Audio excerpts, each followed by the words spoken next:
got everybody checked in and ready to roll. Go ahead, you're open to both. 3, Put it over to the slate now. 2, 1. Take camera 1. We are delighted all of you could join us today for this first annual Global Women's Summit.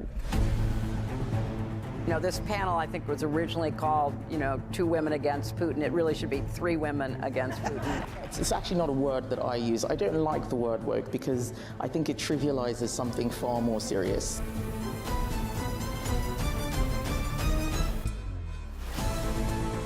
So talk about what happened, and does that message work? Women in Iran are not allowed to sing. Can you believe that?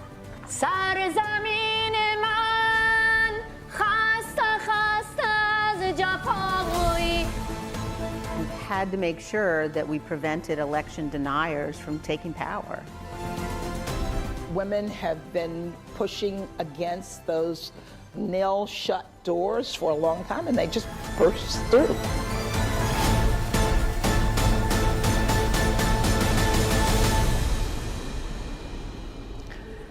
Good morning and welcome everyone. I'm Sally Busby, the executive editor here at the Washington Post. We want to welcome all of you here today. What a great video about our summit last year. It was absolutely wonderful, and I know this year is going to be even more wonderful as we head into our second annual Global Women's Summit. We're delighted to have all of you here today, and also those of you joining us online.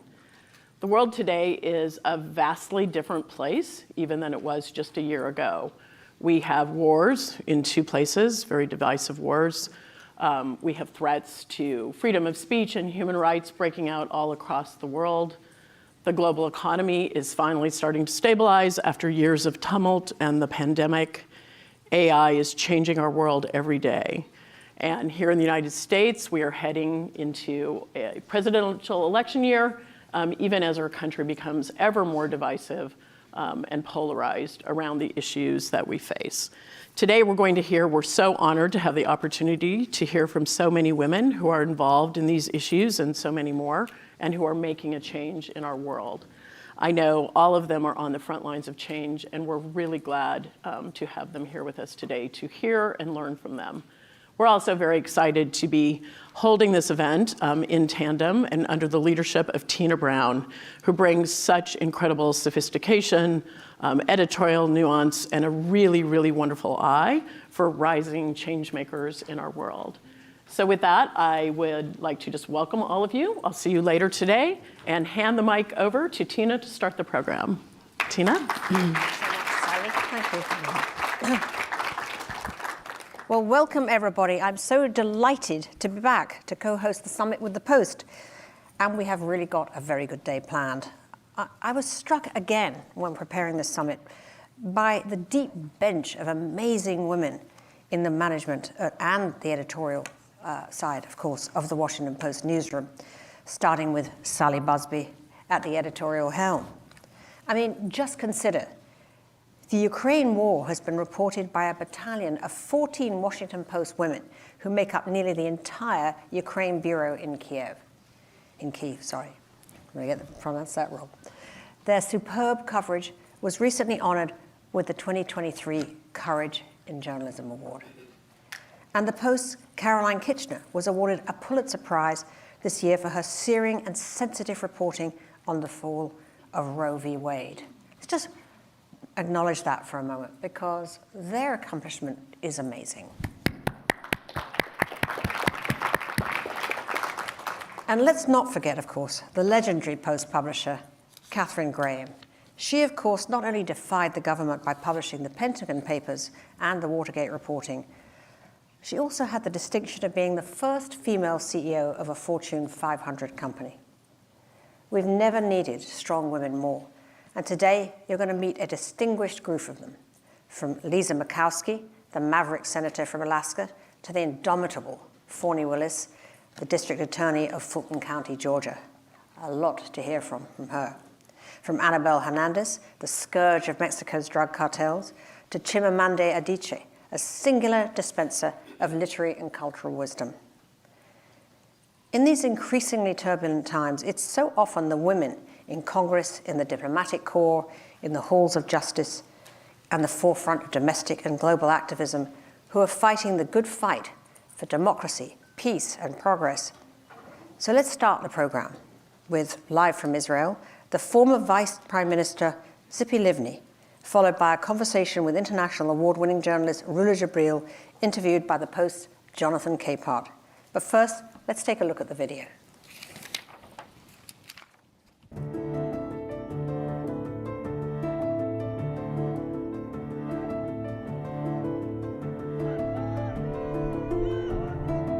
אזרחי ישראל, אנחנו במלחמה, לא במבצע, לא בסבבים, במלחמה. The terrorists opened the door, shot. They threw a grenade or something. It exploded. The last thing my dad said is he lost his arm, and then my mom died on top of me. For a nation the size of Israel, it was like 15 9/11s.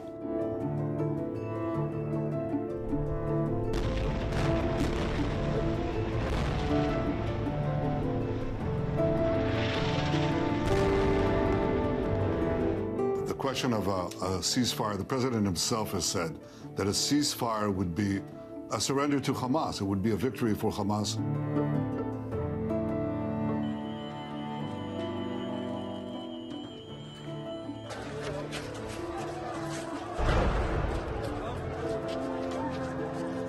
Gaza is becoming a graveyard for children. Some of my relatives work in hospitals. They're taking care of these injured who were attacked in October.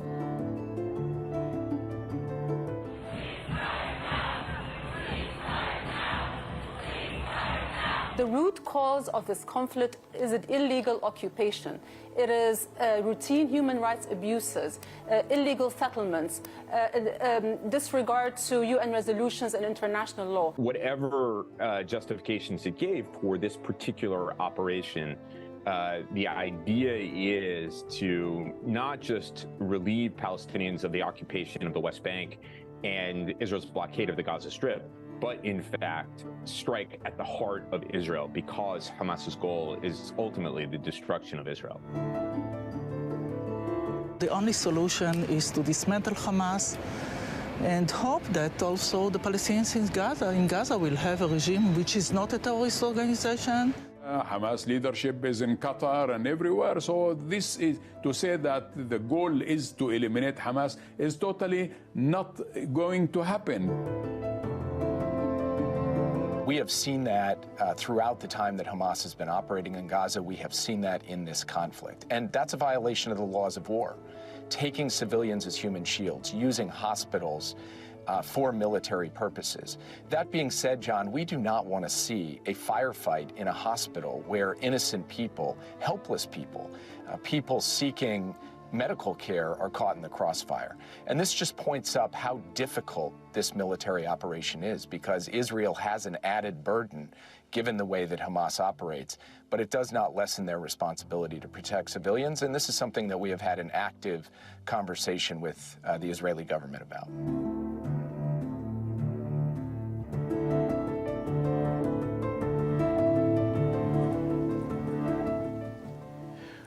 Good morning and welcome to the Washington Post. I'm Jonathan Capehart, Associate Editor at the Post. We begin today with Tzipi Livni, former Israeli Foreign Minister and former Vice Prime Minister. She was Israel's chief negotiator for peace between Israel and the Palestinians during the last two rounds of negotiations in 2008 and 2013. And she joins us now from Tel Aviv. Minister Livni, thank you for being with us today. Thank you for listening, and I'm sorry that I couldn't attend in person. Well, we appreciate you being here virtually. The front pages of today's Washington Post, New York Times, and Wall Street Journal have stories about the heavy fighting near Al-Shifa, Gaza's largest hospital. Here's the Post's reporting, and I quote, Israel maintains Hamas fighters are operating out of buildings designated for humanitarian purposes, including medical facilities, schools, and mosques. Doctors, first responders, and the few aid workers still left in the area have denied giving cover to militants and are pleading with the international community for a ceasefire. Now, Minister Livni, Israel has a right to defend itself, but how does it do so without incurring massive Palestinian casualties? According to the Palestinian Health Ministry, more than 11,000 people have been killed since the war began. At first, I would like to share a bit what happened in October 7, the massacre, because we are speaking about women here, and women were killed, gang raped, tortured before killing them. Women were raped. I think that this week, one of the women that was kidnapped gave birth to a baby. This is the assumption. And we have a mother of with a 9-month-old baby. So this is what happened to them on October 7. Now let's speak about what's happening in Gaza now. First, there is no equivalency between terrorist organization that is looking for women and children and babies to kill and to torture, and between the army of a democracy like Israel that is acting against terror and trying to avoid civil casualties. I was also in the security cabinet in Israel before as the justice minister, foreign minister, and we are acting in accordance to the international law. I'm not sure whether you saw what the IDF spokesperson showed yesterday from another hospital in Gaza, where they hide probably some of the people that they hijacked from Israel. All the population is asked by Israel to leave the places before we attack these places. Hamas is using these civilians and ask them to stay while we are asking them to leave. We are trying to cooperate with the hospital management and asking them to evacuate the hospital if we need to do something within these places, not because we want to attack civilians, not at all. We are trying to avoid it, but since Hamas is using these hospitals, and since Hamas built underneath Gaza Strip, the entire city that they are using for terror, there is no other alternative, unfortunately. And during the war, there are also civil casualties, but there is no democratic system where you compare, according to legal systems, that murder deliberately and somebody that killed, unfortunately, somebody by mistake. I mean, the grief of the families is the same. But from a moral perspective, from a legal perspective, it's completely different. Minister Livni, let me get you on another breaking news thing. In the Washington Post today, Washington Post opinion writer David Ignatius reports in his column that went online yesterday and is in the paper today, quote, Israel and Hamas are close to a hostage deal that would free most of the Israeli women and children who were kidnapped on October 7th. According to a high-ranking Israeli official, the agreement could be announced within days if final details are resolved, he said. Do you have any information on that? And is that a realistic possibility? First, I hope so. Since October 7, there is no one day that I'm not thinking about those that were taken. We meet their families. You know, Israel is a small country, and each and one of us knows somebody who was ejected or killed during this attack. And frankly, when there is a demand from Israel to act in accordance to humanitarian law, and these kidnapped are not seeing Red Cross representatives, I think that they should be released no matter what. Hamas is not doing so. I hope that the deal will be signed. But yet, as far as my understanding goes, it's not about releasing all of the hostages, but just a few dozens, and that's so this is just part of the goal of the operation. Yeah. Right. David goes on to report that Israel wants all of all 100 women and children taken from Israel to be released. Minister Livni, you've said the war in Gaza is not just about October 7th, the October 7th attack on Israel, but many people, including President Biden, has called the attack, quote, Israel's 9/11. Talk about the emotional and psychological impact this terrorist attack has had on the Israeli people? Well, frankly, we are in a national dilemma. Israel is a strong country, but yet we discovered that we are very vulnerable. As I said before, each one of us knows somebody who was killed, injured, kidnapped. Some of us also saw the pictures, the videos that Israel does not release until now. It's horrific. You cannot sleep at night after seeing these kind of atrocities. I think that Secretary Blinken shared with the Congress some of what happened there. But yet, I'm used to be in a war zone since I was born in Israel. I'm old enough to remember the 6 Days Wars and Yom Kippur War and the Intifada, where buses exploded with suicide bombers, but this is completely different. And we have no other option but to eliminate Hamas, because you know that we've tried everything. I supported the disengagement from Gaza. Israel dismantled all the settlements from Gaza. We uprooted our army. For 20 years, there is no one Israeli soldier or one settlement in Gaza Strip. And we were thinking about the Palestinians building greenhouses, but yet we got a green flag of Hamas on our soils in response.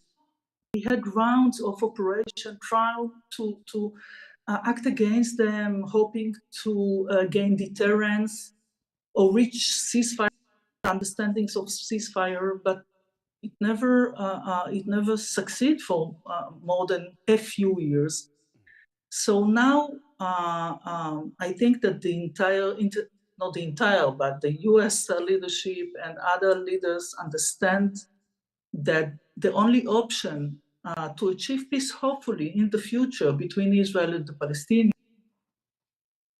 Hamas and not let them continue and control the Palestinians and harm Israel as they did before.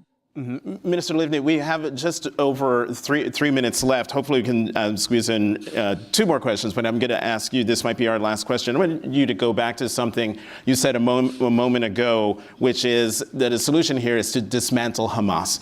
And what do you say to those who believe you can't completely eradicate Hamas because Hamas is more than a militant group in Gaza, but an idea that lives in various parts of the world?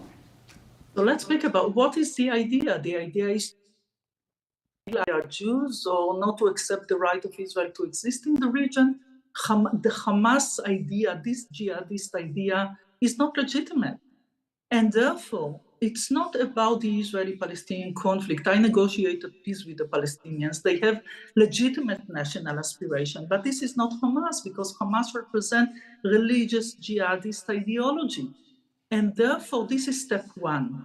Hopefully, in the future, we can create also different education, a better understanding by the Palestinians that Israel is not the enemy, or that what Hamas did to them is also unacceptable. So it will take time. I'm not saying that this is going to happen just the day after war, but we need to start from something. And Hamas is an obstacle for peace, and Hamas is an obstacle also for the Palestinian to live a better life in Gaza Strip.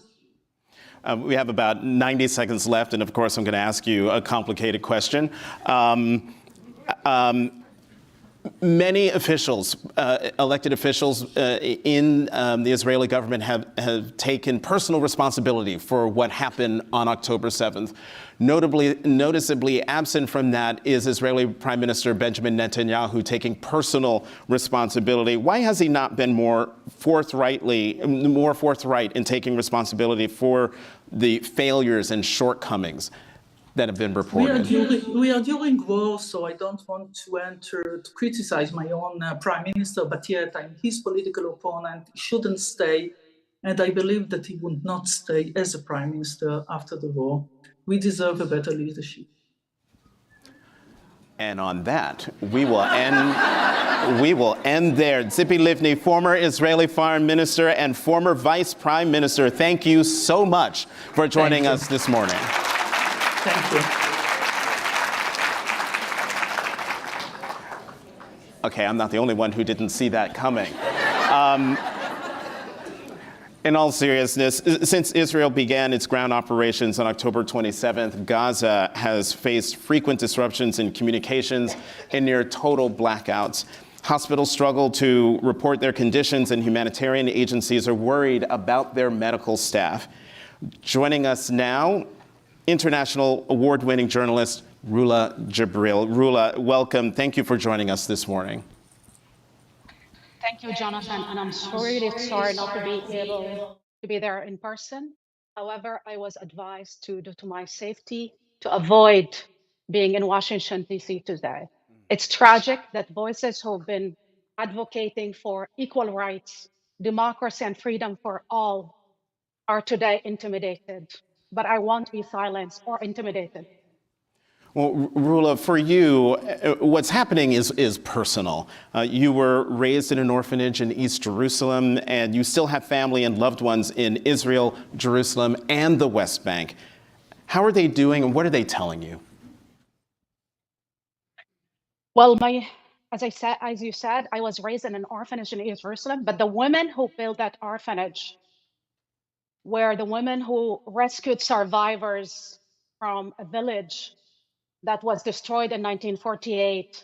That was called Al-Nakba, or our catastrophe as Palestinians, where entire villages, hundreds were wiped out, and 700,000 were forcefully expelled, ethnically cleansed.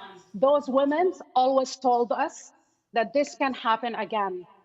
I thought it was trauma and their pain speaking for them.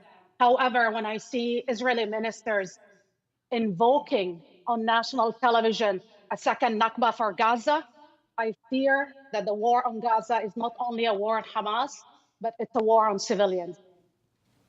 Rula, you've said the events of October 7th can be traced back to a deal Israeli Prime Minister Benjamin Netanyahu made back in 2006 with Hamas in a prisoner exchange. Explain that. Well, actually, it was Tina Brown, who is there today, who sent me in 2010 to interview Yaakov Perry, who was the head of Shin Bet, or the FBI of Israel. And in that famous interview, he always said that the main strategy of Bibi Netanyahu and his far-right coalition is to strengthen Hamas in order to thwart the establishment of a Palestinian state. Bibi Netanyahu said the same thing. His Minister of Finance, Smotrich, said it, that Hamas is an asset and the Palestinian Authority. So we could see through decades after decade, the same coalition that incited against Prime Minister Rabin, who was killed simply because he talked to the Palestinians, treated them as a human being, and cut a deal with them, a political deal. He was assassinated. With it, what was assassinated, the idea that you can end Palestinian subjugation and concede to the Palestinian a piece of territory that they can build a state on. Today, those same forces are telling us that the only way Israel can feel safe if Palestinians don't exist. And this is not only dangerous for Palestinians, for Israelis and Americans. Rula, you just heard Minister Livni. She says this war is not just about what happened on October 7th. As a journalist, you've covered 4 wars in Gaza. What makes this one different? I also covered the Israel war in Lebanon, 2006. What is much more different this time, that we have the idea that we need to destroy Palestinians is now becoming mainstream. It's not only on the right. You have the president himself. It's Herzog who says that Palestinians, there's no innocent civilians. In 1 month, we've seen 12,000 people killed, 11, of which 5,000 children. This is the same amount of people who were killed in Ukraine in 1 year. We're seeing a total obliteration of Gaza. It reminds me of a war correspondent of what I saw in Grozny, what Putin did. and also what Assad did in Aleppo. It is, erase not only the 30,000 Hamas militant, but this is a war we can see that Israel is looking at all Gazans, 2.2 million people, as target. And this is really dangerous. We've never seen this before, because in former conflicts with Hamas, there are always, thousands of dead people. But there's always a point where you could see that the prime minister at the time never vocally said that he wants to reoccupy and resettle and dominate in perpetuity Gaza and the West Bank at the same time. So while all eyes on Gaza, you can see the settlers backed by the army is basically ethnic cleanse after in the West Bank. I mean, I never seen that people like myself who are citizens of Israel, our status as second-class citizens is enshrined in a law that was passed in 2018. I am not treated as an equal to any of my fellow Jewish citizens simply because of my ethnicity and my religion, where you can see that in a democracy, you have ethnicity and your own religion trump citizenship and democracy itself. And this is the troubling part of all of this. Roulette, let me get you. You've used some words, some language that are, and I understand where you're coming from, that are pretty hot button. And what are you saying that the official policy of the Israeli government is ethnic cleansing, is the eradication of the Palestinian people, that is the official policy of Israel? Or are you saying that the result of the IDF trying to root out Hamas is leading to the eradication of the Palestinian people? There's a difference between official policy and consequence. Jonathan, my job is not to say what everybody wants me to say or what everybody wants to hear. My job is to say what nobody is saying.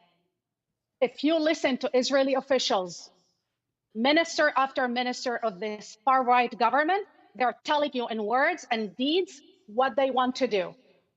In the last 2 weeks, you have 5 ministers of the Bibi Netanyahu government talking about ethnic cleansing. They talked about the Nakba. They invoked destroying completely Gaza. None of them, except the minister who talked about dropping an atomic bomb, he was not sacked. He was basically, put aside for a while, but he was not fired. But that is now mainstream position. And if you translate to that to what the army is doing, clearly they're not seeing Palestinians as human beings, but as human animals, as they were called over and again by the army, by the Minister of Defense, by the president himself, and many others officials. What I fear the most, that I understand what I am saying is harsh, but we need to understand that what's happening in the ground is a clear policy of destroying Palestinians, not only Hamas. This is a war on Palestinians. Rula, we have just over 3 minutes left. I'm going to try to squeeze in two more questions. Israeli leaders have vowed to wipe Hamas, quote, off the face of the earth.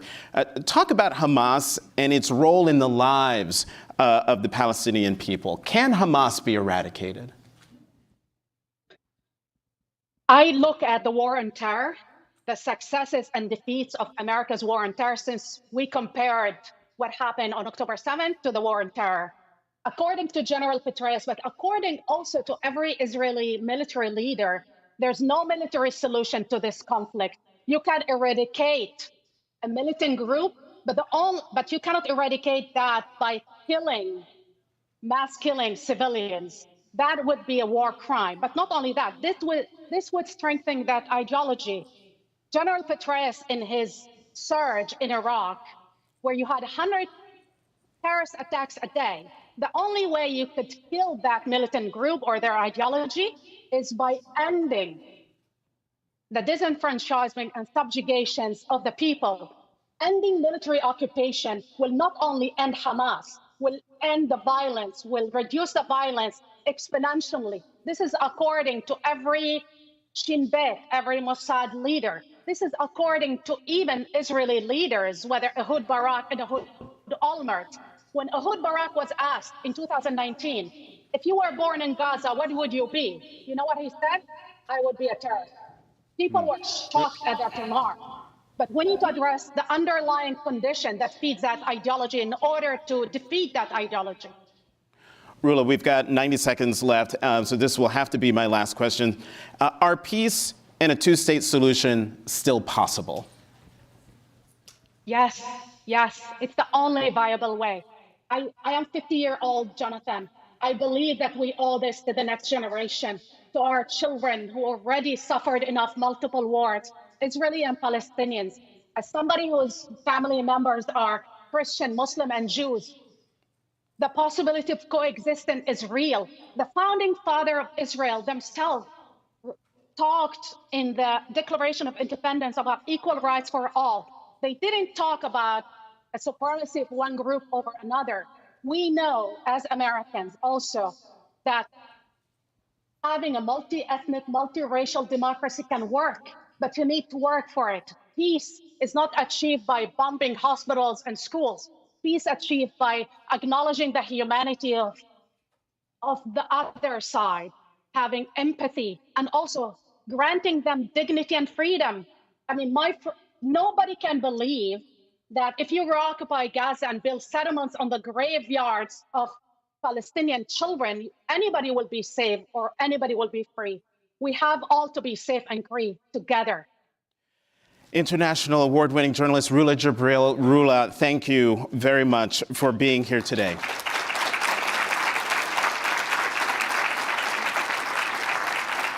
And next up, my colleague Leanne Caldwell will be joined on the stage by Senator Lisa Murkowski of Alaska. Thank you for joining us today. Stay with us. An anti-Trump, pro-choice, moderate Republican. And she just won a hard-fought re-election. I'm not here to be the representative of the Republican Party. I'm here to be the representative for Alaskan people. This is an opportunity for us as lawmakers to demonstrate that we can be civil with one another. An imperative is to continue our support for Ukraine.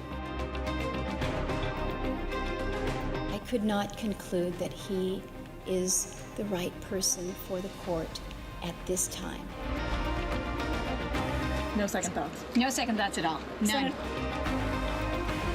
I support a woman's right to make her own health care decisions, and that means reproductive health care. An individual who, in my view, defied and undermined his oath of office, which is to first and foremost protect and defend the people of this country. Alaska's Lisa Murkowski has won re-election to the Senate. When the world is watching democracy face direct assaults from terrorists and from authoritarian regimes, this is the time that the United States must be leading from the front.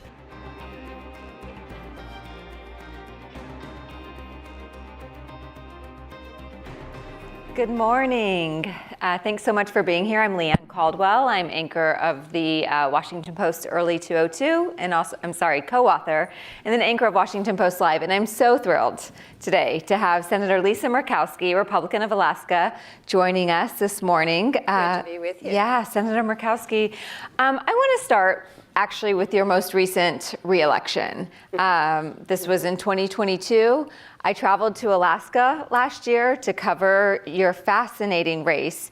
You have defied odds time and time again. This past election, you were up against someone who is challenging you from the right, endorsed by Donald Trump, but you once again won. Why do you think that is? Why are you a political survivor in a difficult environment? I come from a pretty independent state We're conservative. When you look at the map, the political map, Alaska is always painted red.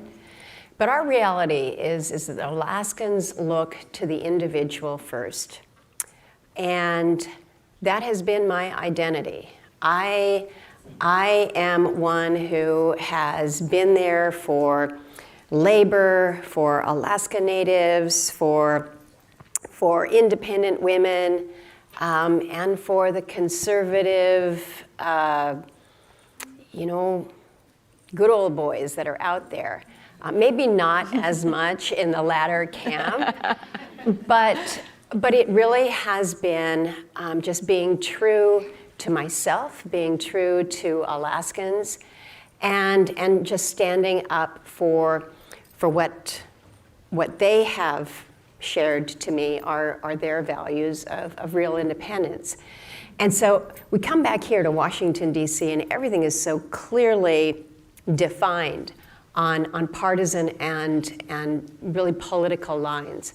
I think Alaska is just a little bit different. You look at what we put in place with the initiative. We now have ranked choice voting. We eliminated our primaries. And I think we have set ourselves in a place for other states to model as an example of how in one small way, you just might be able to break down some of these very, very, very partisan barriers that we have put up. The people you mentioned is a very interesting coalition. You talked about independent women, you talked about Alaska Natives. I've talked to so many Alaska Natives when I was there who were also essential to you winning in 2010. Right. When you lost your primary and then you became a write-in candidate. Where Alaskans had to spell Murkowski correctly in order for it to count. True story. And you did it. You're also wearing a bracelet. Can you talk to me, because there was a bracelet campaign that began in 2010. What's the significance of that you still wear it today? So you've named it. In order to survive a write-in, which is an absolutely unprecedented way, really, to gain election to a federal office, there had to be an education campaign that went along with it. So not only did I have to remind all Alaskans why they wanted to return me to the Senate, I also had to educate them on how you properly fill out a write-in ballot. And there was some question as to whether or not incorrect spellings were going to be accepted. And so because there was a question, there was no question in my mind that we just had to teach everybody how to spell it. It's only 9 letters. You can do this. But we also had to remind people that you can spell it completely correct. But if you haven't filled in the little oval next to the line, it doesn't count. And so we had this whole campaign, fill it in, write it in. But then we had to teach you how to spell it. So we had these cheap little plastic bracelets that said, fill it in, write it in, and then Lisa Murkowski. And passed out thousands of them. So people were just wearing them all the time. And more importantly, they were able to wear them into the polling place when they went to vote. You turn it over, Amazing. So there's no Cheat button, there's no sheet. nothing. You could have written it on your hand, which a lot of people did. Oh, I saw so many pictures about that. But yeah, the gold bangle that I wear. So my husband took one of those plastic bands, turned it into gold, so it says, fill it in, write it in, Lisa Murkowski. But I wear this, so I've worn this every single day since 2010 as a reminder to me that I was returned to this position by a very diverse group of Alaskans. I was not returned by my party. My allegiance, my loyalty, my focus, my bearing is really that very broad, very, some would say eclectic. I think it's just the great smorgasbord of Alaskans. And so being true to them rather than being true to a party is certainly where my comfort zone is. So, and that was in 2010. That was the height of the Tea Party movement. Since then, we have had Donald Trump and the growth of a populist movement within the Republican Party. And your voting record has reflected your independence. You voted present against Justice Kavanaugh. You voted to save President Obama's Affordable Care Act. And there's a long list of independent votes you've taken. So can you talk about what is the most difficult and challenging part about being this independent voice in the party today, which is a party that is evolving and changing into something different, I should say? You don't come, or I hope that nobody comes to a place like the United States Senate without a true desire to do right by the people that you represent. And so sometimes when you're kind of in this middle zone, if you will, you think to yourself, am I really able to help in this position? I have come to the place where I can say affirmatively yes, because what I end up trying to do then is find others who are also not on the far margins of whether the Republicans or what the Democrats are trying to achieve, but really where you get into a middle, where I think most people in this country are. Most on the issue of abortion, I don't think that most people in America are 100% all the time on one side or on the other, but clearly in a space where, again, we are recognizing that woman's right to choose. And how we ensure that there are reasonable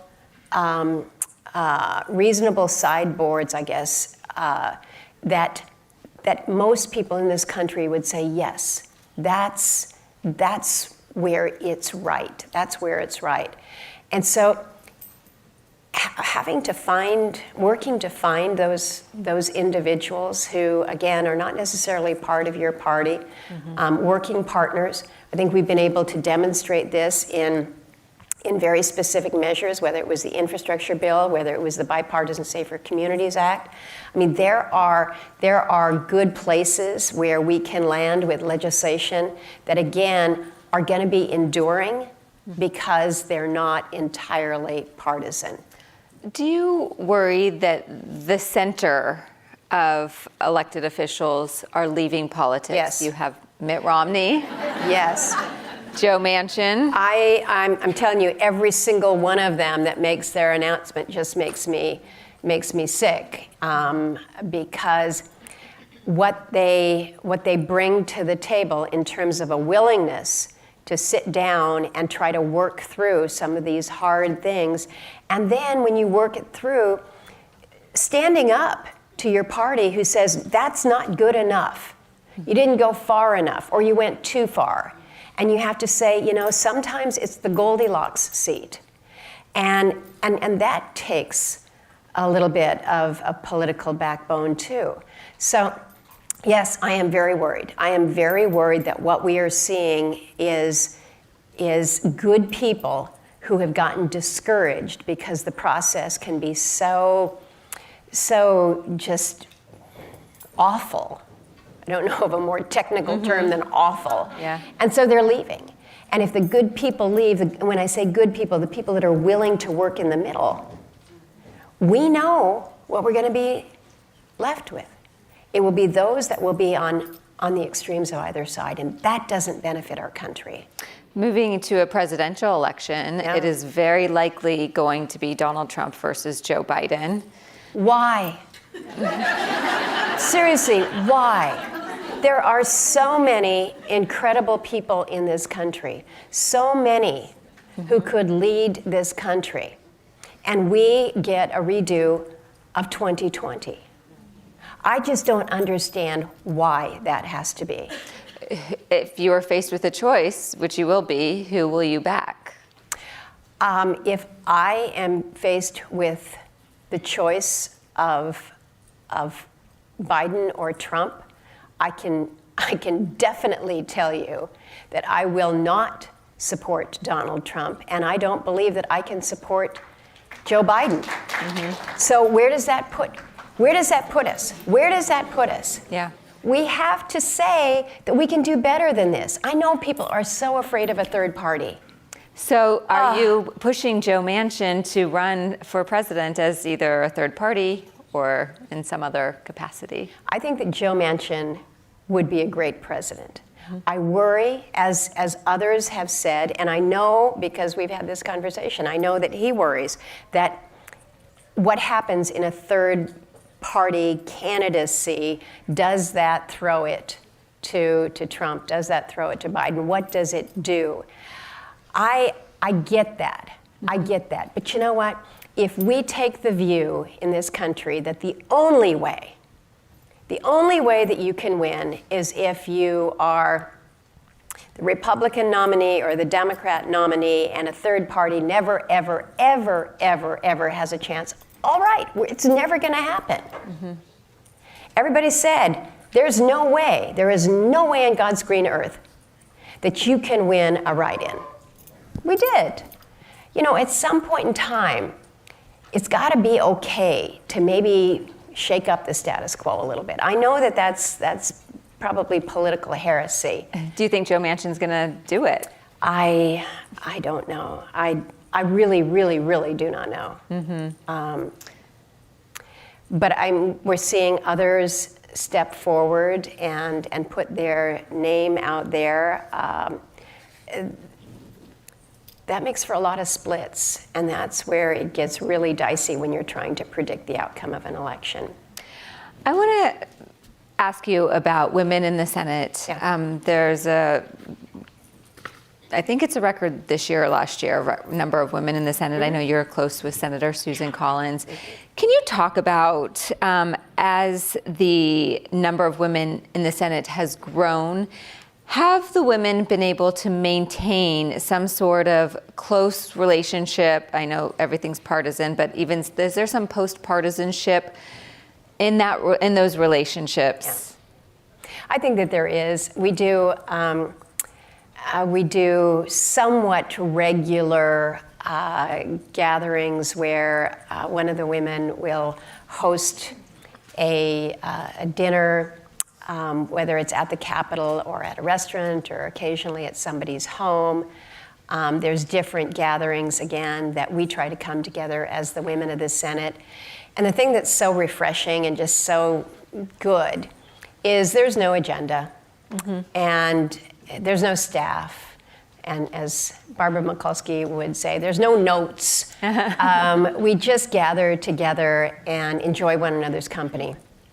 And I think that is important. It's good for the soul. We all have hard jobs. It's good to be able to just kind of come together and sometimes just complain about some of the people that you work with or the process. All the men? Yeah, you said that, not me. But yeah, I think that things like that are important because you're building relationships. And when you have a relationship with a person, it's a lot harder to condemn them, to try to just be nasty publicly. Relationships are important, and it doesn't make any difference what level of governance you're in. The House of Representatives is going to vote today on a stopgap funding bill to extend government funding past Friday. Parts of it until January, parts of it until February. The Senate's probably going to take it up if it passes. So how will you vote? Do you think this is a good idea, and what are your concerns? I don't think it's a good idea to have the dates separated based on which appropriations account you are in. I'm concerned about the length of time that this initiative gives. I am in the camp of wanting a short-term clean CR soon. I like the idea of December 8th.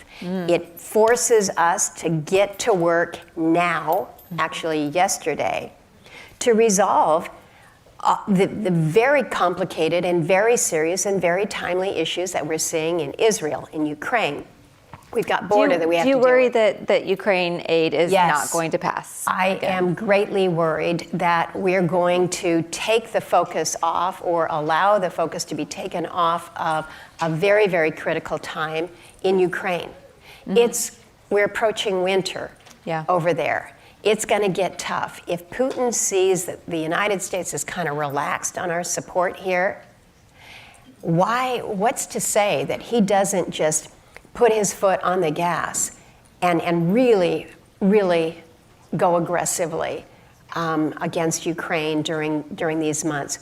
Support for Ukraine, in my view, is absolutely unequivocal. So I'm very worried about this. I don't want us to have a shutdown. There is no value. There is nobody wins in a shutdown. So at least we're all in agreement that we don't want to shut down. So, okay, we've got something in common. But I am concerned about the length of time for this CR, that it takes the pressure off. And in that interim, support for Ukraine continues to erode. I want to, we're almost out of time, so I do want to ask you about your father, who held the seat before you. What political lessons did you learn from him? Or more importantly, would he be surprised with the politician you are today, or the person you are today as an elected member of the Senate? Well, you know, we have very different approaches, very, very different styles. He's kind of a grumbly bear, and I figure I am able to get my way into most conversations by not being a grumbly bear. But he has shared that he's very proud of my independence. He's very passionate about Alaska issues, and I certainly share that same passion, and that has manifested itself, I think, in the support that I've received around the state. But every now and again, he'll make some kind of a comment about, well, I wouldn't have done it that way, but you're doing okay. So at 90 years old, he's got a lot of time to reflect, and it is a different style, most definitely, but we're doing okay. So we are out of time, but I have to ask you, Mitt Romney eats your Alaska salmon with ketchup. Can you believe it? Oh my gosh. Like the best wild seafood in the world. Which it is, yes. It is, and he puts it on a bun with ketchup. I really love Mitt Romney, I do. But I do question his eating style. But will you stop giving him Alaska salmon? No. What I will do is I will make sure that I've cooked it for him ahead of time, so that it's beautifully prepared as it should be, and he won't have to put ketchup on it. Senator Murkowski, thank you so much for your time today. Thank you. I really appreciate it. Good to be back with you. Yes.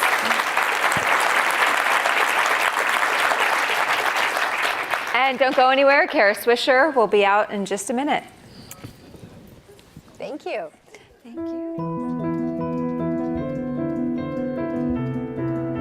In 2021, hate crimes rose to the highest level since the government began tracking them 3 decades ago.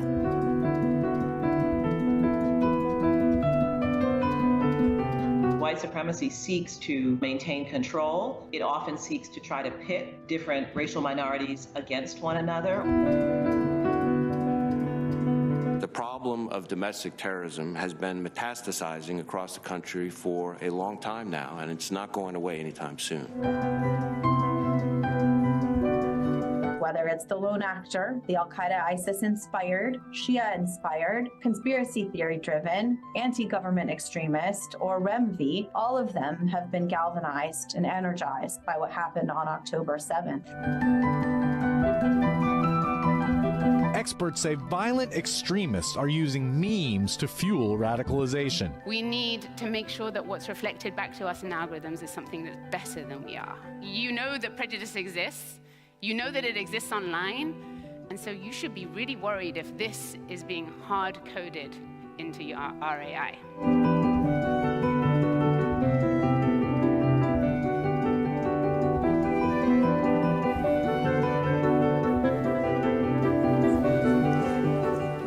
Okay, hi everybody, how you doing? I'm Kara Swisher.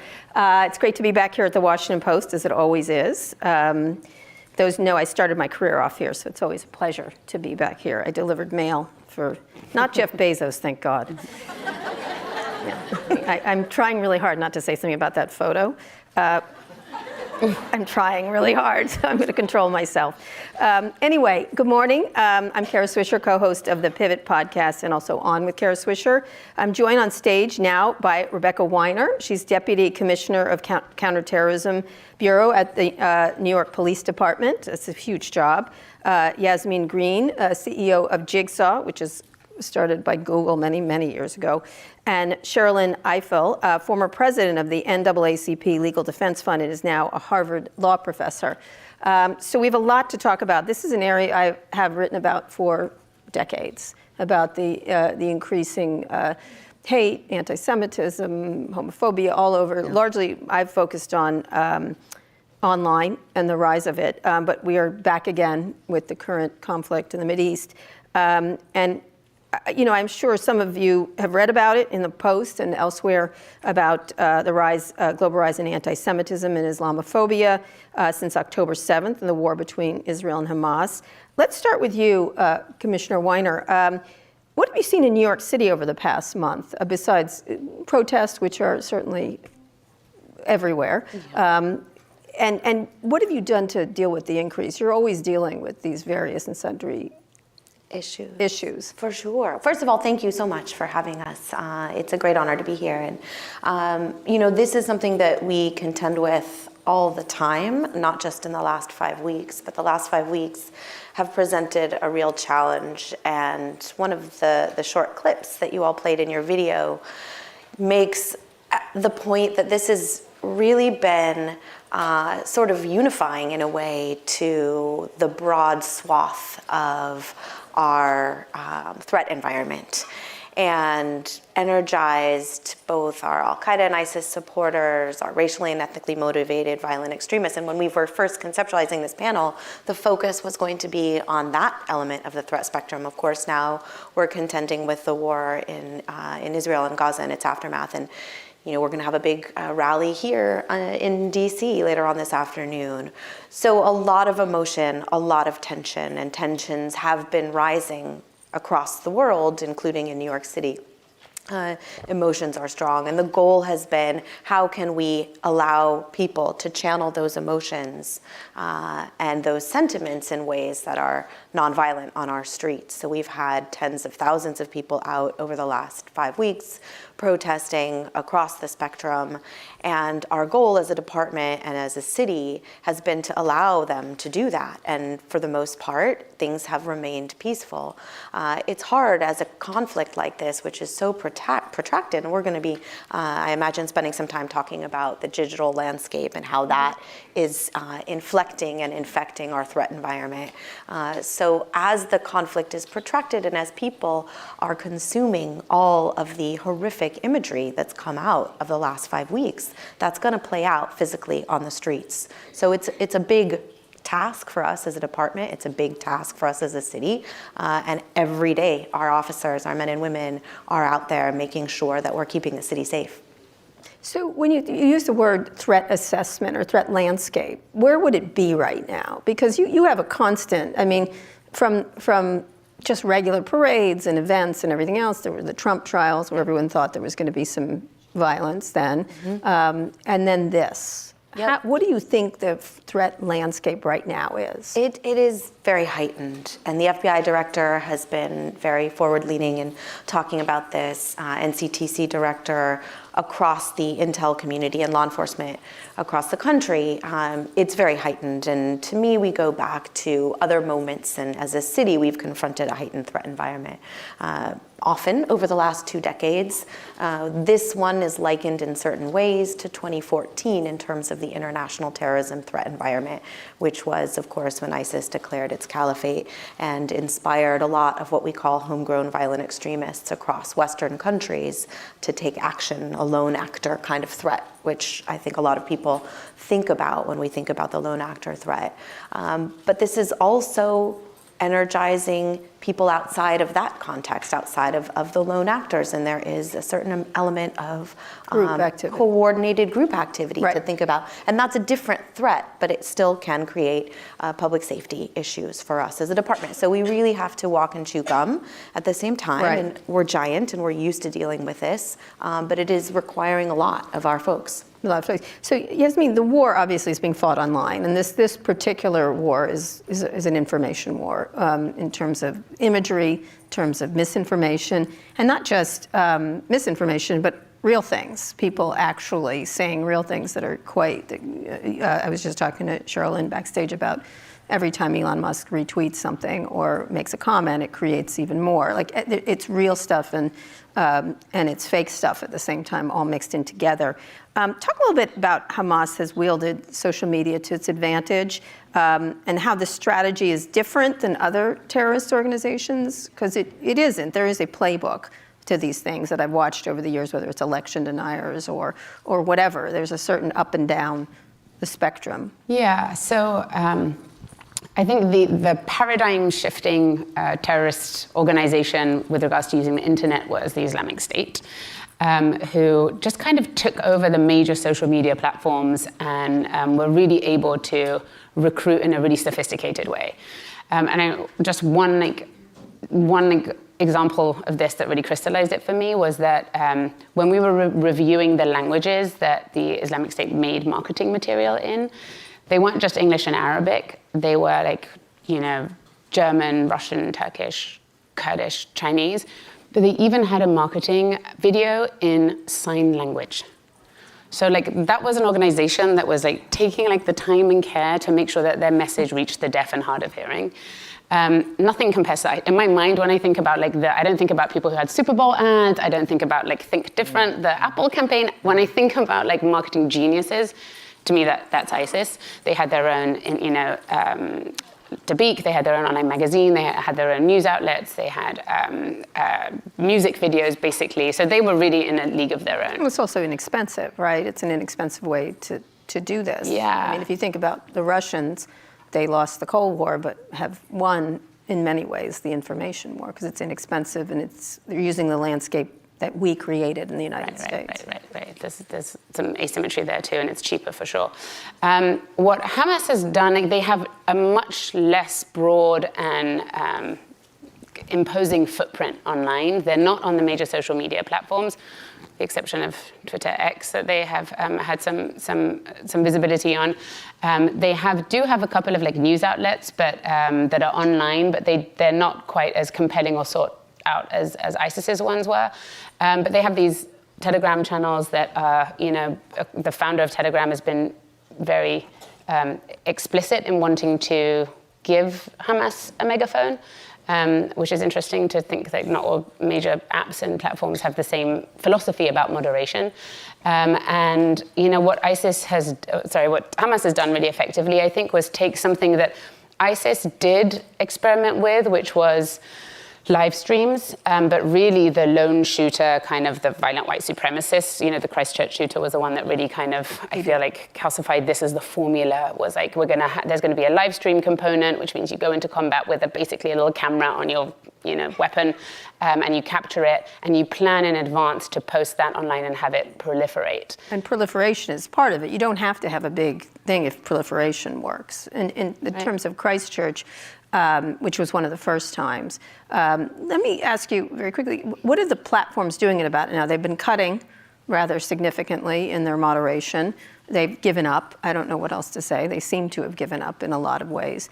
What has been their response? Because it seems like it's done. They've decided just to let it be. Your impression is that the major platforms are allowing Hamas content? No, I think they're not. They haven't.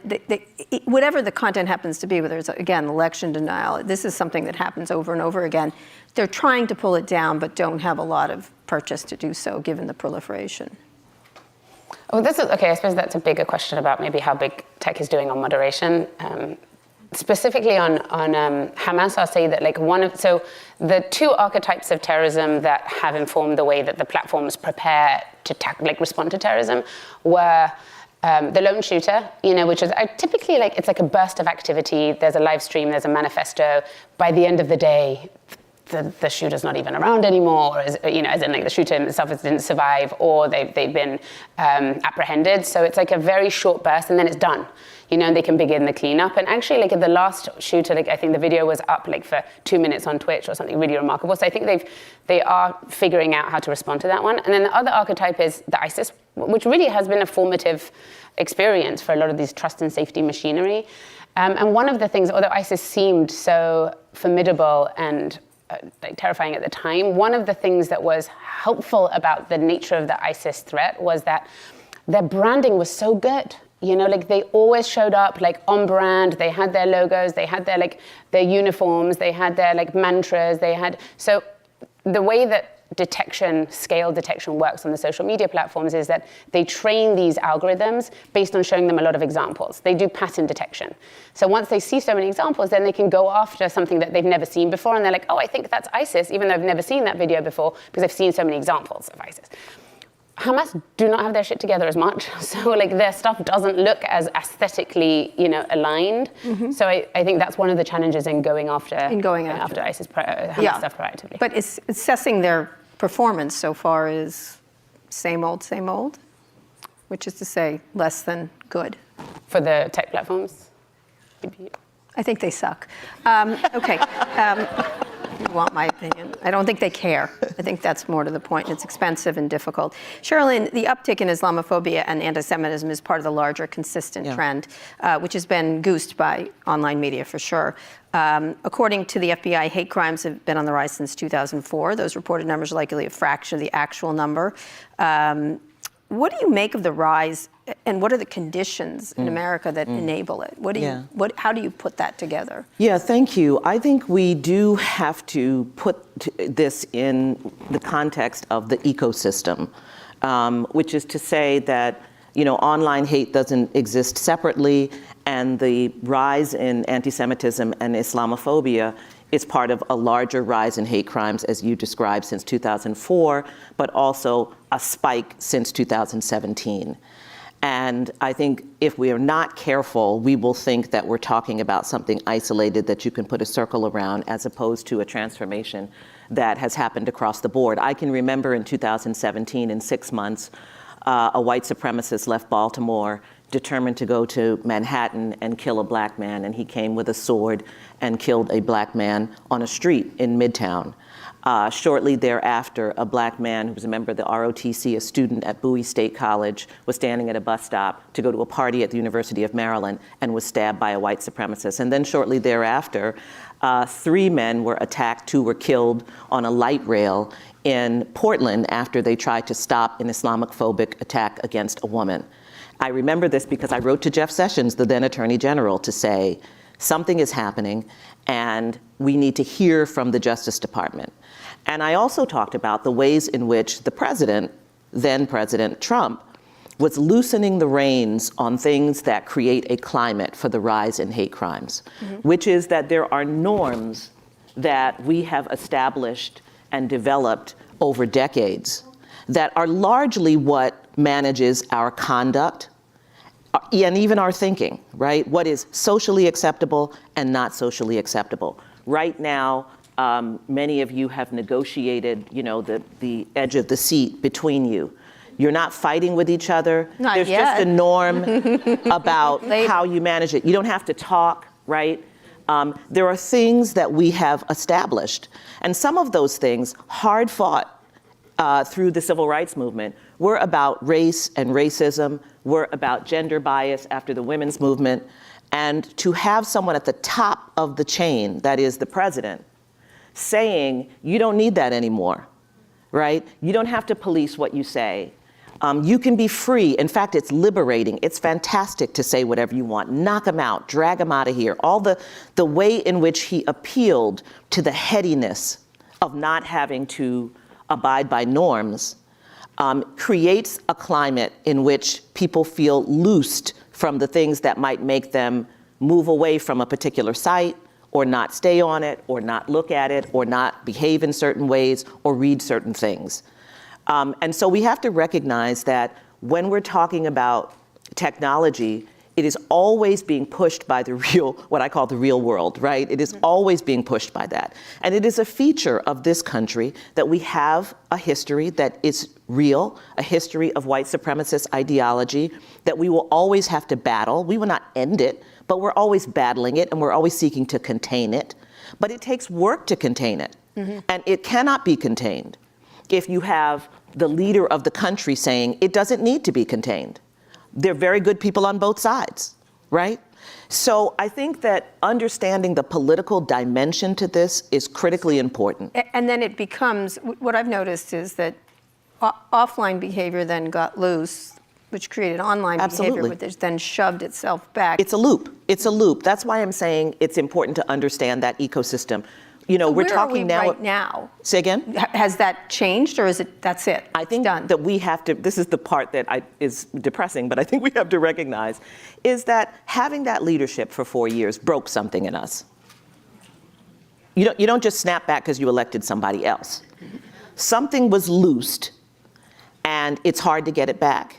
I also think we have to recognize that there is, and this is going to sound mushy, but I'm sure I'm right, a level of trauma that comes out of the fact that we have been through the coronavirus. I think there is a calcification that happens when 1 million Americans are lost in 3 years, and we have no kind of national cohesive manner of thinking about the grief of that. You know, after 9/11, we grieved. Every 9/11, the bells still ring, and we all still do something, and we remember where we were. And that was for 3,000 people.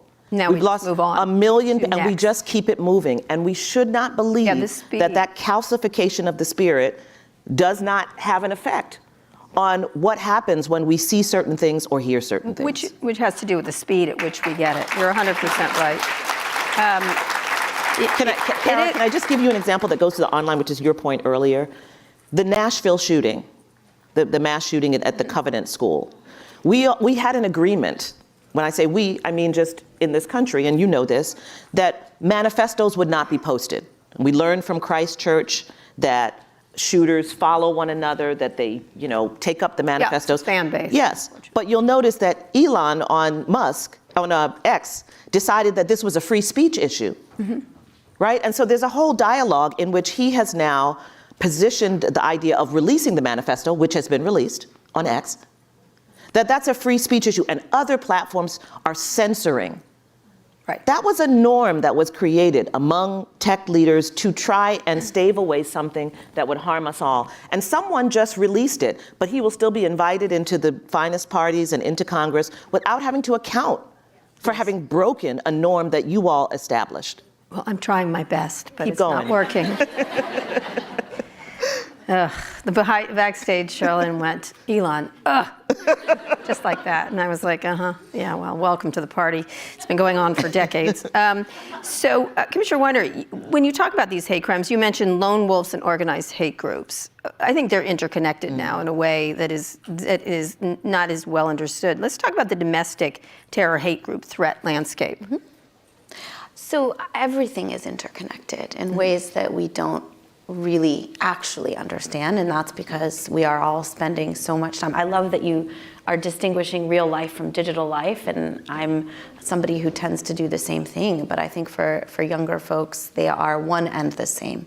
They are indistinguishable from one another, and that creates psychological repercussions. It creates democratic norm repercussions. It certainly creates public safety repercussions for all of us. This environment is quite complicated. It is true that there are organized groups. It is true that there are lone actors.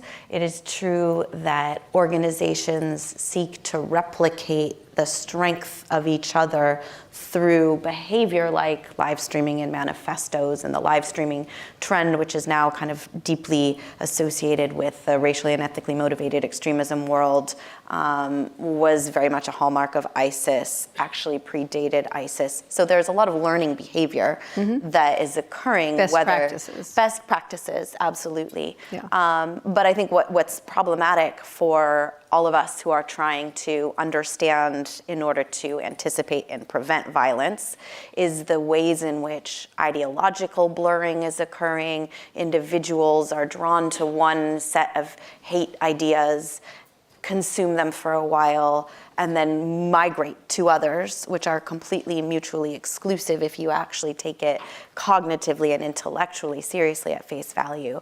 So the hate is driving the behavior, whether it's in the digital world or in the physical world. And I think for people who are looking for community, they might gravitate toward a group. A group can actually help prevent violence by being a safety valve, if really it's the companionship. But then there's a lot of people, in the Baltimore case of James Harris Jackson, who murdered a man in New York because he wanted to have more immediate impact for his terrorism crime, but also hate crime. It is a community. I interviewed one of the parents of the kids killed in Connecticut, and the group of moms couldn't believe it happened and therefore gravitated towards a group that they themselves didn't want their kids to, so it had to be fake. And he individually pulled them each out of it, which I can't believe he did that. But it's the idea of community. So talk about, Yasmin, the idea of connecting the dots, because it's not just one community, it's a lot. There's male supremacy and misogyny, there's violence against women, and then it's very closely linked to race. It's literally a panoply. White supremacy. They're all this. It is a playbook. When I say that, it's very common for them to have the same behaviors. Can you talk a little bit about the linkages? Because I don't think people understand the systemic nature of it and how it's welded together in an online group. It just happens to be the communication system, and then moves into the real world. Yes, we at Jigsaw, we've been looking at extremism for a long time, which actually took us to look at conspiracy theories. Not every conspiracy theorist is an extremist, but every extremist is a conspiracy theorist. They're very important for actually creating othering, dehumanizing, creating urgency around kind of violent terrorist acts. And when we did our first study, so we do a lot of ethnographic studies, which is we bring people in and a very patient observational type of research where you spend time with people in their homes and you try to understand the human experience, and then you try to figure out what the technology touch points. But for our first study with conspiracy theorists, we said we wanted to have the full spectrum. So obviously the Great Replacement conspiracy theory. Hands up if you've ever heard of the Great Replacement conspiracy theory. Okay, so about a quarter of you. So it's this, the theory that white societies are getting browner, which is true, but because a secret cabal of Jews is trying to dilute the white race. Every single manifesto, I think, white supremacist has mentioned that as a motivating belief. And then we had all the way to kind of moon landing hoax. And we want a whole spectrum of beliefs. So then we sat down with these conspiracy theorists, and there wasn't a single person who only believed one conspiracy theory. Why? Because conspiracy theories have this common architecture, which is there's the secret cabal, the hidden agenda, the cover story, and the proxies and affiliates. And once you subscribe to one, you're basically really open and receptive to any number of them. Which is called, in the old days, propaganda. That's essentially what it is. And it has a resonance that's really fascinating. Many years ago, I tell this very funny story I did an interview with Hillary Clinton. And my mom called me. She happens to be sort of right-wingy conspiracy, not quite, but down that avenue. At home a lot with Fox News, let's just say that level. And she started relating my interview to me through a conspiracy theory lens. And she's like, this is what she said. I said, no, she didn't. That was my interview. She didn't say that. She said, oh, she did. And I was like, no, she said it to me. And we had an argument. And I said, why don't you go listen to it? She went and listened to it. She's like, okay, she didn't say that, but the emails. It moved to the next one, and it was the next one and the next one, which is the. So can I just say one quick thing about the thing you were saying about that so throughout time, conspiracism and I think extremism too, like have gone up during times of volatility and chaos. Sure. So like, the Great Depression, natural disasters. And there's this quote that I really like because I think it helps explain the human resonance of a lot of these like beliefs and disinformation narratives, is that conspiracy theorists are the last true believers in an ordered universe. Then you understand it as a coping mechanism, as a sense-making mechanism. We're pattern-seeking creatures. They have explanatory value. We'd rather believe that all the dots are connected and there's like a satanic cabal behind it all than to actually believe that COVID was just, was just shitty luck. Yeah. So Sherilyn, obviously white supremacy, as you noted, has deep and persistent impact on our politics.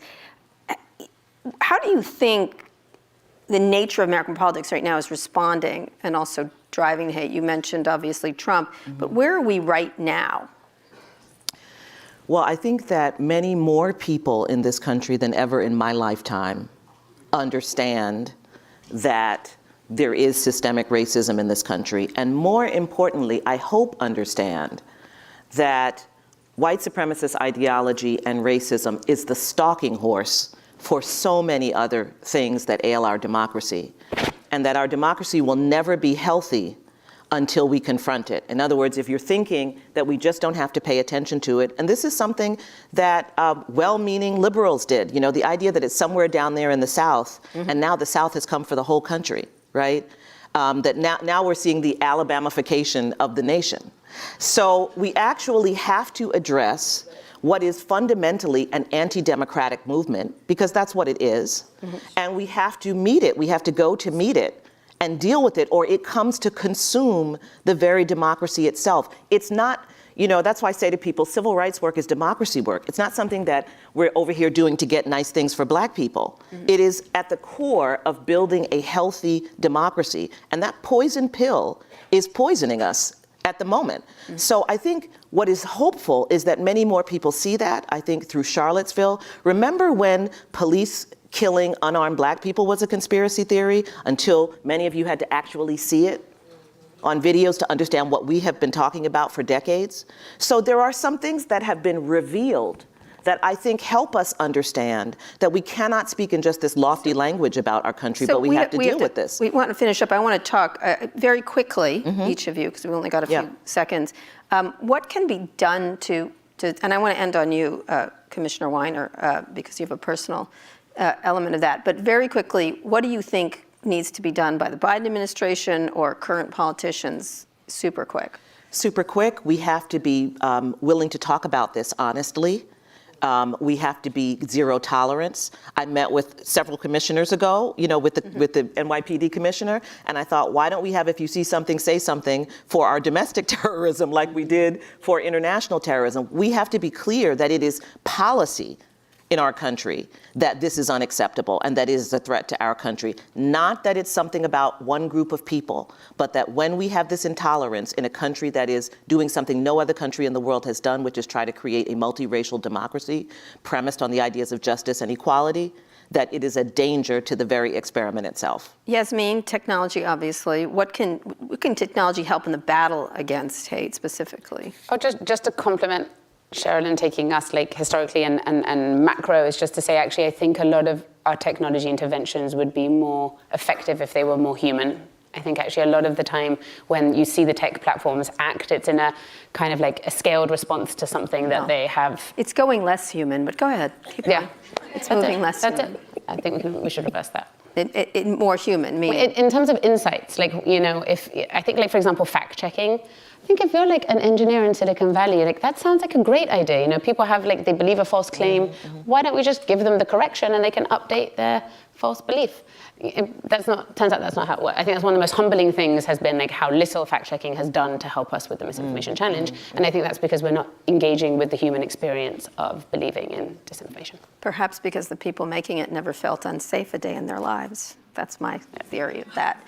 I'm going to end with you, Commissioner Weiner. There's a personal element to the discussion. As we close, can you talk a little bit about your grandfather, family, and how they inspired your work today? Your grandfather fled Nazi Germany. Most of his family didn't make it out. I think we have a photo. He worked on the atom bomb later. Can you just end on that, like how you look at that? Because this is not a new thing. Propaganda isn't new, hate isn't new. No. It continues, it's just been turbocharged and will further be with current technologies, for example. Absolutely. Yes, so my grandfather was a big source of inspiration to me. His name is Dan Ulam. He was recruited to work on the Manhattan Project. My mother was the second baby born in Los Alamos during the Manhattan Project, and he stayed. And, he was pretty visionary in many ways, certainly intellectually and scientifically, but also the scientists involved in the Manhattan Project and the development of the hydrogen bomb also were involved in the development of the modern computer. And very early on, he had a conversation with a Hungarian physicist named John von Neumann, in which they were discussing what they referred to as a moment in time, described as some form of essential singularity, which is a term, the singularity that is pretty widespread in the tech community, in which human affairs as we know them will not continue due to the advent of technology. And I think if going back to the conversation of what's one thing that we can do to minimize hate, it is spend way less time on our electronic devices and way more time talking to each other. I think on that note, I think you're 100%. Thank you very much.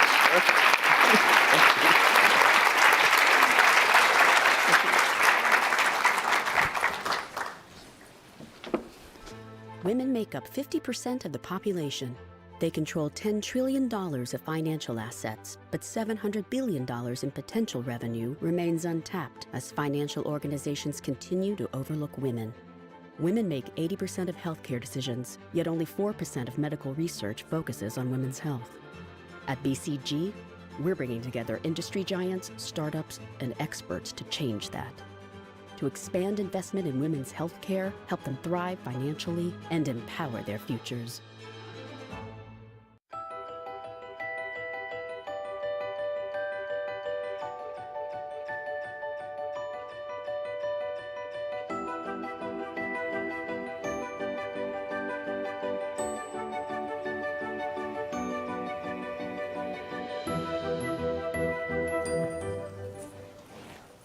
Hi everyone, my name is Alex Friedman. I'm a managing director and partner at BCG, supporting our private equity, consumer, and digital businesses. A bit about me: before coming to BCG, I actually co-founded and built a company called Lola that addresses the need for ingredient transparency in women's personal care products. And at BCG, I work with our clients on solving some of their toughest challenges, and I'm also part of a multidisciplinary research team that works to study the current and future spending power of women in the US and drive towards solutions to close the women's health and wealth gap in the US once and for all. And it's known as the Innovate Her program at BCG. I'm excited to be here on stage with our North America chair, Sharon Marcel. Sharon was on this stage a year ago speaking to the care economy, and that research actually was part of an executive order that President Biden presented since that day. And Sharon oversees our North America business and 12,000 colleagues in Mexico, the US, and Canada. Sharon previously oversaw our consumer practice, and after that, our public sector practice. And we're here today to speak to a topic near and dear to both of us: the economic potential and power of women in the US. Hi, Sharon.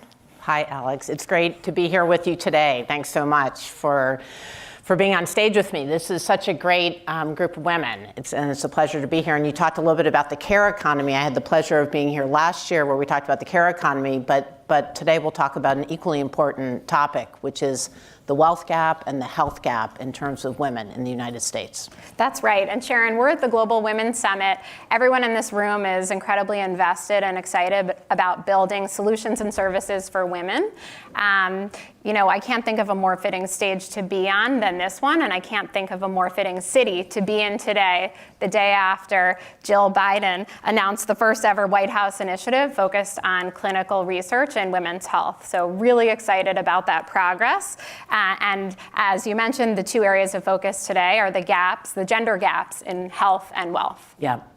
And you mentioned, Alex, I ran the consumer practice, so that was many years ago in BCG. But in 2009, BCG did a piece of seminal research where we surveyed 12,000 women across the US, and we looked at every industry area, and we looked at what were the gaps and unfilled needs of women across every industry area. And the two laggards were financial institutions and also healthcare. And so what you saw in terms of financial institutions was products that didn't quite fit, and then messages that didn't resonate and even sometimes were stereotypical. And interestingly, in the health realm, what we saw was women were less satisfied than men, particularly middle-aged women. So there was a real gap. Now you fast forward to now, many of those gaps still exist. And we can talk a little bit about what that looks like and then also the opportunity. But I still think as we sit here today, there's enormous opportunity. That's great, Sharon. You know, I hear you. There's a ton of progress that has been made, but definitely there's way more that we can be doing to close these gaps. Yeah, there's so much more that we can be doing to close these gaps. So let me talk a little bit about the wealth side.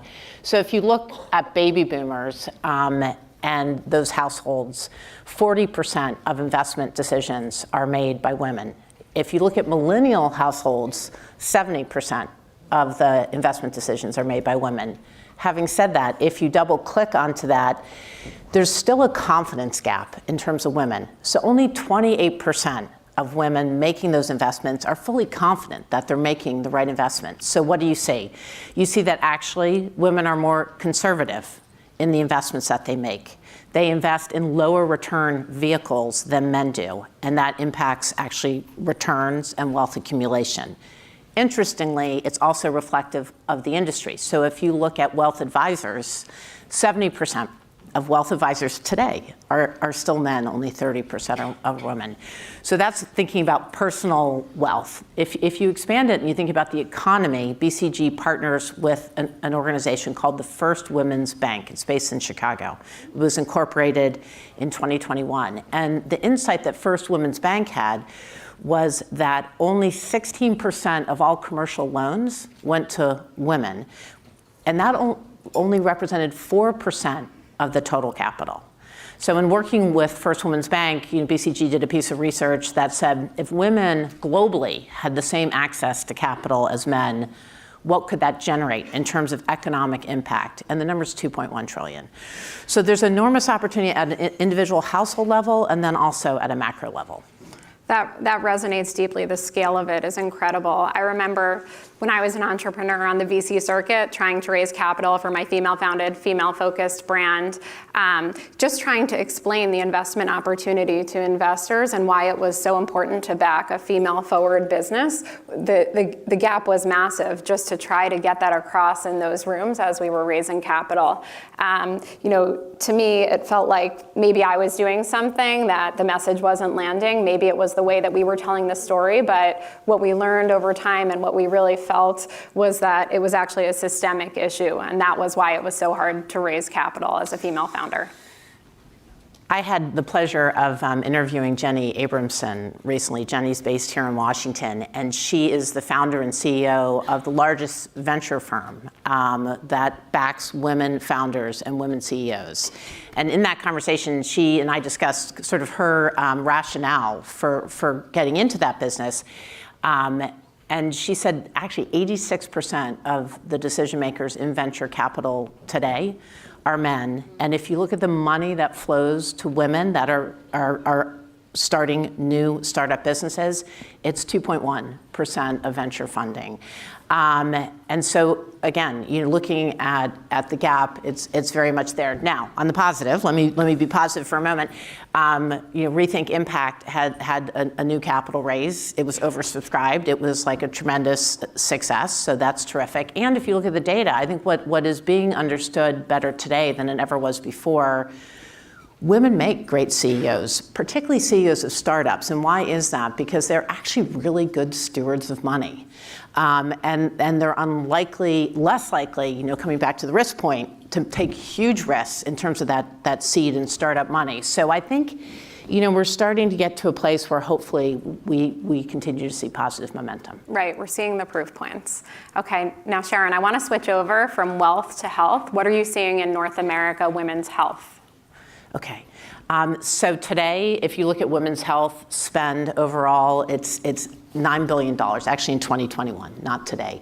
BCG Research forecasts that $9 billion will grow to $29 billion, which is terrific. That's a 220% increase in terms of funding of consumer health.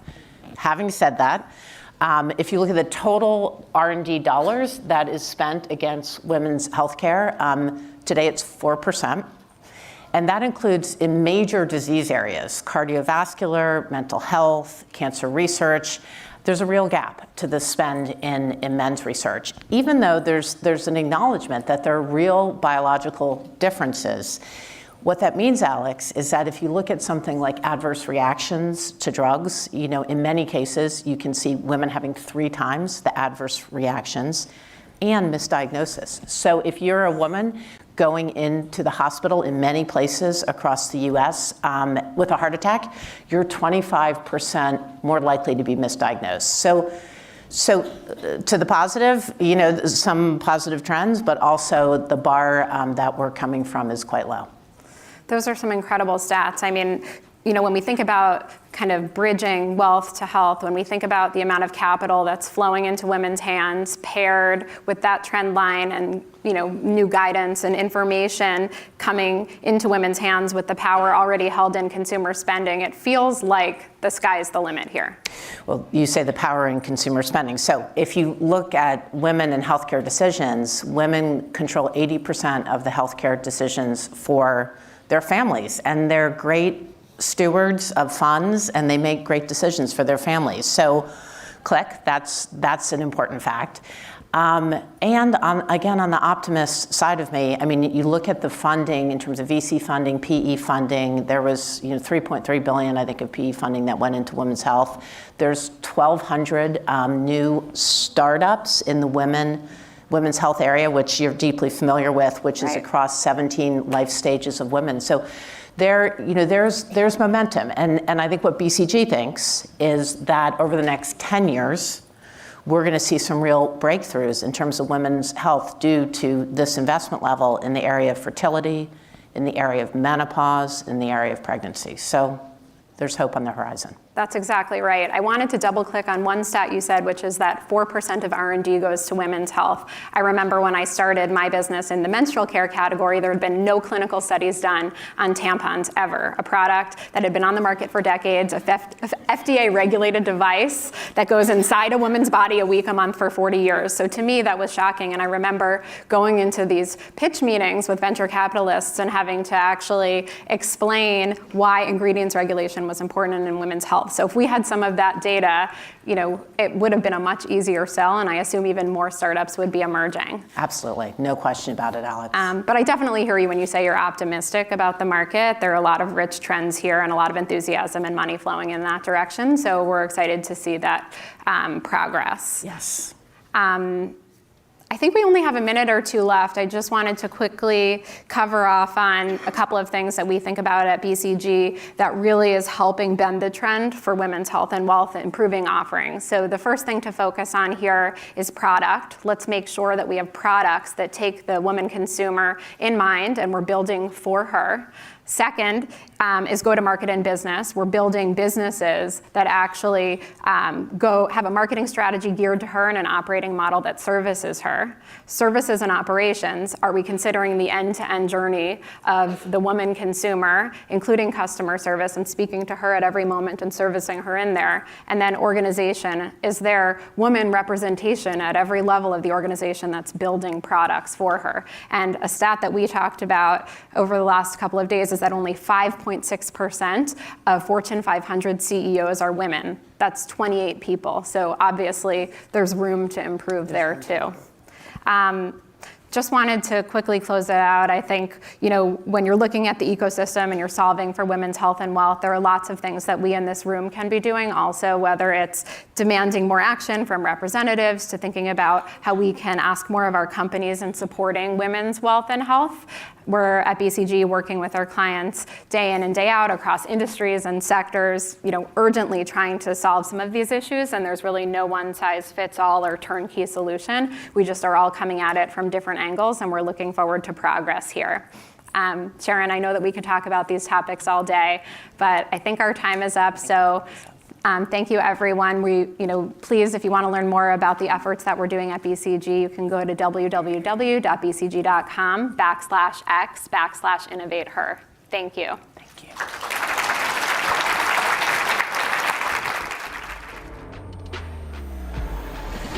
Allow us to reintroduce ourselves. The best to do it on any stage. Women's soccer is really having a moment. We just saw over the summer the Women's World Cup, record attendance, record viewership globally.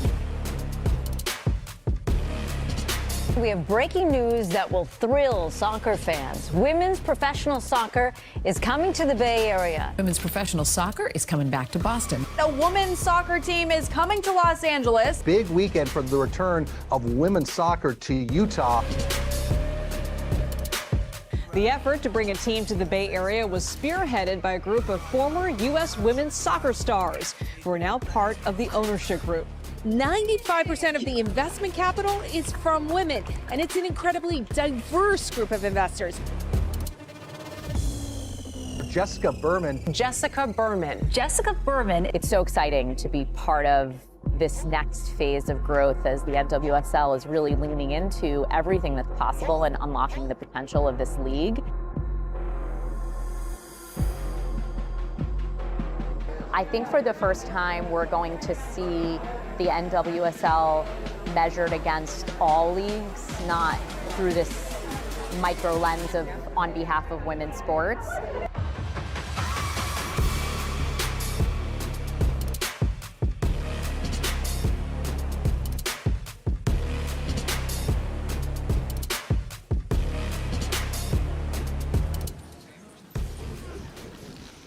Hi, I'm Sally Jenkins, a sports columnist for the Washington Post here, and I'm so excited to be talking to a woman who looks good in a hard hat, among other things. And now I know how athletes feel. That was a good pump-up video.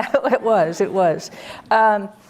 Let's start off with the big news. You made a headline on Friday, $240 million media deal for the National Women's Soccer League, 40-fold increase for your business, but also an all-time record for a women's sports league. Can you tell me, for so long it was hard to get big investments in women's sports. What did you sell these people on? What are your new partners buying into? Our new partners are buying into a vision. They know and recognize that women's sports historically has been undervalued, and if you compare women's sports and the NWSL to our male counterparts, we don't have the benefit of having been in places and spaces where people actually watch sports. And so you have to look at some non-traditional metrics to really understand and recognize that the investment thesis around the NWSL is all in the future.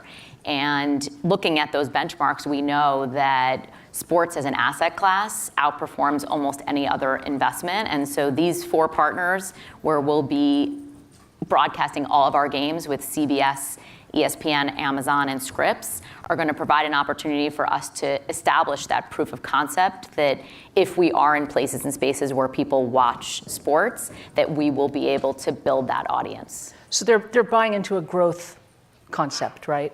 They're buying into a growth concept, and we have early indications of success. So if you look at this past season, for example, our average attendance is up over 25%, and we averaged over 10,500 per match for all of our games across the regular season. Our CBS viewership, although we only had a handful of games, 6 games over the course of our season, was up 40%. And so early indications show that this is a good investment, and they're betting on the future, knowing that the investments we've made over the last 12 to 18 months have already proven that they are worth their investment. You know, there's been such enormous growth across the board. It seems like every week we read a story about a new attendance record in the WNBA, a new ratings record for your league, there's always a new high, it seems like. Women's college basketball, University of Iowa playing in front of a football stadium. What is driving that growth? What do you think has happened that is suddenly pushing women's sports from this niche interest into these really, really large numbers? What are we watching? I think there's a couple of factors at play. The first is that The next generation of fans and consumers, we know, care about cause. They care about cause not just because it is the right thing to do, but they care about it from a business perspective. They actually make spending decisions based on companies and brands and values that are aligned. And because of that, you're seeing a complete explosion of women's sports because there are values alignment that exists with the next generation of fan and consumers. I think the second thing that you're seeing is that from a entertainment value perspective, this is new, this is exciting. These athletes in our league are culturally relevant beyond the pitch. And that is what men's sports have always been selling, which is these are athletes that are relatable and that you might want to aspire to be if you're a kid who's either playing the sport or watching the sport, and our athletes are already that. And it's one of the few sports in the US that if you ask a group of 100 or so people in a room like this room, whether or not you are a sports fan, to close your eyes and imagine greatness, you would probably think of female soccer players.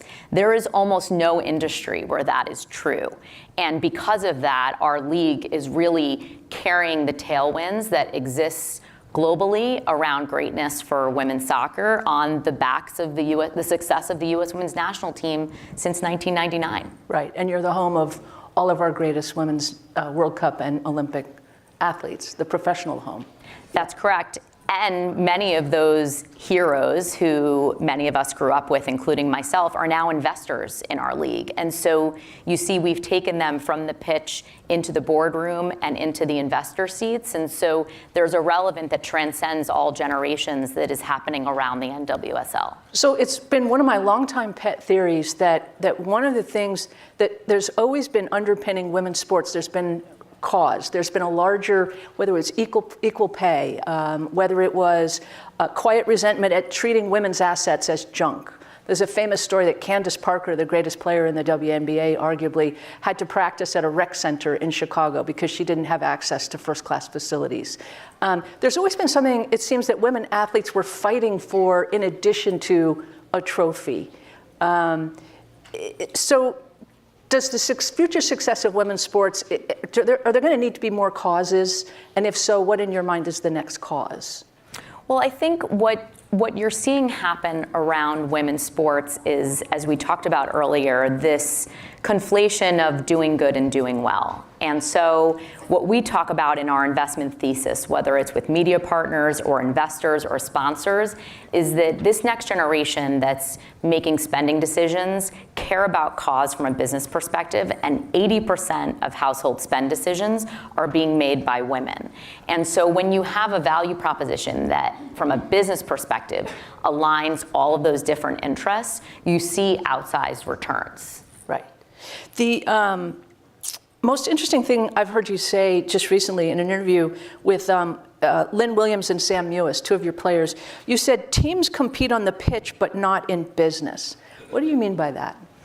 Well, we are, as a league and from a business perspective, we are part of a single entity. And so our 12 teams, we will be 14 in 2024, we will be 16 in 2026. We are all part of a single entity that is the National Women's Soccer League. And from a business perspective, like many of the other leagues, if you look at the NBA or the NHL, it is our job at the league to share best practices across all of our teams. And so if you are in San Diego and we have a team here in Washington, D.C., if there's something that's working well from a business perspective in one market, we at the league take that best practice and we share it with other markets. Of course, we could not do that with competitive issues as it relates to the playing of the game and player information and scouting and all of those kinds of competitive decisions. But from a business perspective, we really are partners, and it's our job to lift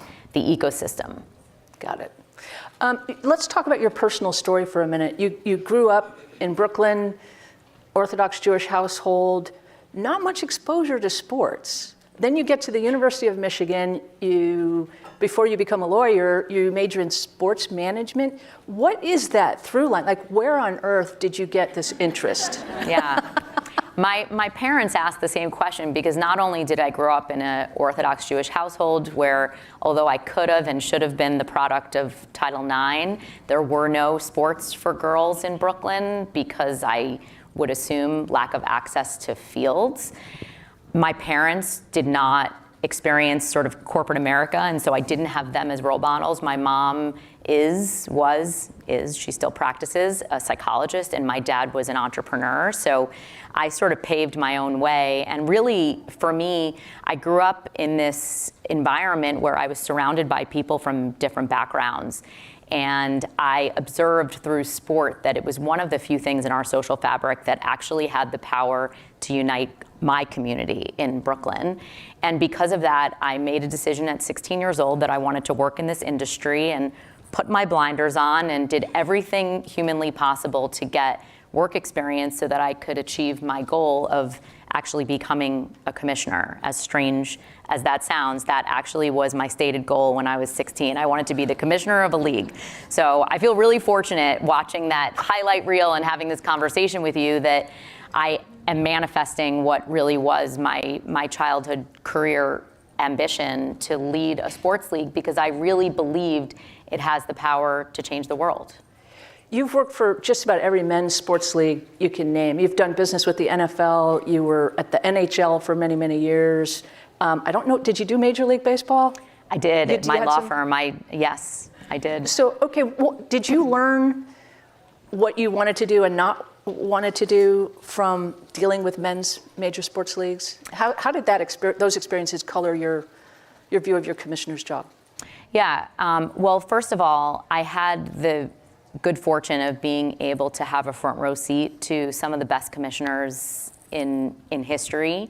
And in particular, with my years at the NHL, I watched and worked directly for Commissioner Bettman in the NHL. And he is notoriously known for being one of the best at managing owners and building enterprise value for franchises and for the league. And what he has achieved on behalf of the NHL, which I remember when hockey was described as a niche sport and transcending the mainstream. And those were the years when I was there. And so there are so many best practices that I learned from that experience. As importantly, I learned what the expectations of the industry are for sports. And I think that is, one of the most important takeaways for me that I've been able to apply here. Some examples include how we deal with players and the Player Association, how we have managed and navigated this new media rights cycle. I know what the questions are that need to be answered, and so we can come to the table prepared to unlock the potential of the NWSL using some of those traditional benchmarks that have guided the growth of men's professional sports in our country. I was talking to Clara Wusai, who's owner of the New York Liberty, and co-owner of the Brooklyn Nets. And she was telling me that so many times people who invest in sports franchises, they look for the big men's franchise return. They talk in billions of dollars. Her point was that there is excellent return on investments in women's sports. They're just smaller, but it's still a very, very good return. Does the proportionality there affect the narrative when you're trying to sell the league? And what do you tell people who expect gargantuan results or gargantuan profits, or they expect to buy in for gargantuan amounts of money? Look, when Steve Ballmer bought the LA Clippers several years ago, people thought that was a crazy number. It was, I believe, over $2 billion. And today, that looks like a steal. If you look at all of the sell prices from the men's leagues over the last 30, 40, 50 years, there is absolutely no question that they increase in enterprise value in 5 to 10 year cycles. We are 11 years old. And so I often say to in some of those conversations with potential investors, even though we are 11 years old, which is teeny tiny relative to the men's leagues, we're actually in many ways only 2 years old, because for the first 9 years of the NWSL's existence, we were actually operated and managed by US Soccer, which is the federation in our country. So we weren't even an independent business until the year 2022. So imagine what will happen in the future when we now have our own independent business decisions and we're actually making those business decisions on a first principles basis, which is what you see happening now. So we're only 1 to 2 years into the beginning of our growth, and we describe it, and there's actually data to support it, that we are at that beginning of the hockey stick growth effect. And so it's actually not really that hard to sell from an investment perspective, because smart investors see that value proposition, and we see it with the types of owners that we're investing. For example, last week we announced that the Tisch family, who own the Giants, invested in Gotham near New York, New Jersey, New York, and they won the championship this past weekend. So I shared with her that was really good timing on their part. They closed about 5 days before they won the championship. Yeah. Earlier this year, we sold the Chicago Red Stars to the Ricketts family, who own the Chicago Cubs. And so one of the most important litmus tests for us is seeing the quality of the investors that we're attracting. And those are great examples of the kinds of families that we're inviting into our ecosystem that we know are going to be instrumental in building the future. It's really interesting. It sounds as though a lot of male leadership missed a double espresso sitting right under their nose. Yeah, so. Well, good for us. Yes. We're going to make it right really quickly. We act with a lot of urgency because we do, I think, collectively feel that we have a lot of time that we have to make up for. And for that reason, we have a very motivated staff and very motivated players who could not be more excited to actually manifest the league that we know should have been a long time ago, but we're ready for it. Great. We're going to have to leave it there. We're out of time. We're going to take a short break, and we'll be back at 11:10 with Maria Shriver, who has come from an interesting meeting at the White House, apparently. So short break, and thank you for your presence and attention. Thank you. Thank you, Jessica.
More than 1 million women in the United States experience it each year. Just 6% felt prepared for the symptoms. The tide is changing. If I'd known more, if I had knowledge of what was going on, I wouldn't have been, spiraling out of control. You can sometimes have dripping, drenching sweats. It just can happen at the most inopportune times. One doctor also just told me, this could last, on the worst case scenario, 10 years. For Black women, they not only enter menopause, this menopause journey sooner, their symptoms are more severe and they last longer. As part of the system, the brain talks to the ovaries and the ovaries talk back to the brain every day of our lives as women. So the health of the ovaries is linked to the health of the brain and the other way around. I'm hoping that this conversation is about health, but it's also about stigma, and that women who are perimenopausal and menopausal, postmenopausal, can see themselves as vibrant, as sexual, as attractive, that we're not just attractive in our 20s, but we're all of it, we're whole at every decade.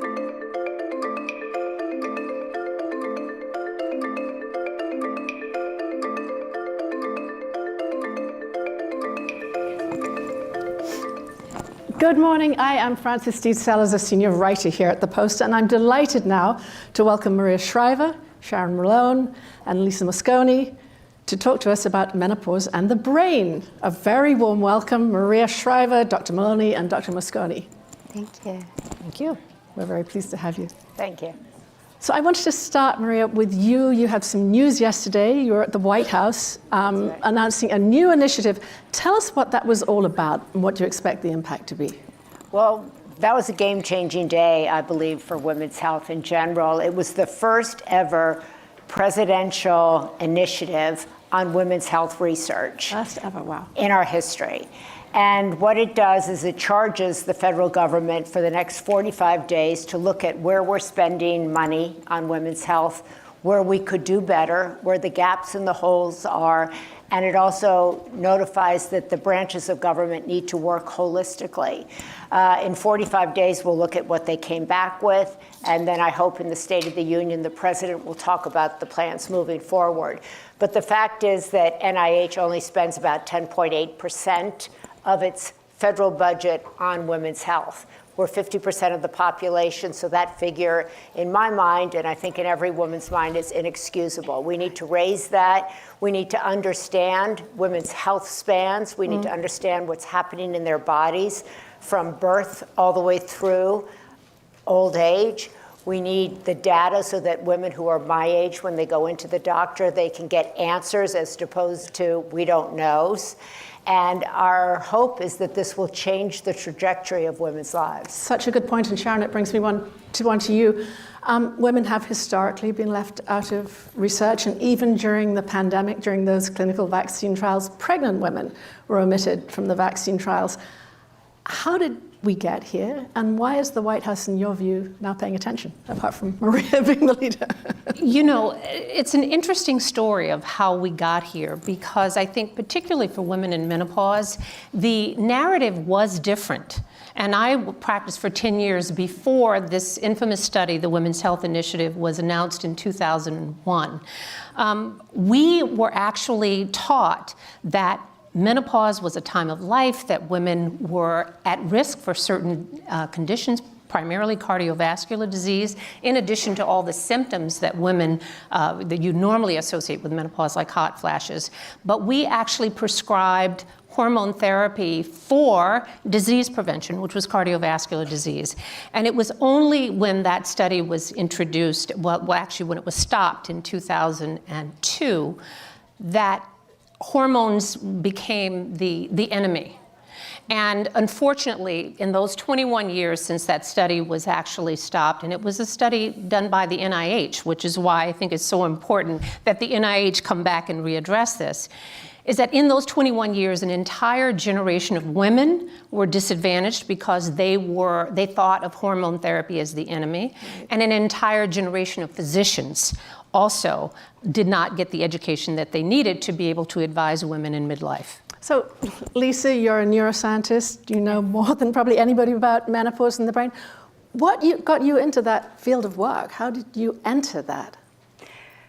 I entered the field of menopause a little bit in a slightly unusual way. I was studying Alzheimer's disease. I specialize in Alzheimer's prevention, and I do specialize in women's brain health, which, let me tell you, I don't have a lot of competition in this one. We were working with Maria and the Women's Alzheimer's Movement, and the research is NIH funded, and we were trying to reconceptualize Alzheimer's disease, not as a disease of old age, but as a disease of midlife. Alzheimer's disease is a disease of midlife with symptoms that emerge and manifest in old age. And what we have shown is that that timeline is a little bit different for women than for men, as in the signs of Alzheimer's disease, the negative changes that occur in the brain can be detected earlier on in life for women. So we can do brain scans to try and find these changes that tend to coincide with the menopause transition. So that's why we're not looking at menopause as a neurologically active state that may increase a woman's risk of Alzheimer's.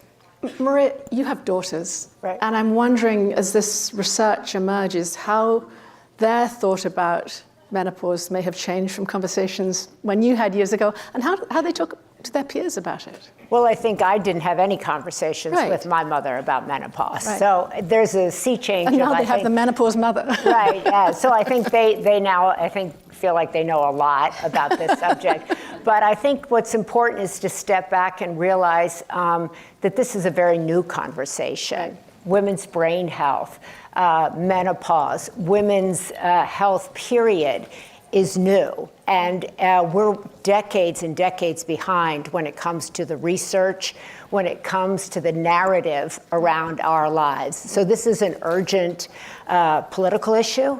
It's a human rights issue. It's an economic issue. Women drop out of the workforce due to menopause, due to depression, due to anxiety, due to all kinds of things that we don't know why they have that, why they're experiencing this. When I got involved in Alzheimer's, because my dad had Alzheimer's, everybody said it was just a disease of old age. There was nothing you could do, and that women only got it more because we lived longer. That's all changed, and we've changed the narrative on Alzheimer's. We've put women front and center. We've said we have to study women now at a younger age to determine what's happening in midlife and beyond. We can't tell you, and all of these things depend on research which we don't have. So that takes me again, Sharon, to you. You mentioned the change thinking around estrogen, but younger women coming into menopause, are they thinking about hormone replacement therapy differently than maybe 10, what's the conversation you're seeing? Because we're honestly changing the conversation. And I think for the women of my generation, many of them have missed out because they,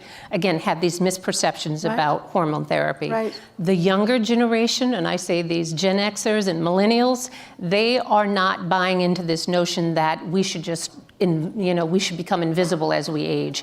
And there's real scientific data about hormone therapy that has been there in front of our eyes forever, and we've ignored. And that's the unfortunate thing, because when I say what this study did, the Women's Health Initiative, it really took the most effective solution that we had, not only for the symptoms of menopause, but as we're coming to find out, not only that we're finding that the data is very convincing as far as cardiovascular disease and osteoporosis.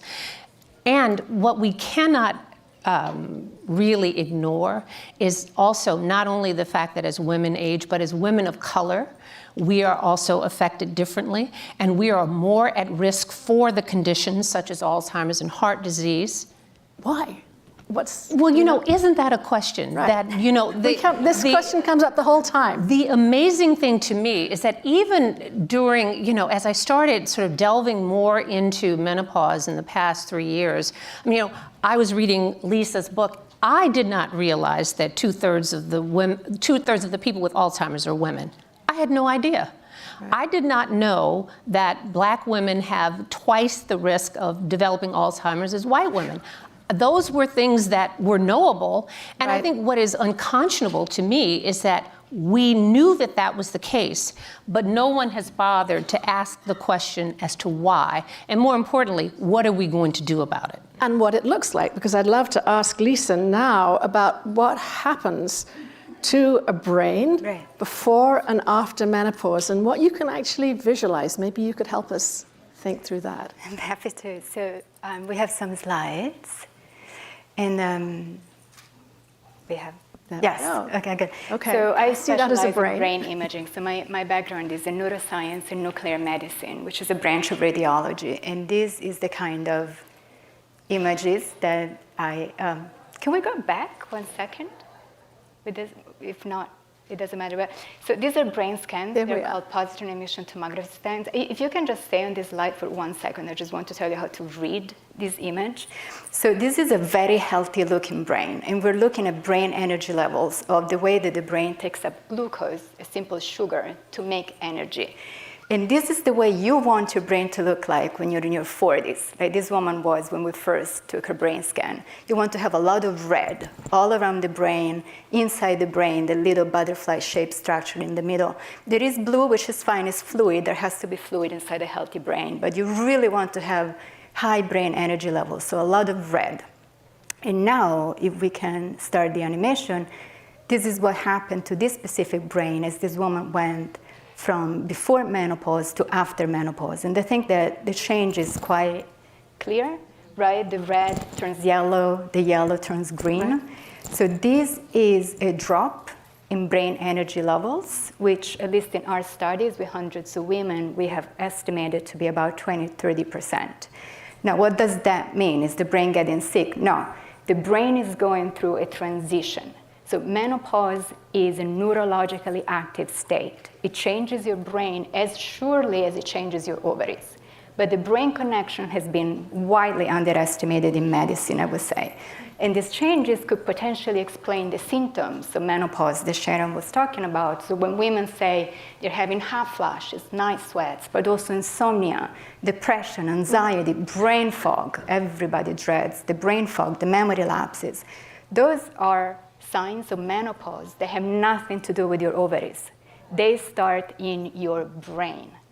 Those are signs that your brain is changing because of menopause. And what's really important, can I just say, what's really important is that, millions of women go to their doctor in midlife with these symptoms and they're put on SSRIs. Or their doctors don't associate these symptoms with being perimenopausal, right? So this is a conversation that doctors need to be brought into, that women need to understand that menopause is not just a bodily change, right? That it's not just about losing or getting intermittent periods, it's about what's going on in your brain. Which makes me ask Sharon, where does estrogen fit into this? Do we have any clue about the impact estrogen was having on those incredible slides we saw? We actually have a lot of information about estrogen because, contrary to popular belief, estrogen is not new. We have known about estrogen. Once again.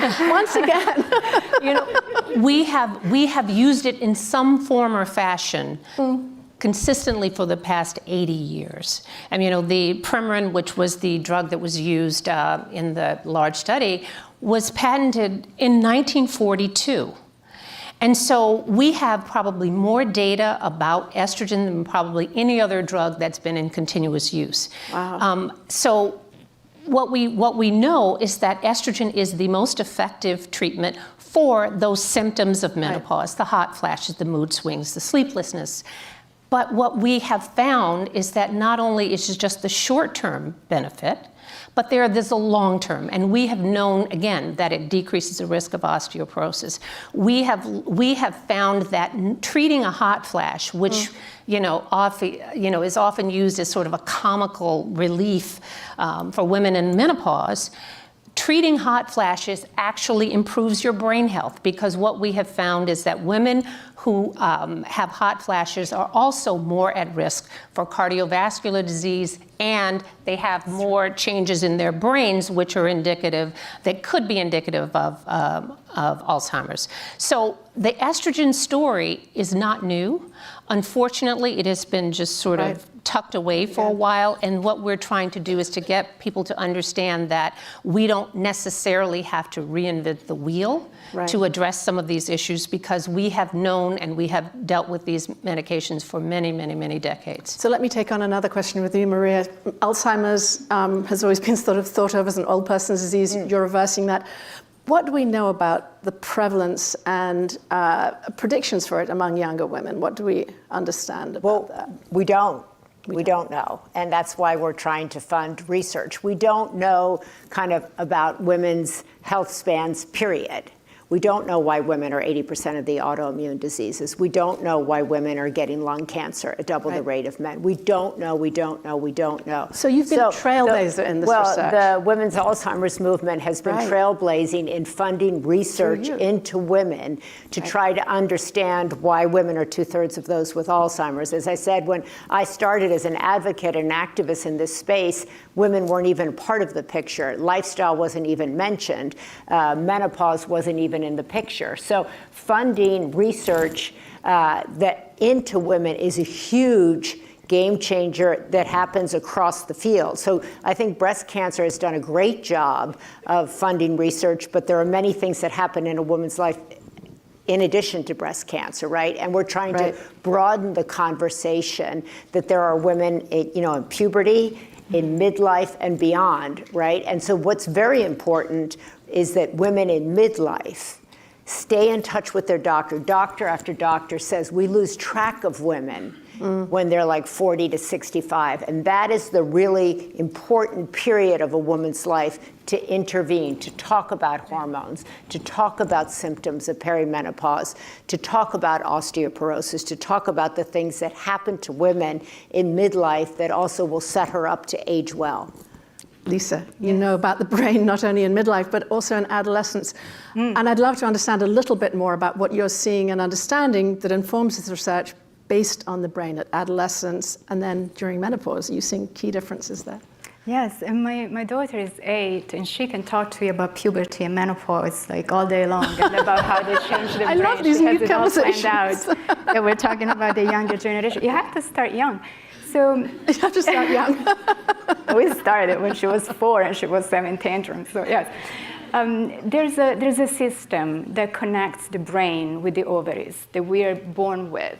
The system is called the neuroendocrine system. So it connects the neural part of your brain, neural system, with the endocrine system, the hormonal system. This system gets activated during puberty, during adolescence, and it gets deactivated after menopause. And it's really this switching, this on and off switch that creates a bit of a remodeling inside the brain. And we like to say that menopause is like a renovation project on the brain. And it is not all negative. So we have the symptoms that we're familiar with. We have some medical risks that can come up. But just like puberty and also like pregnancy, these are transition states that also bring a lot of resilience in new mental and neurological skills. And something that we really like to underline is that women after menopause have exceptional empathy and cognitive mastery and emotional mastery, which is a very specific ability to turn down your reactions to negative stimuli.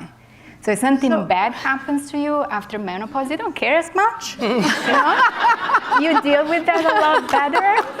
And it's so important. So Sharon, given this, why is the narrative around menopause so doom and gloom? Well, that is a narrative that I think has taken hold by this whole notion that as women, as we age, we become more invisible. Who cares what happens to you after menopause? I think that, thank goodness, due to women like Maria Shriver, Michelle Obama, there are so many women out there who are showing that menopause and the menopausal phase of life, of which women will spend 1/3 of their lives if they're lucky, is a time of great joy and productivity. I mean, just as you said, there are a lot of things you don't care about when you're 60 that you cared about when you were 40. And we have got to really sort of, almost say rebrand menopause, because there are a lot of us that are out there who are postmenopausal. And I think that this is a phase of life when we've never been wiser. We've never had more experience in life. And to be able to impart that and to not sort of shrink into the background is really our goal. And I think that the more people that fess up to this and actually come out and embrace it, then I think that women can accept it for what it is, which is a wonderful phase of life. So, last question that I want to ask each of you. We have a new woman, the 17th director of the National Institutes of Health is a woman.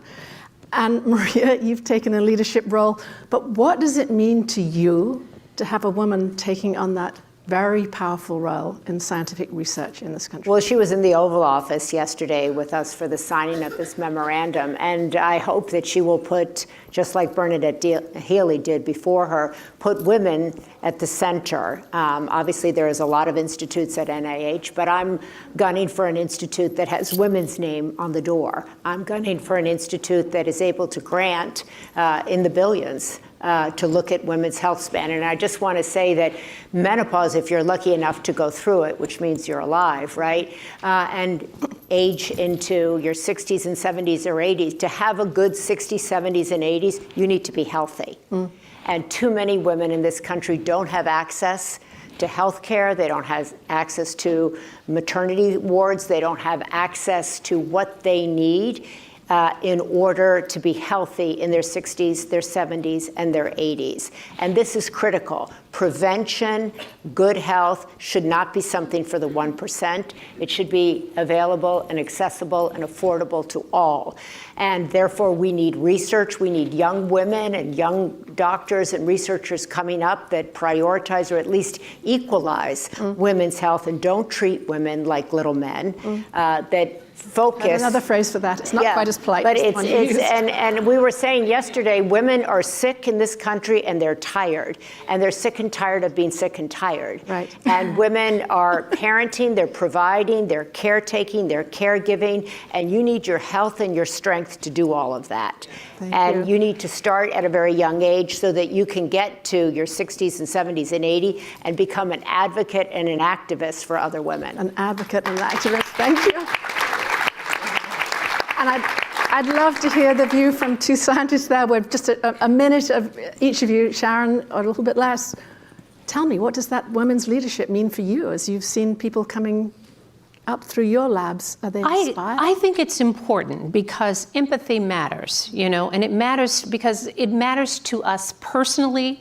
I think we need more diversity in the researchers because you will find things interesting that honestly will affect you.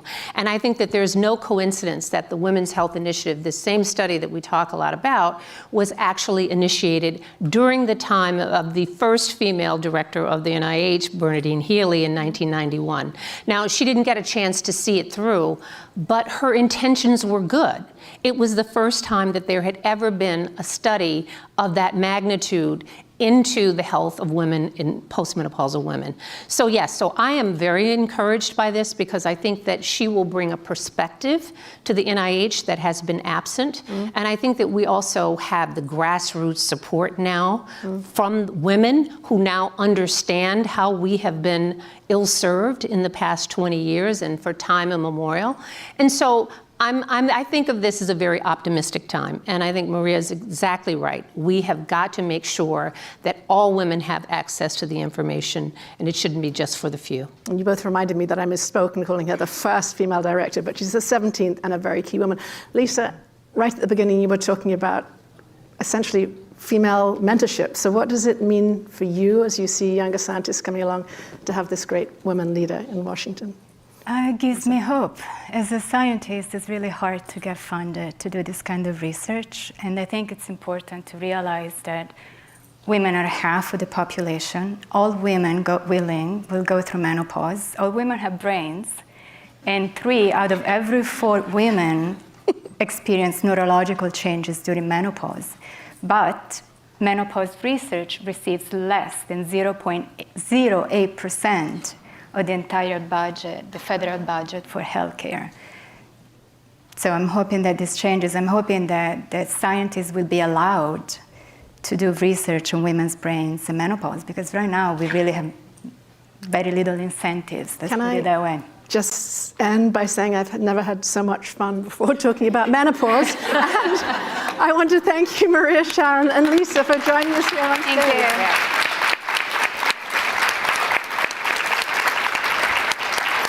you. And we'll be right back soon, so please stay with us. Thank you for being here.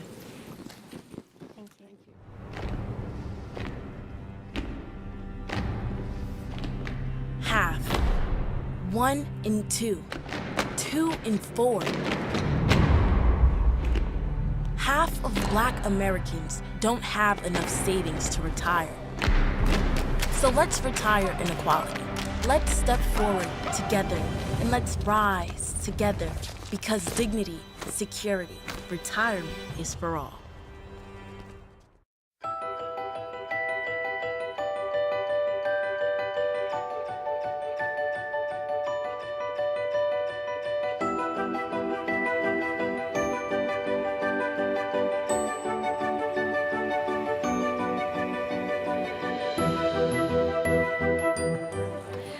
Good morning, everyone, and welcome. I'm Kathleen Koch, a best-selling author and longtime Washington correspondent. You know, we sentimentally refer to retirement very often as the golden years, right? But is that idyllic vision, is that really achievable based on what most of us have set aside? I mean, think about it, be honest with yourselves, right? Well, here to walk us through that is Courtney Gibson. Courtney is the Chief Institutional Client Officer at TIAA. Welcome, Courtney. Thank you so much. It's great to be here with you, Kathleen. Courtney, starting in 2031, the number of Americans over 65 by that point in time will be roughly double what it was in 2008. And we all know that's because of the baby boom generation, right? So, Courtney, how are they set to live out their golden years? Well, you know, we can speak in generalities today, and that's what I'll do. And it depends. It depends on a number of factors. Have they saved? How much have they saved? Did they participate in their workplace retirement plan? Did they have access to a pension plan or defined benefit plan? Did their workplace plan have access to lifetime income or that guaranteed paycheck in retirement? There's a lot of factors that go into that. But you know, I want to maybe put things in context for a second. So when we think back to 1975, that was prior to me actually being here. I'm a millennial. I'm one of the oldest, but you know, work with me on that. But you think back to 1975, and this is important though. 70% of Americans that were part of a retirement plan actually had a defined benefit. Pensions. They had pensions. And that's 70%. Today, Kathleen, do you know what that number is? I have no idea. 12%. 12? 12%. What happened? Well, what happened was the defined contribution programs came into play. And unfortunately, with many defined contribution programs in 401k, and we'll touch on 403b, which is where TIAA has been prominent and prevalent in ensuring secure retirements. But in the 401k market, in the default, which is where most plan participants go, where you don't actually go in and pick the stocks and bonds you want. You go in and say, we're going to go into this target date fund and I'm going to retire in 50 years. I'm going to set it and forget it. That's generally what populations are doing today. And unfortunately, 401k plans don't have that guaranteed retirement paycheck in it the way that, for example, the 403b market does. So you think about higher ed, healthcare. For many, many years, those populations actually had annuities in the default. And what did that do? It basically served as a quasi-defined benefit plan. So when the teachers and doctors, instead of having to worry about their retirements, they could say, you know what? I got my guaranteed paycheck. I know I can work, I can do what I want. Here you go. So we're here, though, at the Global Women's Summit. Help us understand why this problem disproportionately impacts women and also workers of color. Well, it's interesting. So I want to finish just really quickly on the last one because something actually happened about 20 years ago. It was something called open architecture, which came in and it actually took away the ability for many of the plans to just kind of say with fiduciary protections that they could have these guaranteed paychecks in the default and even in higher ed. So what ended up happening, 403B or the higher ed and healthcare started to look more like 401k. And many people don't even realize it, but they're actually off track for retirement. They're off track. They think they have a guaranteed paycheck in retirement, but they don't. And disproportionately to go to women and African Americans, not only do we have a situation where women tend to, like I think we were just talking about this, we tend to be caregivers. We tend to have children. And oftentimes we might actually take some time off beyond maternity leave and leave the workforce. And what happens when we come back? You're behind. And we already know, I mean, statistics have shown us, I'm not making this up, women make less money than men. So not only are you now working a little bit less, you are earning less, and oh, by the way, we live longer. We live longer. So men on average are about 75 years, women live to 80, so we're living longer, we have less, we've earned less. We end up with 30% less in retirement, and yet our money has to last longer. So women are disproportionately impacted because of the wonderful contributions that we provide to society without having a monetary connection to them, generally speaking. That's my nice way of saying we don't get paid for a lot of the things we do, and it's not going towards our retirement. And so women are disproportionately impacted. And with blacks, it's different. And this isn't debatable. There are systemic issues that have impacted African Americans, whether it's been from political, social, economic disparities. At points in time, black people couldn't own a home. Well, the number one way that Americans actually pass on generational wealth is from what? Home ownership. You can't own a home, you can't pass it on.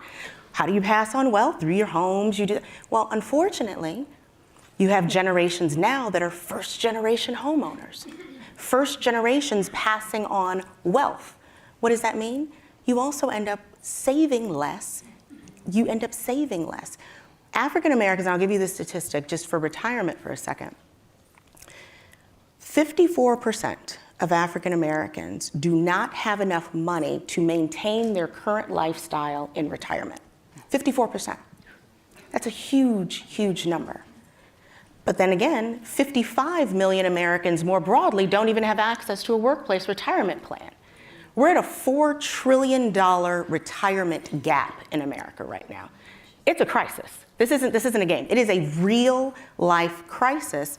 Yet we have people that think they're doing the right thing. They're in these target date funds. They think, oh, I'm contributing to my 401k. I'll have enough in retirement. And they aren't being told it may not be enough. And then you have people that don't even recognize that these workplace plans, even when they have access to them, are for them. So what do we do about it? Now, I know that TIAA was a major advocate of a measure that Congress passed recently, and that's the Secure Act. Yeah. And that was to tackle the retirement savings crisis. But what do we need to do beyond that? Because I understand that TIAA is pushing something called a Retirement Bill of Rights. So what is that and how would it work? Well, we're not pushing it. What we're doing is we're gathering the coalition of the willing, as we like to call it. We're gathering champions, both in the public and private sector, to say, let's solve this problem.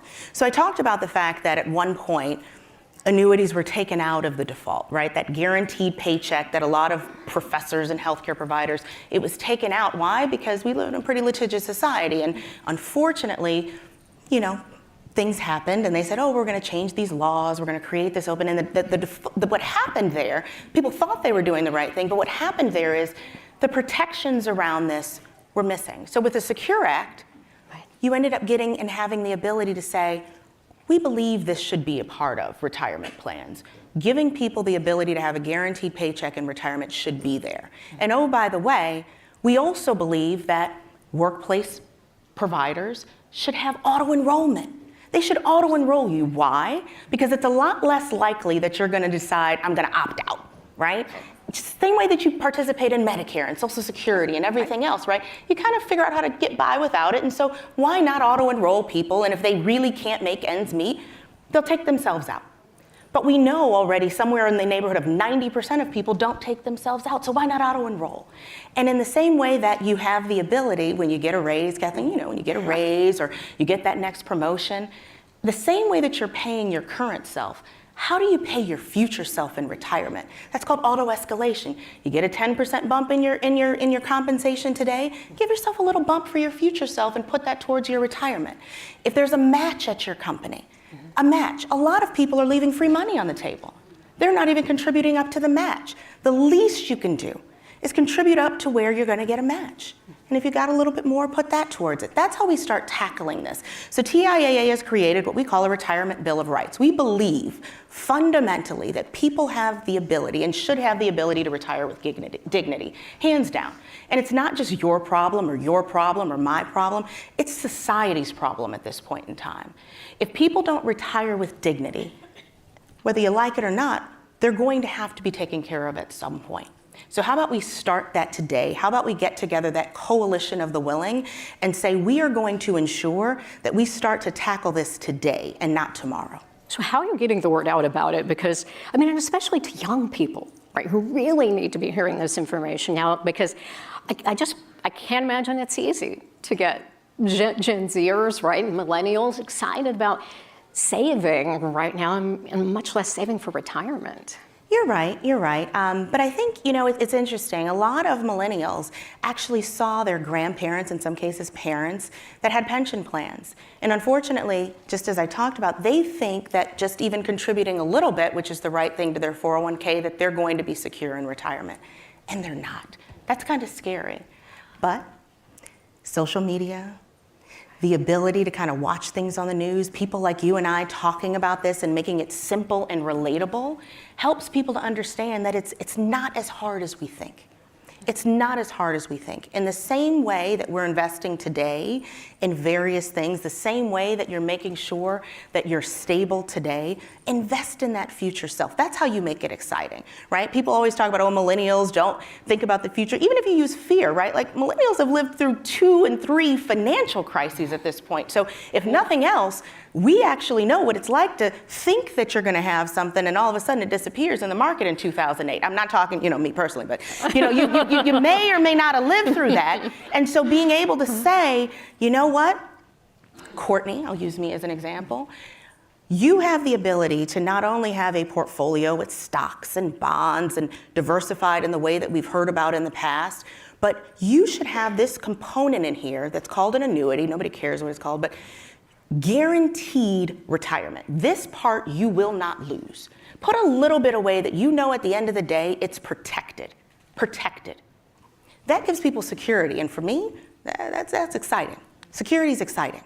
So in closing, are you optimistic? Of course I am, Kathleen. I have 4 little babies. I have no choice but to be optimistic about our future. But I'll tell you what really excites me. It is the youth. Mm-hmm. It is the children and the teenagers and the young adults today that are saying, we care about tomorrow, whether it's our environment, whether it's social activities, whether it's financial implications, whether it's doing the right thing while simultaneously being able to make a profit. Who'd have thunk you can do both at the same time? I'm optimistic about that. The technological innovations, the AI, the ability to say, we're going to take what we have and make it better. And that's what we're seeing today. So I'm very optimistic, and we will solve this retirement crisis. It may not be in my lifetime, but we're going to put a nice dent in it, and TIAA is going to help lead the way. All right, Courtney Gibson, Chief Institutional Client Officer at TIAA. Thank you so much. If you would like to share your thoughts, feel free to tweet #PostLive. And now stay put, my friends at the Washington Post. We'll be right back. Thanks. Thank you.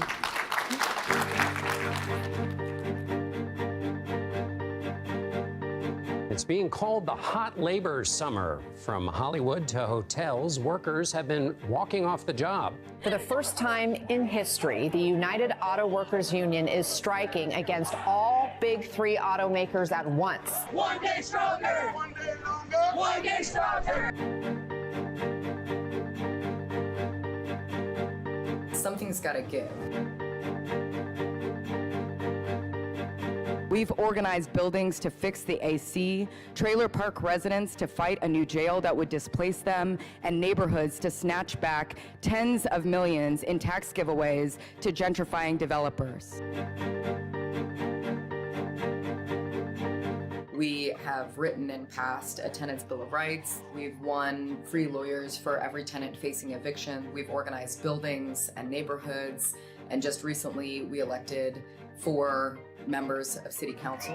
Thousands of people in our city went to the polls today, and they voted with the tenant union. Yeah! Yeah! Yeah! That is so revolutionary. Do you feel that?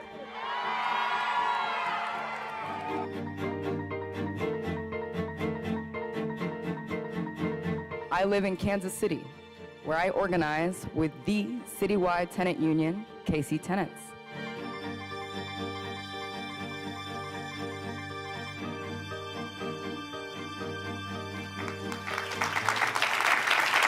Good afternoon, everyone. It's so good to see you, and I'm very happy to be here. I'm Alexi McCammond, an opinions editor here at The Washington Post. As you just saw from this video, I'm so happy to be joined by Tara Raghavir, the director of KC Tenants. They're trying to make Kansas City ground zero for tenants' rights and affordable housing. I'd love if you could start just by telling us in a few sentences, which of course is hard to encapsulate all of your work, exactly how you're trying to do that. Paint a picture for us what that work looks like in Kansas City. Sure. Thank you so much for having me. Of course.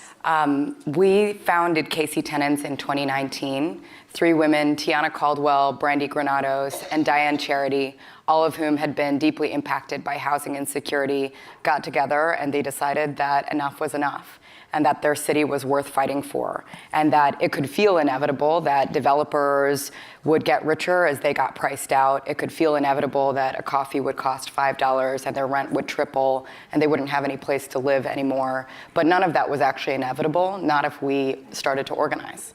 So we started a tenant union back in 2019, which has grown to be the citywide tenant union in Kansas City, Missouri. We have 9,467 members. We've elected members of city council. We've fought for and passed citywide policy. We've organized buildings and trailer parks to fix conditions and snatch back millions of dollars from gentrifying developers. And all of this is within the context of the tenant union, which is the vehicle that we're really invested in continuing to grow. You know, I think when we think about affordable housing and people talking about these inevitabilities, there's a certain level of shame that folks might feel when they're renting. If they can't make rent, if they have to move in with someone who might be abusive to help them pay for rent. You are describing what to me feels like a clear political identity for this movement, maybe for the first time. I wonder if you agree with that and how you think about the movement and your role in building a political identity for these renters. Yeah, absolutely. We talk about tenants as a political class, and that is sort of a new idea in this country where tenant, if it's an identity at all, it has been an identity of shame. We're taught to aspire for ownership, right? But we're ignoring the fact when we rest on that aspiration that ownership has not been accessible to many communities in this country ever. So tenant we're reclaiming as an identity of power. And a lot of the work of what we do in a tenant union is actually translating private pain into public power. And that power actually comes in the form of collective, right? The theory of a union is very simple. We're stronger together than we are as individuals. Our landlords are nameless and faceless to many of us. They're big corporations. They don't live in our towns. We individually don't matter to them. We're line items in their budget. We're disposable. But when we get together and when we can withhold our rent or take some other kind of collective action, then we matter and then we're powerful. How much of it, in your experience, is appealing to folks' hearts over their minds? When you talk about these personal stories, I can't help but be moved. I'm sure other people are feeling things in the room. When you're trying to get some sort of legislation passed or fight for tenants' rights in some way, how much of those personal stories do you share with folks in power versus sort of just a policy idea or agenda? You know, we say a lot that the people closest to the problem are the closest to the solutions. So everything that we do has people who are directly impacted at the center of it. But the limitation that we observe all the time is that decision makers, even the media, are willing to listen to people's story of pain, but not willing to trust their expertise.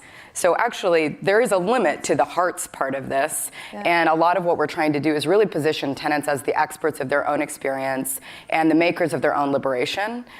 It's not a project that's done yet by any means, but the tenant union is a powerful vehicle that takes us in that direction. What's one type of power or right that you would hope renters could have if you could snap your fingers and change things tomorrow?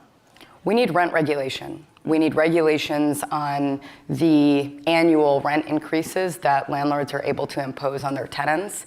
Currently, the market is completely unregulated. It's the Wild West out there, right? And you probably know this as someone who lives in DC. The rent is too damn high. And the rent is too damn high. That's just a fact.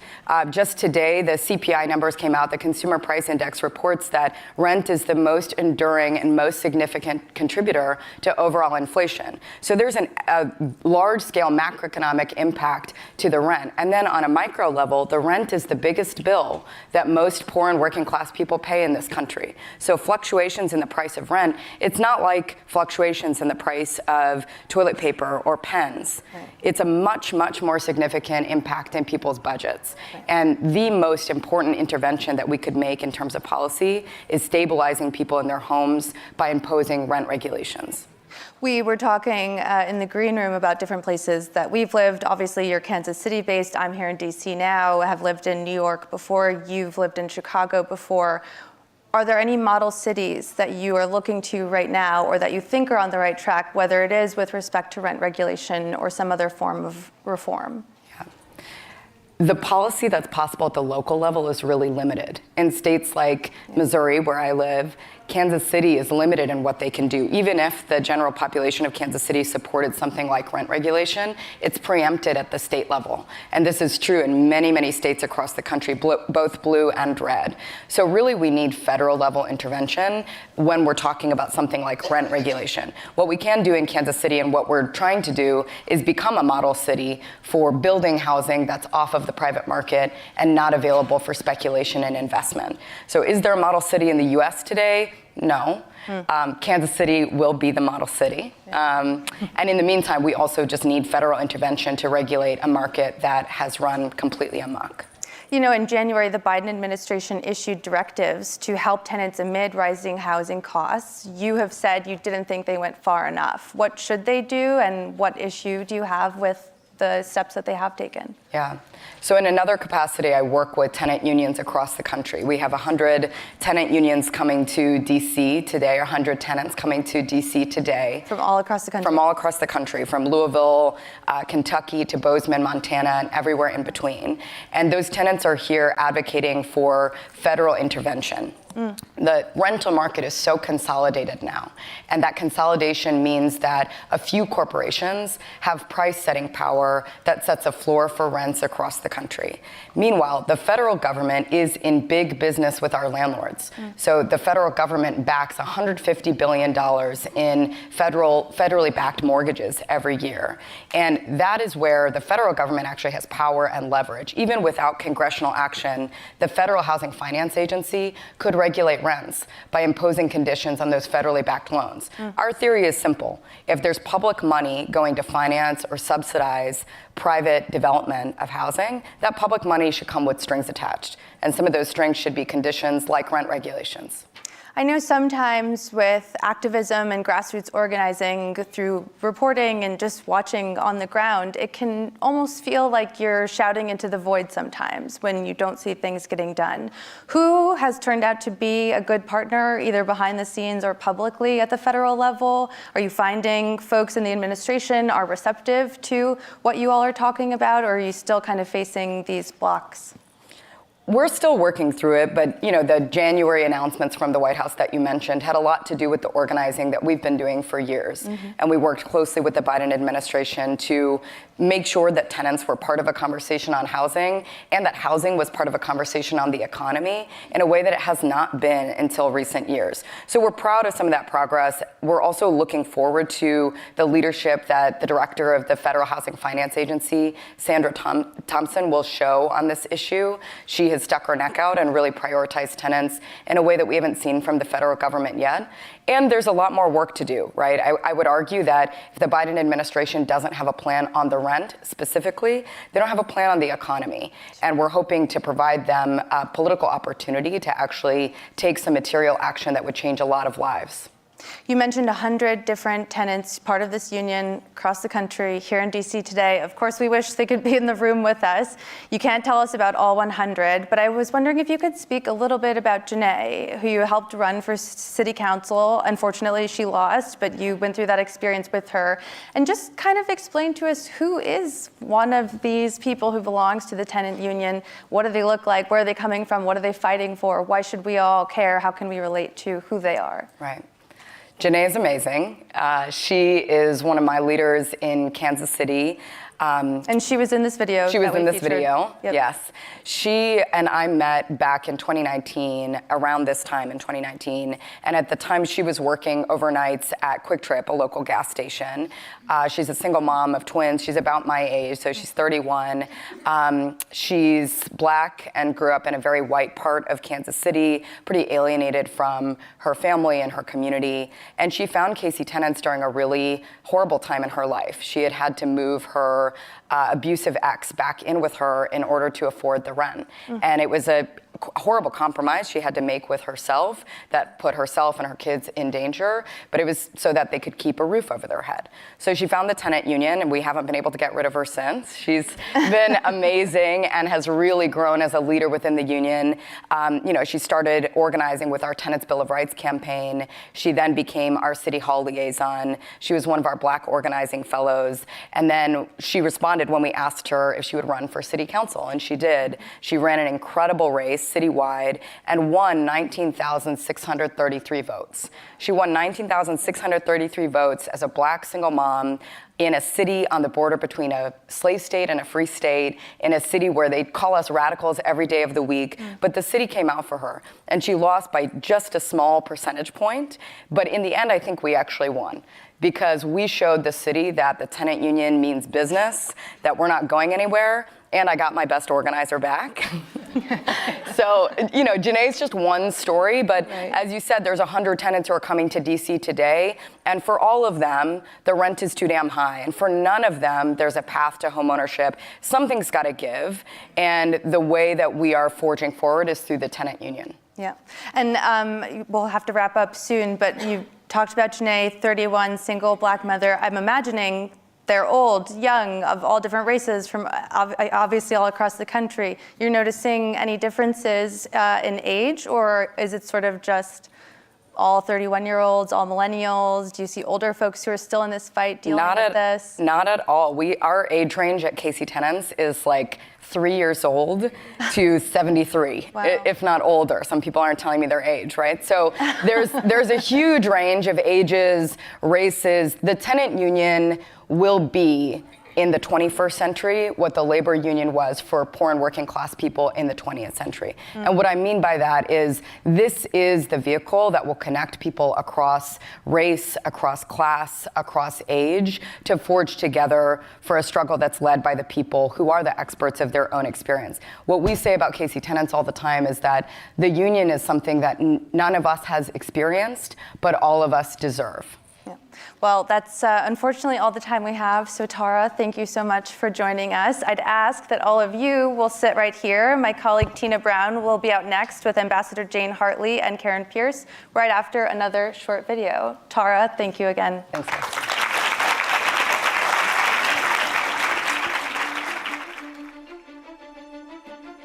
We've got a special relationship with Great Britain. The special relationship. The special relationship. The special relationship. That the relationship between our two nations is unlike any other. Whether you like the term special relationship or not, it is the UK's single most important bilateral relationship. Our special relationship is truly special. They are our most important ally in the world.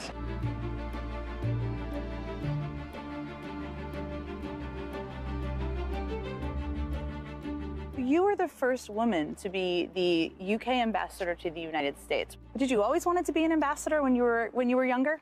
It was the first thing I wanted to be. I then toyed with being a fighter pilot. There were many, many strong female ambassadors when I was ambassador to France. Just in my own embassy, many of our top people were women. What was interesting to me was I saw all of that in sort of the public and in the diplomatic corps. On the private sector side, France, I think, is probably even worse than we are.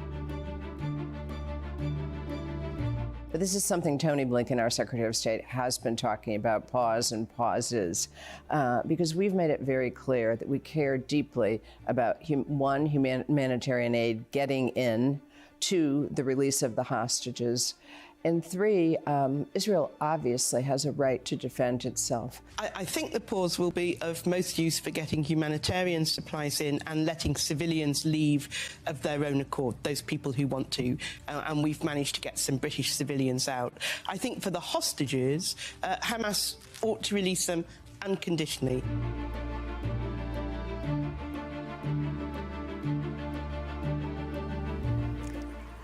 Hi everybody, it's an incredible privilege to be sitting here now with these two remarkable power women. On far end here, British Ambassador to the US, Dame Karen Pierce. In her 4-decade diplomatic career, she's worked closely on the response to the 9/11 attacks and the peace process to end the Bosnian War. She's served as the British Ambassador to Afghanistan and as the permanent representative to the UK mission to the United Nations. And she's a good friend. And ditto Jane Hartley, who had a stellar career as founder and CEO of a global advisory firm before being appointed by President Obama as US Ambassador to France, and then tapped by President Biden as the US Ambassador to the Court of St. James, an incredible diplomatic twofer. So welcome to you both. So Dame Karen, just yesterday, big news, right? Gobsmacking news, as a matter of fact, because former Prime Minister David Cameron, now Lord Cameron, suddenly steps out of a car outside Downing Street. Everybody's astounded to hear that he's the new Foreign Secretary. So talk about it. I mean, what was in Rishi Sunak's mind, this very extraordinary new appointment? Well, I think it's a great appointment, given all the challenges we face in the world at the moment. It's enabling the Prime Minister to have the cabinet he needs to help tackle the domestic and the international challenges. Very sorry to lose James Cleverly, who was a great friend of America, but he's needed at the Home Office, particularly on the issue of migration.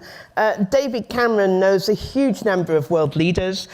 He's dealt with a lot of problems that have led to some of the challenges we see today. He dealt with ISIS, he chaired a G7, actually I think a G8 summit in 2013, on very close terms with lots of world leaders. I think it gives the Foreign Office itself an extra oomph, and I think he's going to be a great figure on the world stage in support of Rishi. Yeah, I mean, it was actually a very sort of ballsy, if I may say, decision of the Prime Minister to bring in someone of that. Shows confidence. It does show a lot of confidence, although, of course, the right wing are not very happy about it because of the, it will be very interesting to see how it plays out, let's put it that way. So, of course, Cameron immediately is going to be confronted by the huge Israeli-Hamas crisis. I mean, you've had such long experience in wartime diplomacy, Karen. What role do you think Britain can play in trying to sort out any sort of solution? I think the best role Britain plays is problem solving and burden sharing. You can't solve big problems like this without US leadership. And I'd like to salute the leadership the President and Secretary Blinken have been showing. We have a deep history in the Middle East, for good and bad. We can bring that to bear. We have the relationships that David Cameron and prior to that James Cleverly had made. And we do a lot of thinking about how to solve this sort of problem. We've got a lot of experience. We have a great many experienced diplomats who've made the Middle East their career anchors. So I'm hopeful that we can work with the Americans, work with the UN, work with the region itself to try and bring some shape to this, to try and get the humanitarian aid in, get the hostages out while supporting Israel's right to defend itself within international law. Well, Jane, as we speak, tens of thousands of people are about to march in support of Israel here in Washington. And of course, on Saturday, there were 300,000 who took to the streets in a massive sort of pro-Palestinian march. It was actually a peaceful march, but it was a very amazing turnout. For the American ambassador to be there of a staunchly pro-Israel administration, how are you sort of navigating this? Have there been dozens of dissent cables, I know, in the channels of dissent within the Foreign Office protesting, the need, of course, for a ceasefire. I mean, for you, it must be difficult to navigate on the ground. Yeah, it has been a difficult time. In terms of the marches, first of all, we did have, I think it was 300,000 ending up at the U.S. Embassy on Saturday. But it was peaceful. It was peaceful, and I am sure in London we will have many more. I believe in free speech, and I believe in the right to protest as long as it's peaceful and not hateful. To your second point, it's difficult. It's tough. I see the dissent cables coming out of state. And by the way, I've got to commend Tony Blinken, who sent out a note yesterday or the day before saying he understands how people feel and please keep communicating. This is difficult, though. If you think, and I feel it personally, if you think about the State Department, people go into the State Department, they go into the Foreign Service to be diplomats. They go in to be diplomats because they think diplomacy works. They go in to make sure diplomacy works to get to peace. I've served in, as you said, I served under President Obama as ambassador to France, serving under President Biden now, and I served in the White House long ago. People go into government to try to make the world a better place. So for many of the people in the State Department and many of the people in my own embassy, this is very, very difficult. Now, we can't lose sight of the fact that Israel was attacked, and we can't lose sight of the fact that this was a terrorist attack by a terrorist group.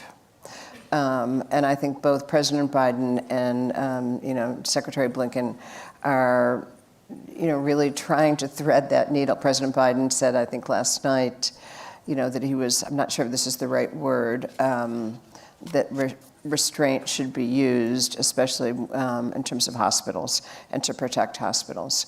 I think President Biden and Tony Blinken are listening to people. Having said that, once again, if you live in Israel and you live 2 miles from that border where you have Hamas, which is a terrorist group that's pledged to destroy Israel, they have a right to defense.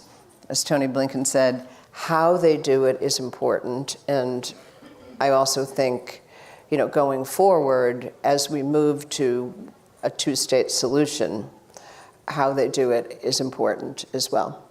Well, you, of course, were chairman of Sesame Street, so, there's a lot of children who are dying in Gaza. Listen, I was with the Darren Walker, your friend, Ford Foundation, and the president of Sesame Street were over in London last week, and we were talking about what we could do in terms of philanthropically together for children. It's very hard for me. Sesame Street had a program that worked closely with refugee children, supported by a MacArthur grant in a partnership with the IRC, the first ever. This is very difficult. I do believe that Tony Blinken and President Biden are navigating this better than anybody else could, because, by the way, they see the difficulty. Mm-hmm. Well, of course, one of the things that constantly happens when you are an ambassador is that these enormous crises blow up and the other priorities get, to try to work on the proactive priorities becomes a real heavy lift because the focus is gone. So, but you've also, of course, a lot of your time has been spent on strengthening economic ties. I know in the UK, Boris Johnson, promised that the prize of Brexit was going to be a free trade agreement with the US, which evaporated. But talk about the new pact that you did manage to get signed, which is this new economic pact, the Atlantic. Yeah, listen, President Biden has been to the UK 4 times since I've been ambassador. The UK is extremely important. The special relationship is real. And we work on challenges like Ukraine in particular, where UK has really led the way. But in June, Karen was there. The president and the prime minister had a meeting at the White House. And out of that came the Atlantic Declaration, which talked about how we can have more secure supply chains, how we can work together in terms of skilled employment. and talk about some things that we've been talking about, the two countries have been talking about in terms with USTR and others in terms of what we do on small and medium-sized businesses. Can we make it easier for them to do business across the Atlantic on both sides? You know, we do, I just looked at this the other day, which I was surprised. I was doing a speech for BAB, British American Business. Trade is up 25% since COVID. Which I'm really somewhat surprised. And listen, we are talking constantly. I think there's a meeting in early December, which will be the second meeting, I think it's early December, of the Atlantic Declaration in terms of what we can do. Our vice president was just over in terms of the AI summit.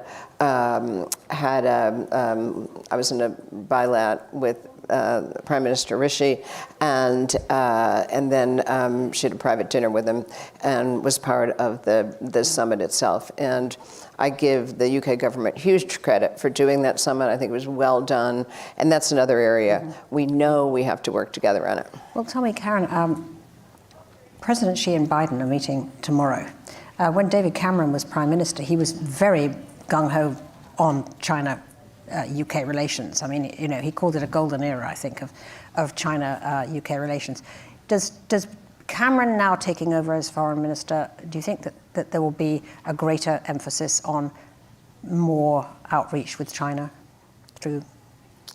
I think the relationships with China, both for the US and the UK, are evolving slightly as we try and make the most of the cooperate where we can strand, which both President Biden and Rishi Sunak believe in. And that's obviously on things like climate, with the COP28 summit coming up. It's on things like global health. It may be that out of the Xi-Biden meeting, we'll see cooperation on fentanyl, which is a huge problem here in the US. And we have our share of that, though we have some of the slightly different issues. But I think David Cameron was very clear yesterday when he was appointed. He said he had disagreed with Rishi Sunak in some policy areas, but also that his own views had evolved in the time since he was Prime Minister. And I think he would say the situation with China, with the Uyghurs, with what happened over COVID, that illustrates just how far away, if you like, China has moved from what you might think of as a global norm. And I think David Cameron's policies will absolutely reflect that. And I think he'll be a great support to the Prime Minister on China as well. Well, Karen, of course, you know, you've took over, the embassy. You've been through an extraordinary time, really, because you got here in the Trump time, and then there was COVID. But talk about being the British ambassador during January the 6th. Because, I mean, what a day, right? It was a day. Amazingly, we were having a leadership meeting. You know, embassies like to have these things like away days and leadership meeting. And it took a while for us to realise what was going on, because we were in a completely different part of the embassy. But I think, and the Prime Minister at the time said this, to think of what was happening in the capital, with all its Palladian Roman splendour, you know, it absolutely embodies Western democracy. And to think of an assault happening on that building of all buildings, and in those circumstances, I think we were worried, not about the resilience or the power of America, just that it seemed to be not a symbol, but it seemed to be a commentary on how divisive politics had become. And we did watch very worried as the attacks took place, trying to find Speaker Pelosi as it was then. We watched very carefully what Vice President Pence was doing. We were very sorry to see the injuries and deaths that resulted from that. But at the same time, I think we all had a confidence that the American institutions would reassert themselves. And I think that's what's happening. I mean, the other thing that really sort of struck me about your tenure was that, you are very well known for your tradecraft and your kind of social outreach, Karen. And so, you took over during COVID. You couldn't be you, right? I mean, because they were in lockdown. How did you sort of penetrate the Washington networks without being able to be, this kind of very socially deaf person that everyone knows you to be? Well, it really worried me, to be honest. How on earth do you get impact when you're new and you've been locked up for 2 weeks because of quarantine and then lockdown? And I do think diplomacy is a contact sport. And as Tina says, I'm much better if I can see people in person. So I volunteered for every Zoom event going. And you do 3 or 4 in the morning. But I was very worried. But to be absolutely honest, bilateral diplomacy is a bit of a competition. Yeah. You're very conscious that there are always other countries with embassies there. And I thought, oh my goodness, if a Middle East ambassador rings up or a European ambassador rings up, the administration know who they are. The think tanks know who they are. The media knows who they are. And I've arrived and nobody knows me. So as I say, I set out consciously to get on as many Zooms as possible. And how did it work for you? I mean, did it work? I mean, this Zoom offensive, you and the Queen, right? I mean, the Queen was always on Zoom. The Queen was just by phone. I did not do a Zoom with the Queen, but I did have a very good conversation with her. She reads all the cables, or read, I should say, all the cables that the embassy produced. And not many people know, but when she was a child, alongside being taught English constitutional history, as you'd expect, the master at Eton who taught her that was also an American history specialist. So he threw in American history into her lessons for good measure. So she had a really good understanding of America, and we had this great conversation about American politics. She asked some pretty tough questions. How incredible. Jane, I mean, talking about the Queen, I mean, no sooner did you arrive in London when the Queen Elizabeth died, Boris Johnson was tossed out, Liz Truss was a flyby prime minister before being replaced by Rishi Sunak. I mean, that was like whiplash. Yeah. Talk about those days. Yeah, I got there for Jubilee, so the Queen was still alive. Right.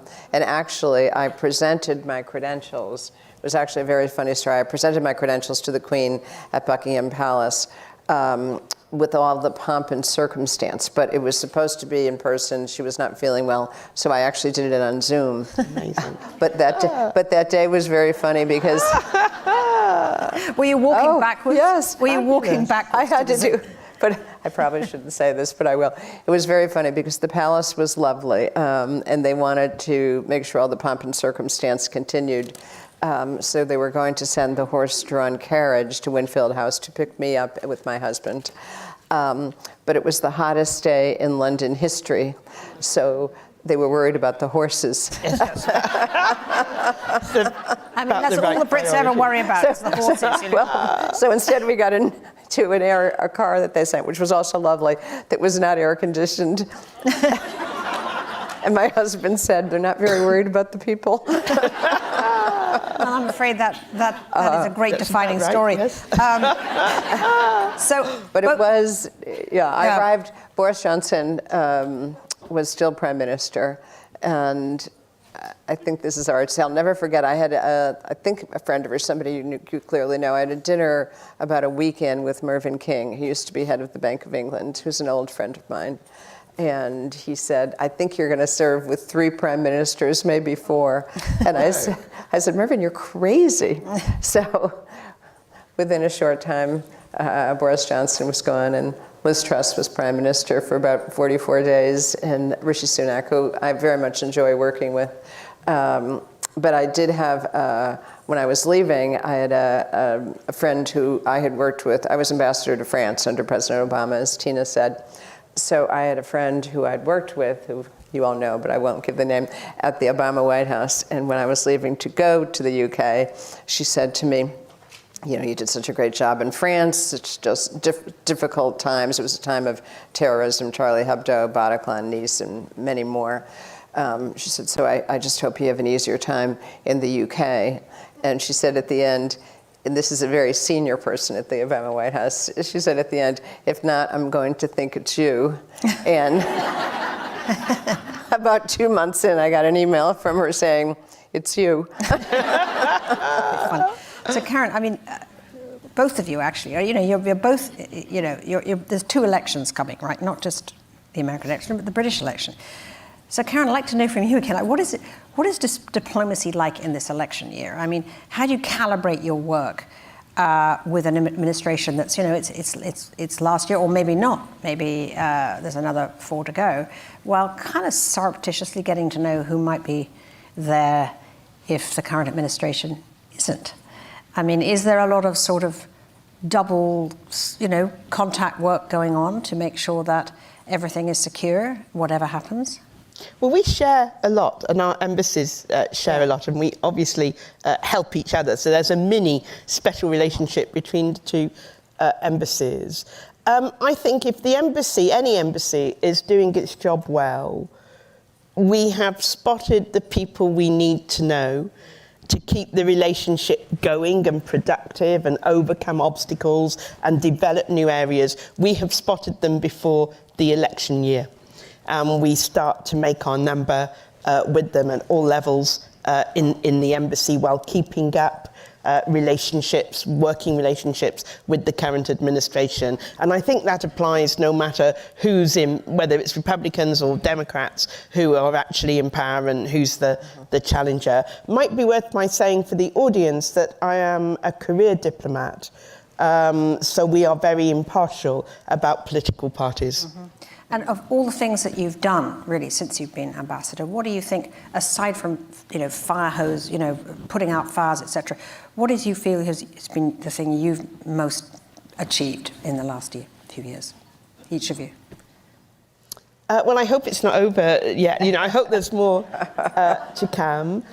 Jane mentioned the Atlantic Charter. I think we both feel that was a very good move. The AI Summit. I think the AI Summit is a great example of how you take the special relationship, and everybody knows the traditional bedrock, the defense, the security, the intelligence.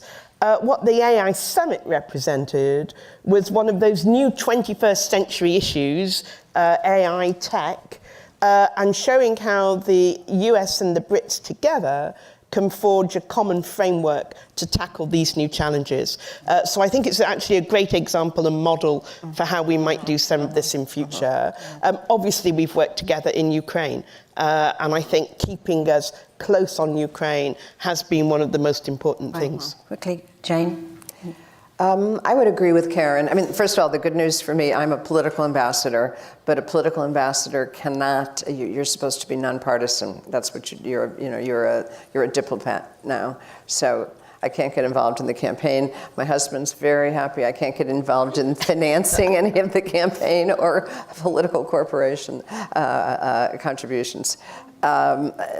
Listen, I think what Karen said, when I first got to the UK, one of my first meetings was with then Secretary Ben Wallace, Secretary of Defense, and how close we were on Ukraine, how much information we shared, how much we did together. And frankly, I want to compliment the UK again. I mean, they were first in many things in terms of one thing, sending tanks into Ukraine a little ahead of us. That was really important for us because, we need, in all of this, we need an ally. And if we don't always have to go first, that's really important.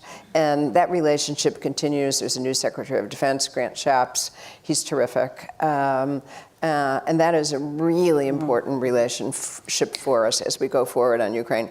Personally, I care a lot about 2 things. I care about women's empowerment. I just had a dinner for Tory Burch last week, and it was about how to get more small business financing to especially women. When she started her company, as successful as she was, she couldn't get financing. And then the other thing is Northern Ireland. I went with the president, 25th anniversary up to Belfast, and have worked closely with Number 10 and the Prime Minister on the Windsor Framework. And once again, to compliment them on that. That was a very hard deal that they did really, really well. And I'm still working with them on Stormont. We'll see what happens there. I have one final question, quickly, one each of you. What do you most miss about the UK when you're here, and what do you most miss about the US? Because I always felt Transatlantica was the place to to live, right? English tea, American directness. What do you miss quickly? You want me to go first? Yes, you go first. I miss my family, particularly my daughter, who is back in New York, and my twin brother. I miss my friends, like you and all of our mutual friends in New York. And I miss New York pizza. Okay. So it's pizza from the US, UK. I miss my children. Yeah. But I love America. Yeah, okay. Very diplomatic reply. All right. So, thank you very much indeed, ladies. Thank you. Really good. Thank you. It was fun, right? It was really good. Great Pizza. to see you. I was blindsided last year when I was laid off. Retirement wasn't an option, and finding work was tough. But AARP Foundation helped me get a job, and I love it. The people are great. The work is rewarding. I'm a million miles away from where I was.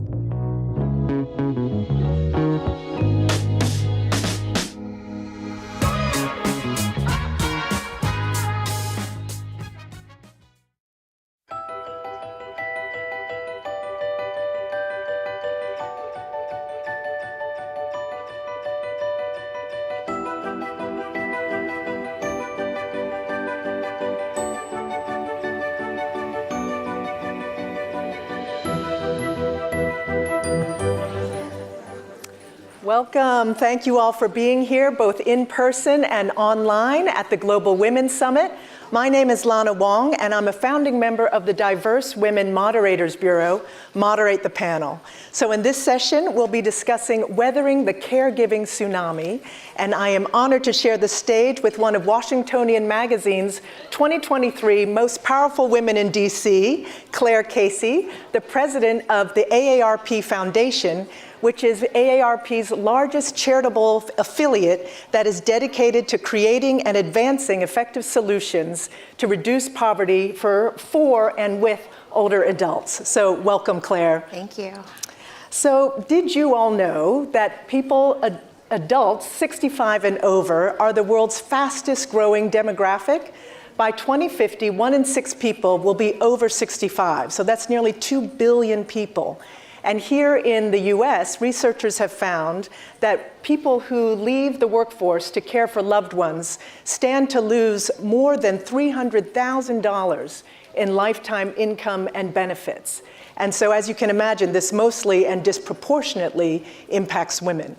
So with the massive demographic shifts ahead and the rapidly aging population, we're really at risk of unwinding and reversing decades of progress that we've made towards gender equality. And really, we are indeed facing a caregiving tsunami. So Claire, let's really dig into this. One more stat, in 10 years, adults 65 and over are going to outnumber children under 18 for the first time. And then at the same time, the share of available family caregivers is going to shrink, while the number of older adults who actually need care is going to be by a much larger number. So what do you see coming ahead as this demand for family caregivers increases? Yeah, thanks, Lana. I'm going to give a little bit more context because the situation is particularly extreme in the US. Longevity is this incredible boon, and we're benefiting from it globally. In the US, we have, in addition to longevity, the baby boom generation, and it is a bulge generation. And so we are today living through a really unprecedented moment where we're seeing demographic change on a scale and at a speed that we've never seen before. The first baby boomer turned 65 in 2011. The last baby boomer will turn 65 in 2030. So we're a little over halfway through. In 2020, the US government did their census, and they looked at the growth of the 65 plus population over just the decade prior. So the 9 years that the baby boom was entering it and one more year. And the share of Americans 65 and older as a percentage of our total population had grown in a decade by 30%. And it's because of that, and we're just halfway through, right? That was the midway point. Because of that, I feel really comfortable saying that everyone sitting in this room is gonna be a caregiver. Some of you probably already are a caregiver. And I think we can look at the future and say, well, no, I'll hire someone. There are less than 5 million people today in America in the caregiving workforce. There are 4.8 million people. That's every home health aide, every nursing home aide, every person working in assisted living facilities. All of them combined is 4.8 million caregivers. There are already 53 million family caregivers in this country, and that is only going to grow. 60% of them are women. And I'm going to do a little shout out to millennial men. That is the only generation that caregiving is split fairly evenly.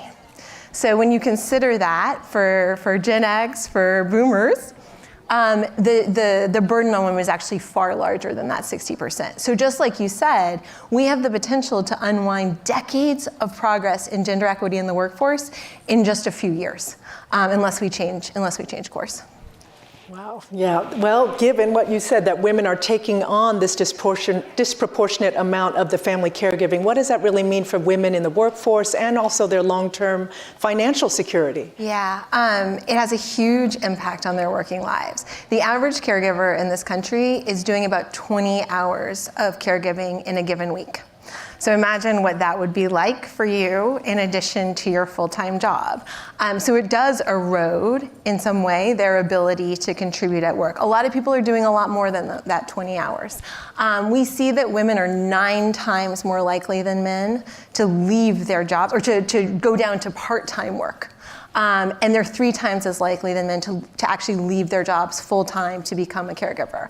So that is, as you said, hundreds of thousands of dollars in lost wages, benefits, contributions to Social Security, contributions to their savings, contributions to their long-term financial security and health. So it is a problem that if we don't address, just gets bigger and bigger. And that comes on top of the fact that women are already starting behind. We're twice as likely to retire into poverty.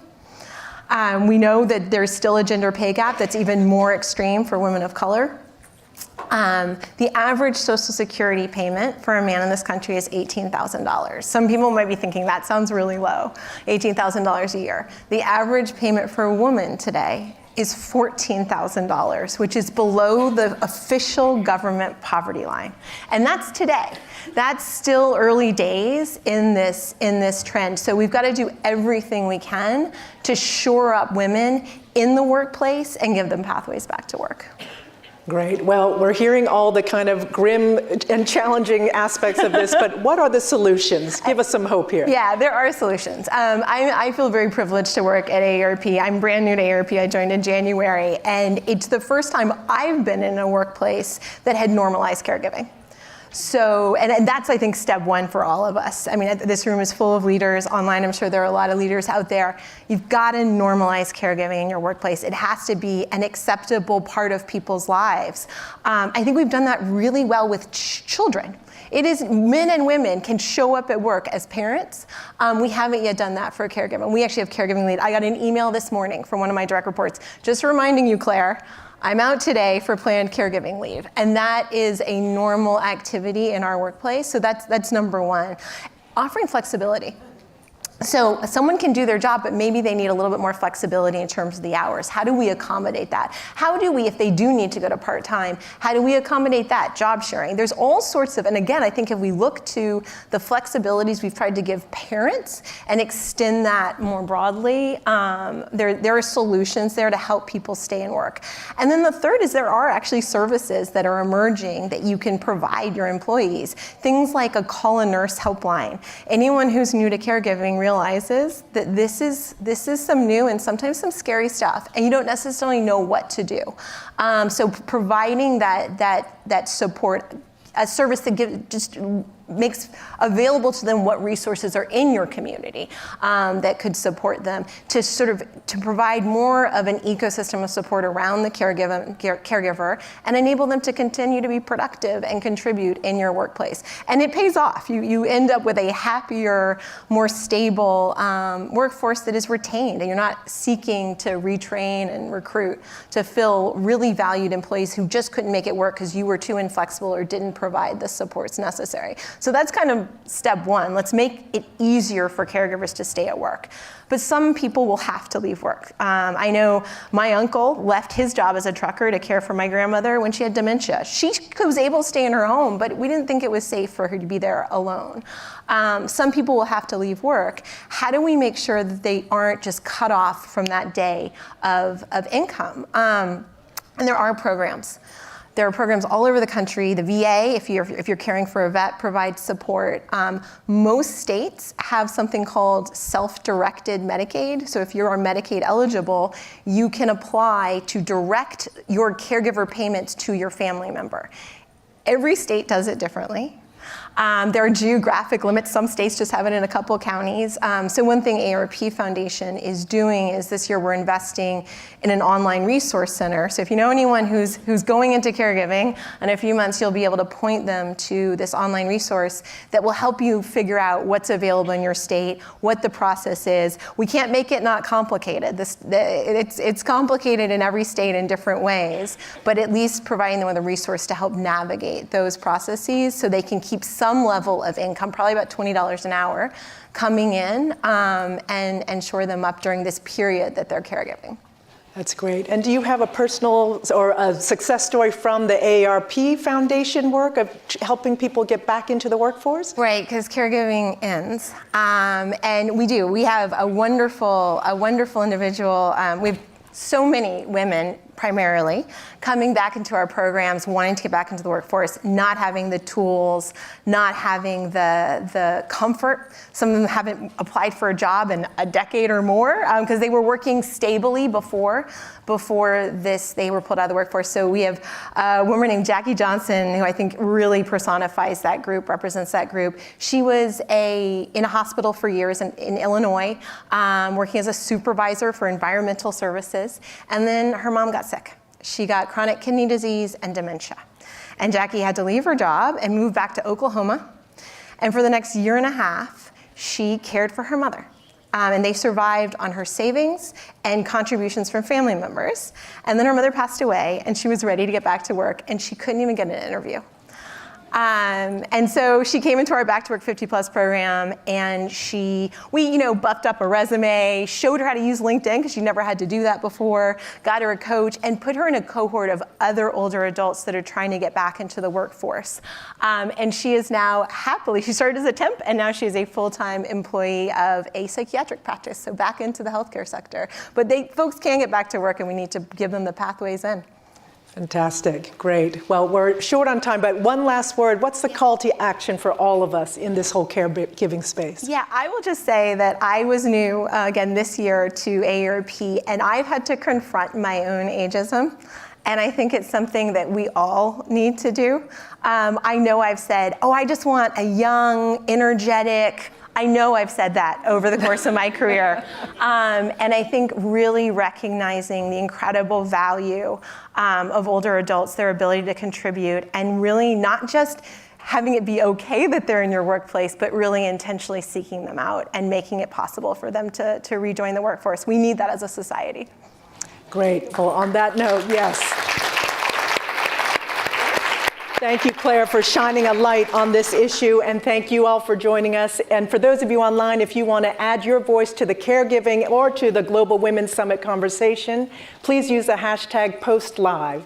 My name is Lana Wong. Thank you again for joining us. And can I just say, it's so nice to be in this room full of effervescent, powerful women. So I saw a few men too, but yeah, thank you all for being here. Thanks.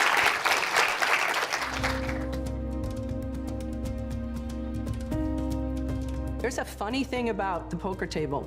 Of the more than 100 million people in the world that are playing poker, less than 10% are women. That poker table has a force field, and that feels like a meeting room, a classroom, a boardroom, where we also don't see those women.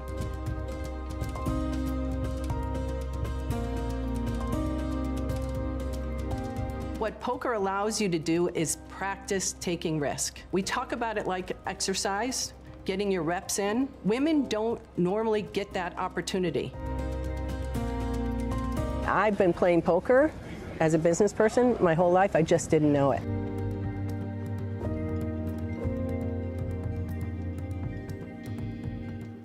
is going to be a market correction. The correction is that half of the participants are going to identify as female.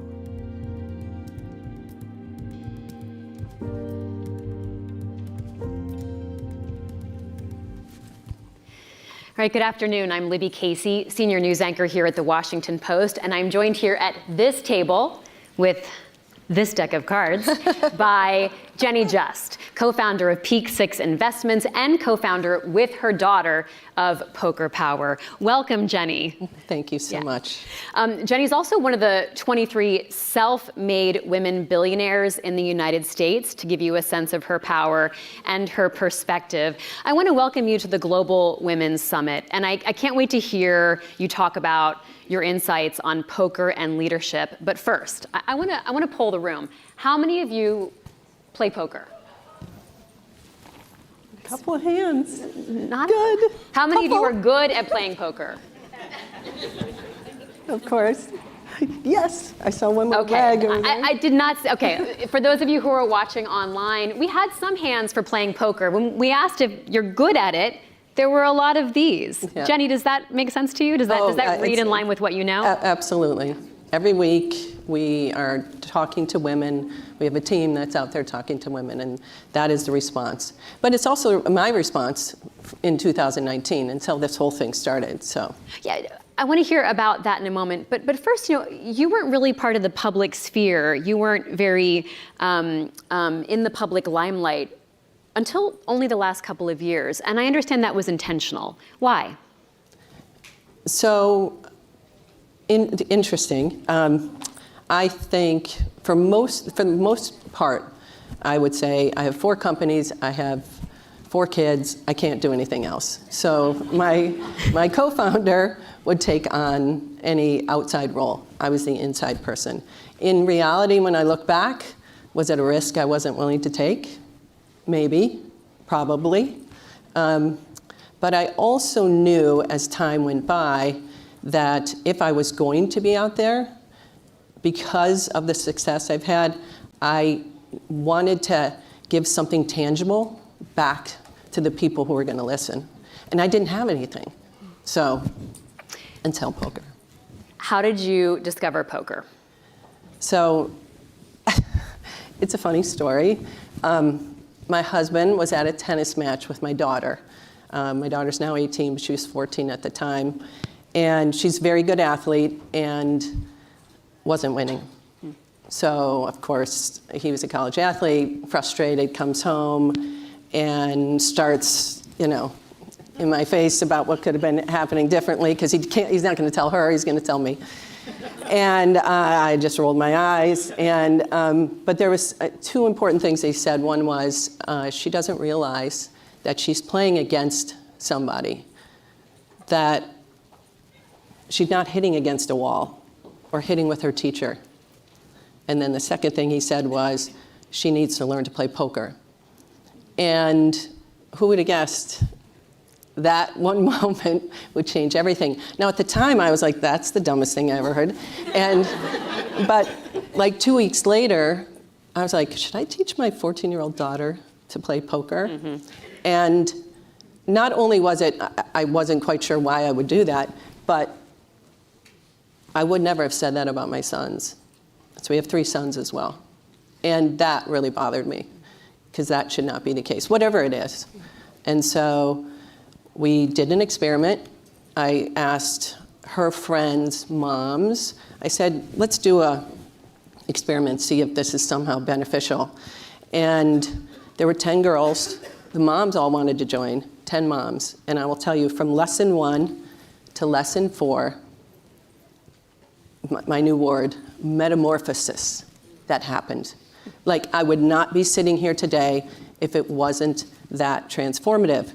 And what we saw in the girls was extraordinary confidence, like I had never seen. Like, you're literally 1 hour, 2 hours, 3 hours, and that 4th hour, in the beginning, they were whispering to each other about what to do.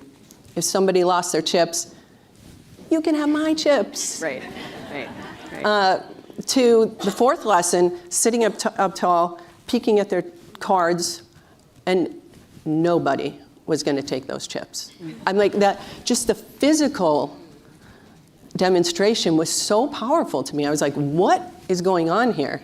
There is something here. At the time, it wasn't about me being a public person or not being a public person. I'm just like, what just happened? We need more of that. That was fall, now at this point, fall of 2019. And so we started with, I think we had like 17 clubs, 3 states going into COVID. And now? Well, we died right after that because I thought the most important thing was being at the table. Yeah. As it turns out, that wasn't the whole story. So as we realized COVID was going to continue on, we figured out how to do Zoom and an app. And under Peak 6, the umbrella Peak 6, several companies, about 2,000 people, the women started to say, well, if it's, because we asked for their daughters and their nieces and their sisters, and they said, well, if it's so good for them, why aren't we learning? So we started to teach them. And then Morningstar, another large fintech company, said, can we learn? And 30, 60, 90 women international, opening Women's International Month. Fast forward to today, we are in 40 countries. We are on a mission to teach 1 million girls, women, this game. We are teaching at companies, which is really quite interesting. We just hit our 230th company. Think the biggest tech firms in the world, the banks, the biggest law firms, of course, all the large women's organizations, hoping, while they have really gravitated towards this idea of practicing strategy, practicing taking risks, better understanding capital allocation. Those bigger concepts, the young girls aren't going to get.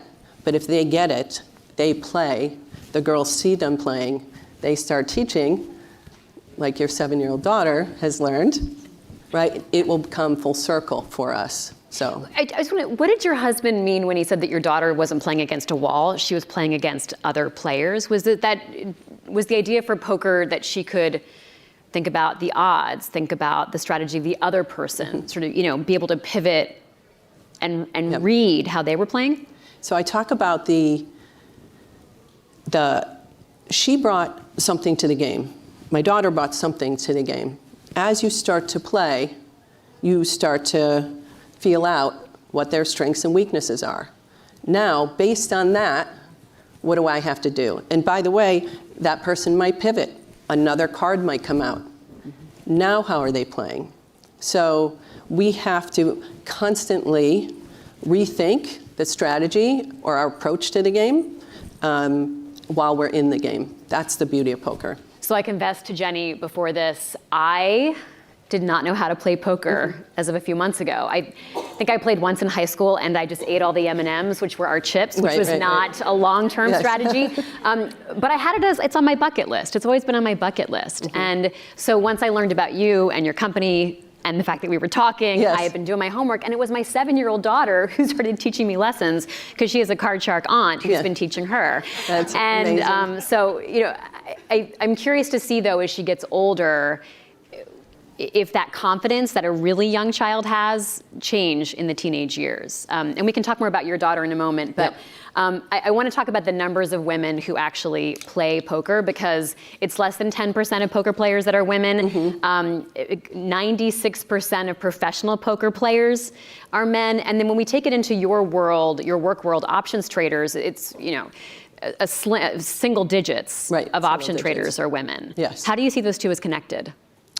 So, ironically, we have a lot of poker players. The firm I started 26 years ago, Peak 6. Peak 6, is an options trading firm initially. Since that time, it has grown into many other things. But we have many men and many poker players. And my thought about that was it was a complete waste of time, and I didn't want anything to do with it. We do tournaments every year, and we send somebody, to the WSOP. That's how much it's ingrained in there. But as we start, we figured out after a few years, many fails, how to get more women in. We have more women actually allocating capital at peak 6. I can fairly say for certain that any other trading firm in the United States. I don't know about the world. So we're in the low 30% women actually making the decision around money. So one thing we did 7 years ago, we started a program called the Women's Trading Experience. And I thought we can't fail, because this was our third effort at trying to get women in. And one thing we did was stick poker in there, because our primary educator is an excellent poker player. And I just wanted the women to be learning something all day long, right? Just to be engaged and curious. Poker was kind of a filler. And it turns out that it wasn't a filler after all that time. I just didn't know it. Again, I didn't know what was happening. So the opportunity is, I love this when people, kind of figure it out. It's like right under our nose. It's been there this whole time. It's super easy to pick up a deck of cards and play with some pretzels or some M&Ms. You don't, a lot of men will like to say you have to play for money to really play. I mean, women, in regards to these specific things, I find we are way down the curve. We do not need to be playing for money to really understand the game, but we need reps. I think it'd be safer if it wasn't M&Ms in my case, but yes, chips would totally work. Yeah. Let's talk poker. Okay. Okay, so we're going to talk through some poker hands, and you can talk to us about why they're significant and how you would play them. So let's start with hand 1. Okay? Here we go. Here's our first hand. We've got 8-9 suited, and we call those suited connectors. Suited connectors. There we go. So 2 cards that are next to each other that are the same suit. Not obvious when you start to play poker.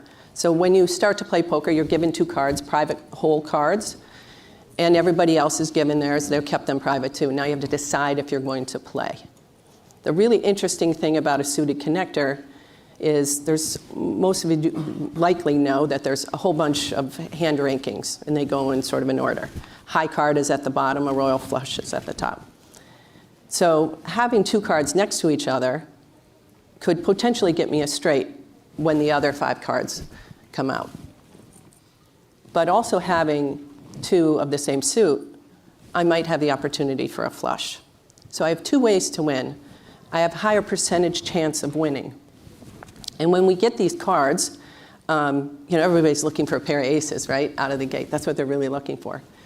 These are really opportunistic cards. Of course, aces win a high majority of the time. But suited connectors are also really interesting. But in work and in life, the way I like to think about this, it's like a plan A and a plan B wrapped up in a package all together. I literally use this example with a young woman. She's a senior, running a department for us, and we are putting a bunch of chips, a bunch of money into a piece of technology that we're building. And it's adjacent to another piece of technology. And I said to her, so when we build this, it's going to take us time and it's going to take us money. What if the customer ends up changing their mind? What if we cannot sell to the customer? How do I use all that time and energy on that tech and connect it to what I already have here? What is my plan B?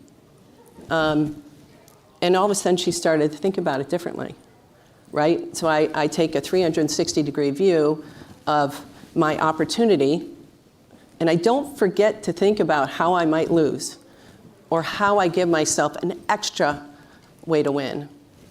That's why I like suited connectors. So we talked about suited connectors. She's learning poker with us. Let's talk about another hand. Okay, great. All right, here we've got an ace and a low card of a different suit. Yep. These are tricky. These are tricky. This is where you think, and most of our women will be like, I want to play this right away. There's an ace. Of course I would want to have an ace. But an ace with a low card is not going to win that often. It's deceiving.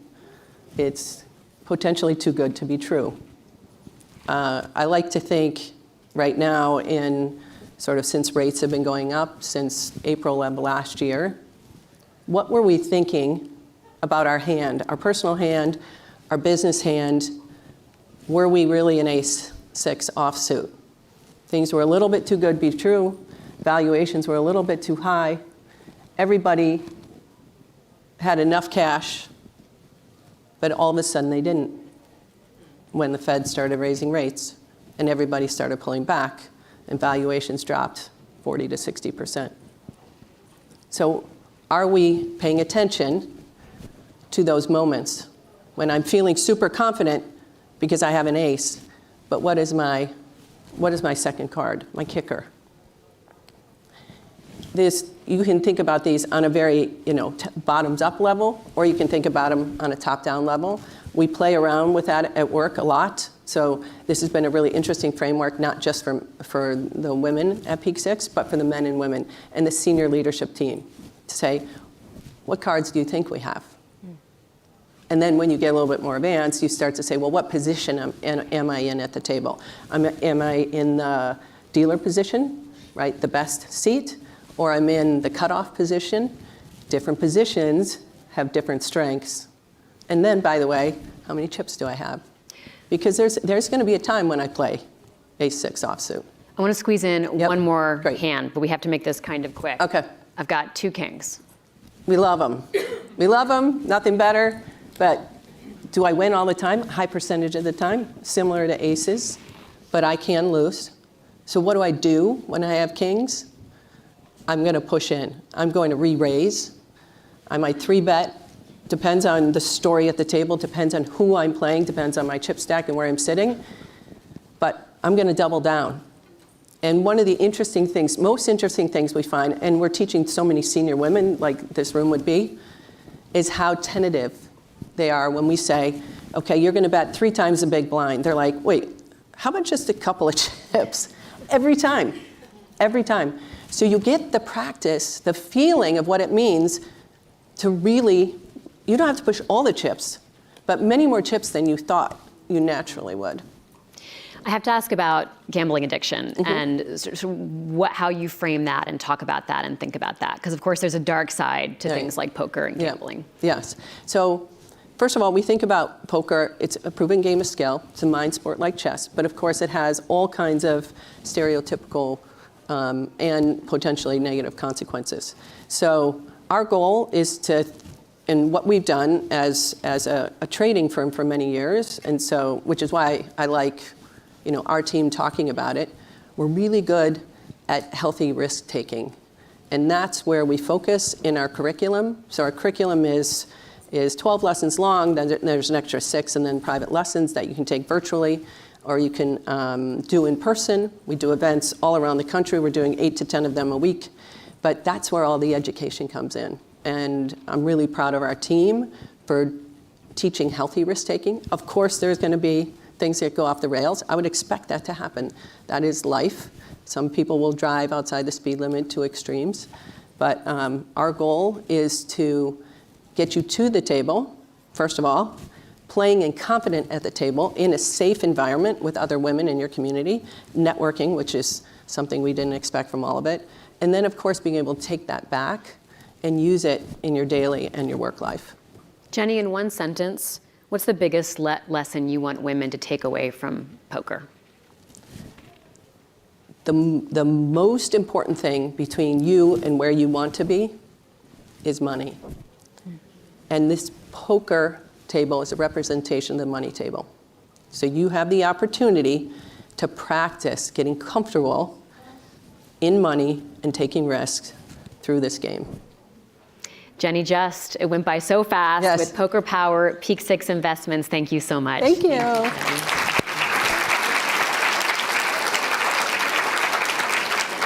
And now it's my privilege to introduce and invite onto the stage one of our managing editors, Krissa Thompson. Welcome, Krissa. Thanks, Jenny. Thank you. Okay. Good job.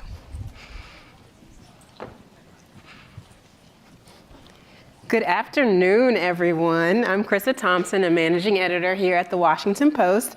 What a wonderful event so far. We're so honored to have had so many powerful women here, such thought-provoking conversations. Please join me in giving another round of applause to this morning's speakers.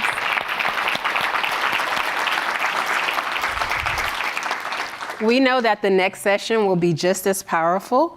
Fulton County's District Attorney, Fonnie Willis, will be joining us as opening speaker for this afternoon session in conversation with Amy Gardner, one of our national political reporters. She's known for breaking news. Check out our homepage right now for her latest. And I have some news to break. We have an exciting late add to the lineup, a special conversation with SAG-AFTRA President Fran Drescher about the historic labor strike in Hollywood. You don't want to miss these conversations. And with that, I invite you to join us for lunch. The dialogue will start again at 2 p.m. Thanks.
Don't confess to crimes on rap lyrics if you do not want them used, or at least get out of my county. Overnight, pretty much, the prosecutor at the heart of this case became one of the most well-known lawyers in the country.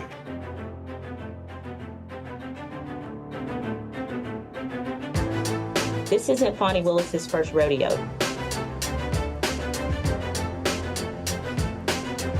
Her office says their conviction rate hovers around 90%. I think he is about to mess around and find out exactly who Fonnie Taifa Willis is. The chair of the House Judiciary Committee says to her, I'm worried about potential political motivations. You had launched a re-election campaign. You were talking about prosecuting Donald Trump. Well, she fired back. I cannot stand a bully, and I can't stand people that hurt other people. An arrest warrant has now been issued for one person accused of sending racist messages to Fulton County District Attorney Fonnie Willis. This job and women in general standing into these positions to threaten me is a waste of time. It's a complete waste of their time.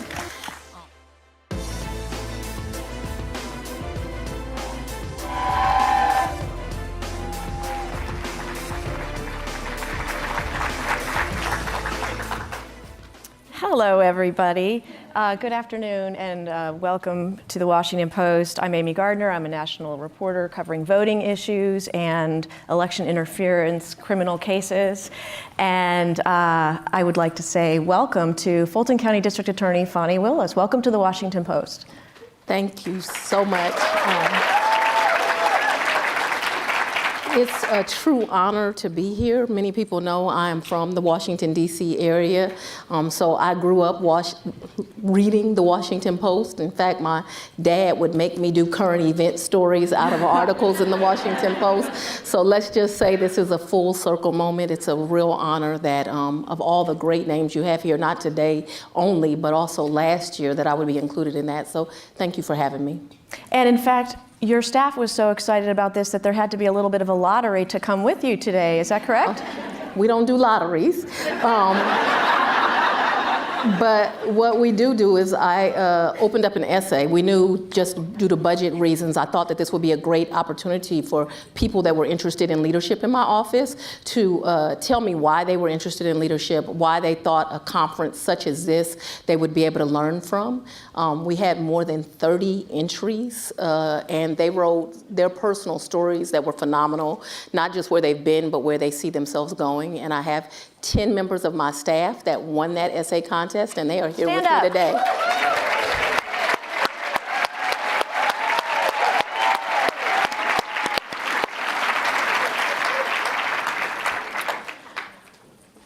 So let's talk about RICO. Let's talk about it. You've built a record using Georgia's anti-racketeering law extensively, and people know it for prosecuting gangs and mafia, and you're making history using it to try to prosecute a former president of the United States. So I thought this would be a good opportunity for you to tell us, if there were one thing that you would like the public to understand about RICO, what would it be? What I would want the public to understand is that what I have found, I've been a lawyer for almost 30 years now, and most of that time has been as a criminal prosecutor. I personally have tried well in excess of 100 cases, and what I have learned in my experience as an attorney is that juries are very, very smart, and they want to know the entire story. And what RICO does is let you tell the entire story. It lets you tell about every member that joined a criminal enterprise. And so I am known for bringing a large RICO indictment against the Atlanta Public Schools, where we indicted 35 people, and that is really where I really learned RICO. And so when I was elected the district attorney of Fulton County, one thing I did was have my staff trained on this statute, how it could be used, when it is appropriate to use. And so currently in my office, we have 11 indicted RICO cases. I'm investigating 3 more. And we've used it from everything from white collar crime to human trafficking to gangs to any time someone has joined a criminal enterprise. On to the news. Last night, my colleague Holly Bailey and I published excerpts from video statements made by 4 of the defendants in the Fulton case who have pleaded guilty. was it a surprise to you that those videos got out? And also, it might not be a bad thing for you to explain to the public, what is a proffer statement? So my team in the particular case that those got out, we had already filed to have a protective order where discovery in the case would not get out. So surprising, no. Disappointing, yes. In fact, today from here, I made sure I wasn't late for this event, but I was with my team making sure that an emergency motion got filed so that that motion we had already filed gets heard immediately, because I think I'm not happy that it was released and that you and your colleague got to do your story. But that, we don't always agree. That's okay. But that being said, I think that it is important for people to understand in general, and so we'll do it in the context of Atlanta Public Schools. In Atlanta Public Schools, we indicted 35 people, and they were everyone from the superintendent to section superintendents to principals to teachers, because all of them had played a part in this criminal enterprise. And of those, 20 pled, more than 20, 21, 22 of them pled. And as each one of them pled, they made a proffer. And so what was important about that proffer is I think it's important when a defendant pleads. One of the reasons that prosecutors will give a less sentence when someone pleads is because it's very important that you take responsibility for what you did, right? So there is that, I took responsibility for it. But you also then have to admit and confess as to what you did, what was your part, and who did you do it with.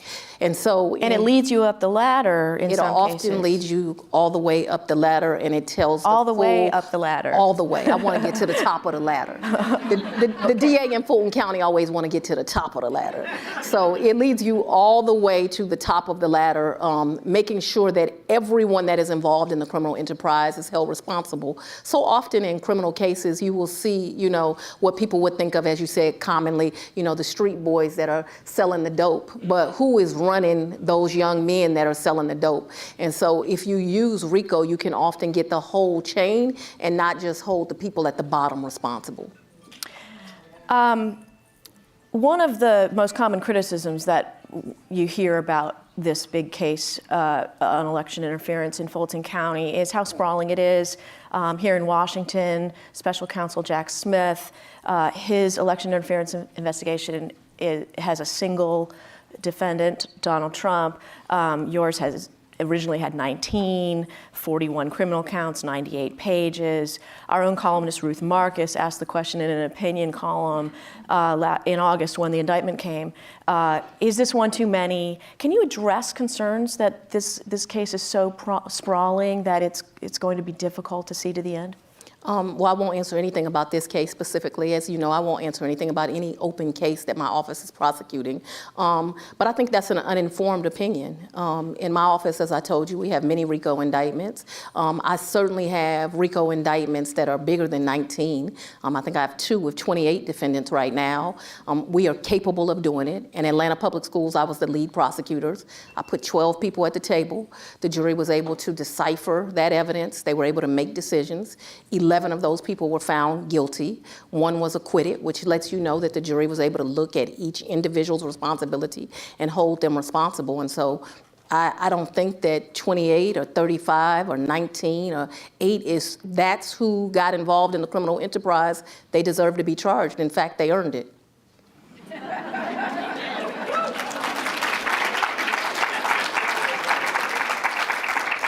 I want to switch over and talk a little bit more about the personal side of your life. You talk a lot about your dad. You mentioned at the top, growing up here, your dad raised you, a prominent lawyer here in DC. I kind of think it's fair to say that you had a girl dad before that became a hashtag. Absolutely. And I wonder if you could talk a little bit about what was so special about that relationship and how it shaped who you are today as a lawyer, as a parent, as a person. So the first thing is I want people to notice that chain, because I was a latchkey kid. Because my daddy was a lawyer. He used to say everybody in the neighborhood had a key to our house because I kept losing the keys. That being said, he is my foundation. One of the things that people know or don't know is my father was a Black Panther.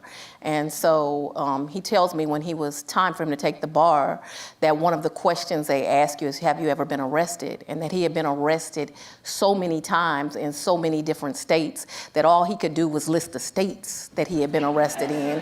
He didn't know all of the times that he had been arrested.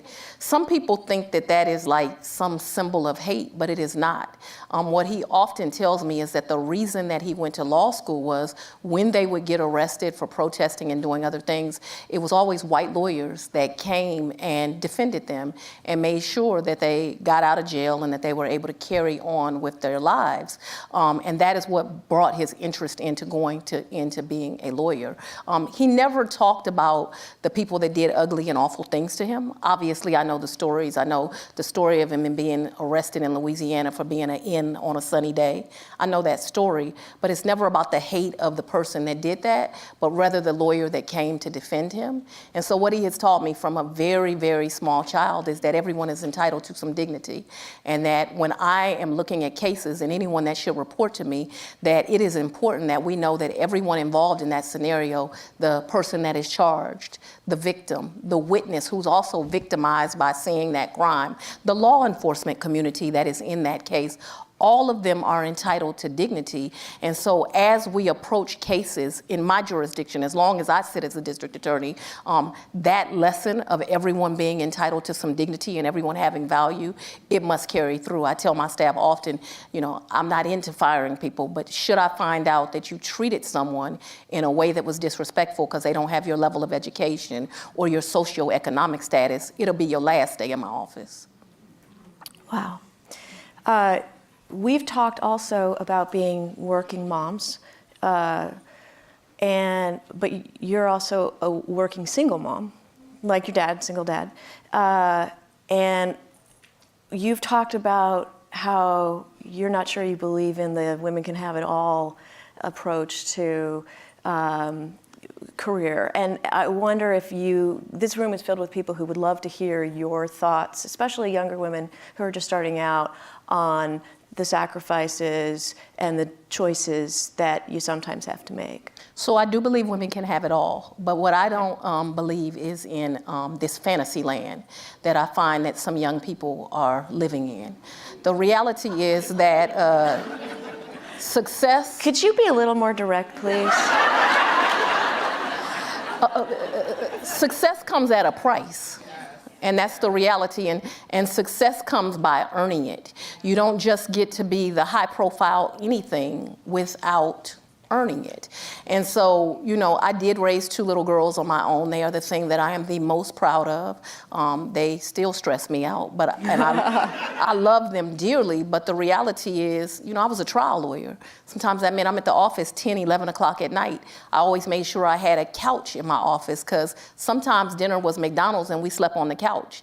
If that's what it required to do the job excellently, I would have loved to have been home or had a husband that was helping out, but I was divorced. That was a decision to make. It was hard and it was not easy. And so this fantasy land that it's going to be easy is not true. I remember when my babies were young, I brought them to court with me one day, and one of them wrote on a judge's table because I had them in the back with like ink that wouldn't erase, you know, because mommy's got to be in court to do the job and they 6 years old. And so there's sacrifices that come. And work-life balance, the law is probably not the profession you want to go in. The law is a jealous mistress. And to be excellent at it, she requires some time. Newspapers, too. What would your daughter say to that answer that you just gave, do you think? I'll tell you a funny story about one of my daughters. So recently, my youngest daughter decided that she was going to switch college. So I know about college, I've been. I gave her some advice that I did not think that that was a wise decision. And I didn't think it was a wise decision because you're going to lose credits. When you go from one college to the other, you're going to make this trip longer. You're going to cost me more money. So I did not want her to do that, but she insisted. And so we had a conversation about, okay, well, decisions come with consequences, but you're 20-something years old, so let's make this decision. So she makes a decision. She tells me she's talked to the counselor. I know she ain't talked to the counselor. She wants to do what she wants to do. So she gets to the school, and she's there about 7 weeks, and she goes and has this conversation with the counselor, and the counselor tells her, you're going to lose 40 credits. So now she calls me and she's hysterical, she's crying, and I'm calm. We already had this conversation. So I'm on the phone and I'm listening to her. All I'm doing is calculating how many more months of rent I got to pay. But otherwise, I'm really calm listening to her. And I said, you know, we had a conversation about consequences, and this is the consequence you have to pay for your decision. And she told me, you have zero emotional intelligence. Wow. So I guess that's what she would say. Wow. Okay, well, this is a segue from family back to the job. What's it like to receive so many threats? Not just you, but your family. Do you take them seriously? How seriously? Did you expect it? I knew when I was making the endeavor into several cases that those cases were against high-profile individuals. And there is this reality. There's one thing that I find very sad. I am praised a lot for the work that I'm doing, and I thank people for that praise.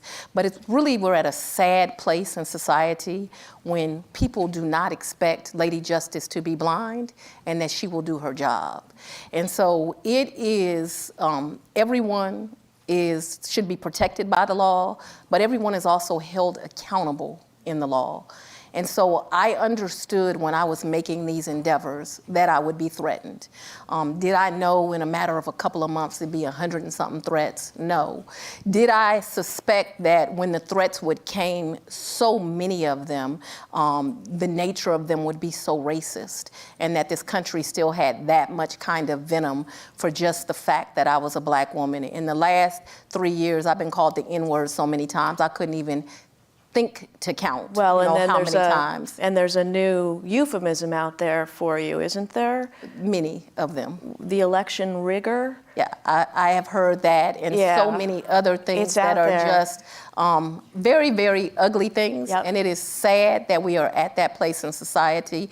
It is sad that people think that threatening me or anyone around me is going to do anything. It's not going to do anything. We're going to keep doing business as usual. But I have definitely made changes to the way I live my life. That is hard. You know, I can't just go out with my girlfriends and have a drink tonight or any night because I have to have so much security so much of the time. So I'm but human. But you still make it to difficult. Courtside at the NBA game sometimes, don't you? Yeah, but luckily my dignitary team think that's a perk. Okay. If you were speaking to a room full of people who criticize you for being a liberal Democrat, who is making prosecutorial decisions purely based on politics, what would you try to say to them to convince them otherwise? And I think this is an opportunity for you to talk about your sort of philosophy about the law and democracy. One, I think if anyone checked my record, they would just find that that's completely inaccurate. I used to tell my campaign manager that I'm nobody's candidate, nobody's prosecutor. And the reason I said that, and I'm attacked from both the left and the right, is because I do believe everyone should be held accountable. I do believe if you just look at my office, I am a prosecutor's prosecutor. I will put you in jail for life and have a real good night's sleep about it. If you have hurt someone in my community, if you've decided that you are the one that should take someone's life. But also, if you look at my office, I think the only office in the United States where I run a year-long program in the classroom where we're teaching children other ways to do things. I also have one of the leading conviction integrity units where we're looking at old sentences and making sure that they're fair. I also have just paired up with Morehouse Medicine where we're going to look at mental health and how that played in and giving people a second chance in that way. And so I am a holistic prosecutor, one that does not mind prosecuting people and making sure that they are held accountable, but also does not mind where where it is appropriate, having people sent to diversion programs. The reality is this: people have to believe in their criminal justice system. And so it's sad that people think that when you prosecute people that they idolized or that they think are somehow special, all of a sudden they would like to put these names on you. But the reality is, if you don't want to be prosecuted for a crime in Fulton County, don't come in my county and commit one. Okay, this is also perilously close to the case at hand, but I'm going to do it. Speaking of Special Counsel Jack Smith here in D.C., you have said publicly in the past that there has not been any meaningful contact between your two offices. Is that still true? So I'm not going to comment on that question or other questions about an open case. And I think this is a good educational place so people can understand why prosecutors, because they get frustrated with prosecutors that we do not comment on cases. If I was to comment on any open case, it would be a reason to conflict my office off. And it's really inappropriate because I don't want to impugn the rights of victims, and there are real victims in the cases that you may inquire about. I don't want to impugn on the rights of defendants. And so it would be irresponsible of me, and I'm not going to do that. That reminds me, you were willing to talk about the motion that you filed earlier today seeking to expedite the motion to put the discovery under seal. I don't think you said this exactly, but can you say definitively to this audience and the internet audience that it was not your office that leaked those videos? It was absolutely not my office. You know, I just want to get that on the record. Open records request we got for that, and told from the reporter, yes, from you and every other outlet. No, we're not going to release information, which is why so long ago we filed that motion already, and now we're just asking that the judge rule on it, expedite it. And I would talk about that because that's a public record. It's stamped, filed. You have a copy of it. I think it's already on Twitter. We have a story online about it already. Okay, there you go. Okay, this is something I'm hoping you are willing to talk about a little bit. When do you think this election interference case will come to a conclusion? And let me add a little bit of detail before you answer. You have said March in the past. And there are a couple of other cases out there that make that less feasible, to my mind. I don't know anything, but that's just what it seems like. It can't be March. Can you give us any clue when this would wrap up? I mean, I think a case will be on appeals for years. Okay. But I think that in terms of, I believe in that case there will be a trial. I believe the trial will take many months, and I don't expect that we will conclude until the winter or the very early part of 2025. So there's a possibility that defendants would be on trial up to, including an election season, an election day, and maybe even an inauguration day? I don't, when making decisions about cases to bring, consider an election cycle or an election season. It does not go in the calculus. What goes in the calculus is, this is the law, these are the facts, and if the facts show you violated the law, then charges are brought. I have heard that kind of what you're hinting at and going around. It would be a really sad... I don't know what you're talking about. I don't know either. But it would be a really sad country, and if I can get people to think about this logically, there's probably right now in the country, through all the prosecutor's offices, 1 million people right now under investigation, from everything from theft by shoplifting to entering an auto to murder. It would be a really sad day if, when you're under investigation for this shoplifting charge, you could go run for city council and then the investigation would stop. That's foolishness. And it's foolishness at any level. And speaking more broadly about RICO cases generally, because you have so much experience prosecuting these, can the public get a sense or an expectation of what the possibility is for how many of the original 19 defendants of a case, hypothetically speaking, might get plea deals, and how many would be left to actually face a trial. And let's not talk about the election interference case, but when you're talking about, say, the Atlanta Public Schools case with the 30-plus original defendants, how many ultimately went to trial, and can it get all the way down to one? So in the Atlanta Public Schools, I think that's a great case to talk about and use as an example because that's closed. There were 35 defendants charged. 2 of them unfortunately passed away, so that took us to 33 defendants. 12 of them went to trial, and the rest all took plea deals.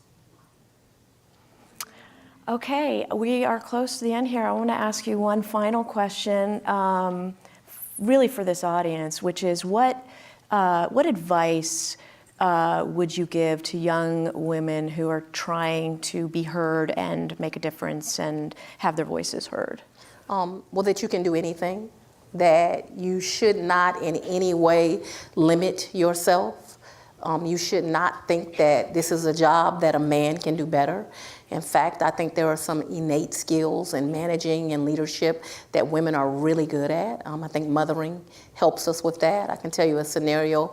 Recently, an employee did something against what I told them to do, and I had 3 men in there advising me, fire them today, fire them, fire them, fire them. And I decided to use another course that had discipline and redirection. And I think it is important that you do feed into your staff and you try to build them.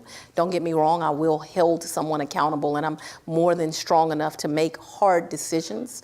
But I don't think that sometimes our skills and the way that we react to things, people will try to make that you are less than because of that. I would tell you that that's a secret power. Don't dim that light because you were female. Right? Don't dim that light or think that your approach is the wrong approach. You should be very much authentically you, like you always get Fani.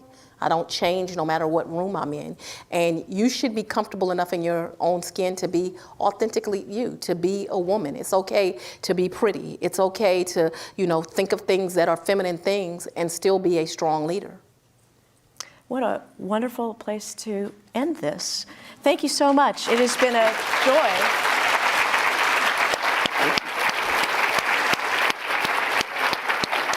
Thank you so much for joining us, D.A. Willis. It was a pleasure. Thank you for having me.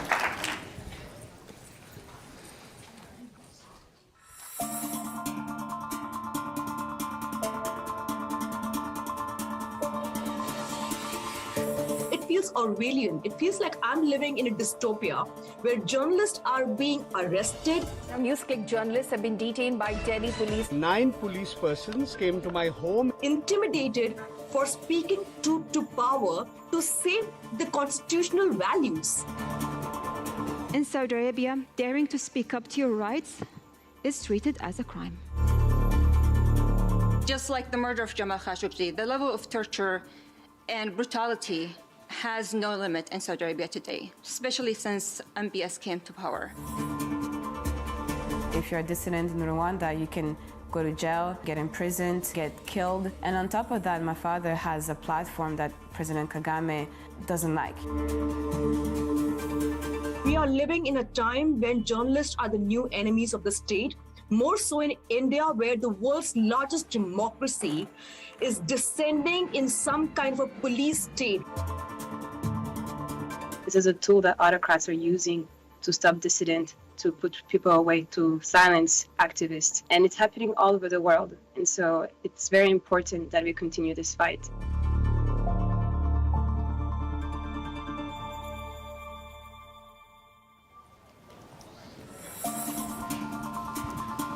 Good afternoon. I'm Jason Rezine. I'm a global opinions writer here at The Washington Post.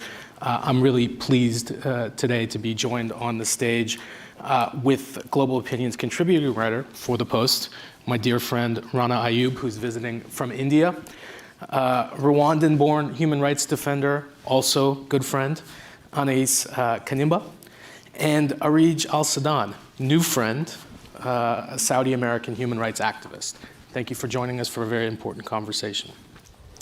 I want to welcome you all, but before we get started, I'd also like to recognize a dear friend of mine who is with us today, the Iranian photojournalist Yalda Moyayeri, who is right here.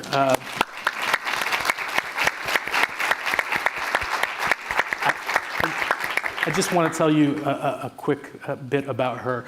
She was arrested in Tehran last year during the anti-government protests following the death of Mahsa Amini in custody that sparked a year of protests throughout Iran.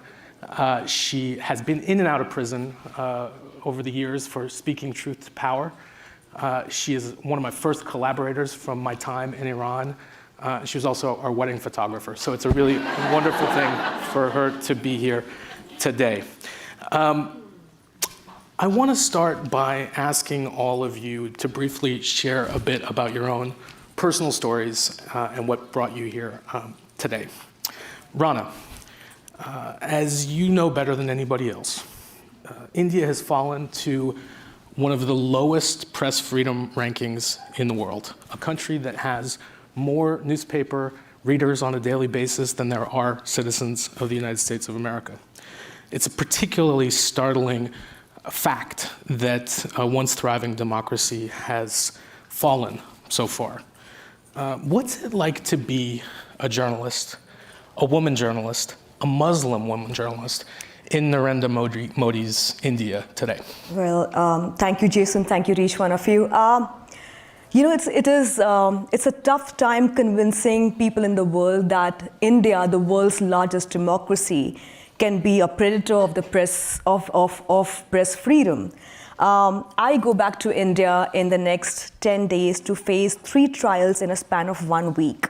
Every time I have to leave India, I have to basically get court permission. I've been stopped at the airports from flying out. There's a threat to my life. But more than that, Jason, I mean, of course, what Jason has introduced, the fact that I'm a journalist, I'm a woman, a Muslim woman who is critical of the Modi government, a man who is practicing a majoritarian politics that we have not witnessed so far in a democracy like India, who's feted by the world over, including in the United States, as some kind of a bulwark to China, right? We always say India should be the bulwark against China, but while being the bulwark against China, we are resembling China right now.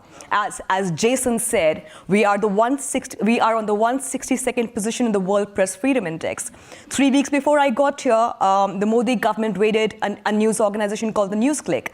And young journalists, 21, 22-year-old interns, had income tax, enforcement directorate officials, top cops at their doorstep early in the morning, confiscating their gadgets, confiscating their laptops. That's the life of a journalist in India, right? And that's the story that the world needs to know, that the world's largest democracy is slipping down under. And it is our responsibility collectively to talk about countries where we believe that press freedom might not be, or human rights might not be in the position that the world expects. We are on paper a secular, inclusive, plural democracy, but we are far from it as we see it right now.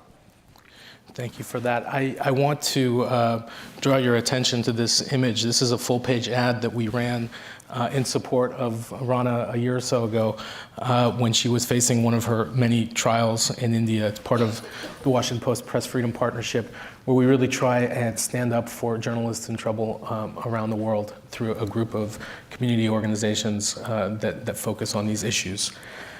Anis, people in the audience and at home may know your story a bit and that of your dad's, Paul Rusesabagina. But the part of the story that didn't make it into the film Hotel Rwanda is about your dad being abducted and arrested back in Rwanda. You and your sister were adopted by Paul in 1994. You later worked tirelessly, along with your sister, to campaign for his release. As a matter of fact, it was just over a year ago that you and I met downstairs in the coffee shop to strategize on ways about getting the story more attention.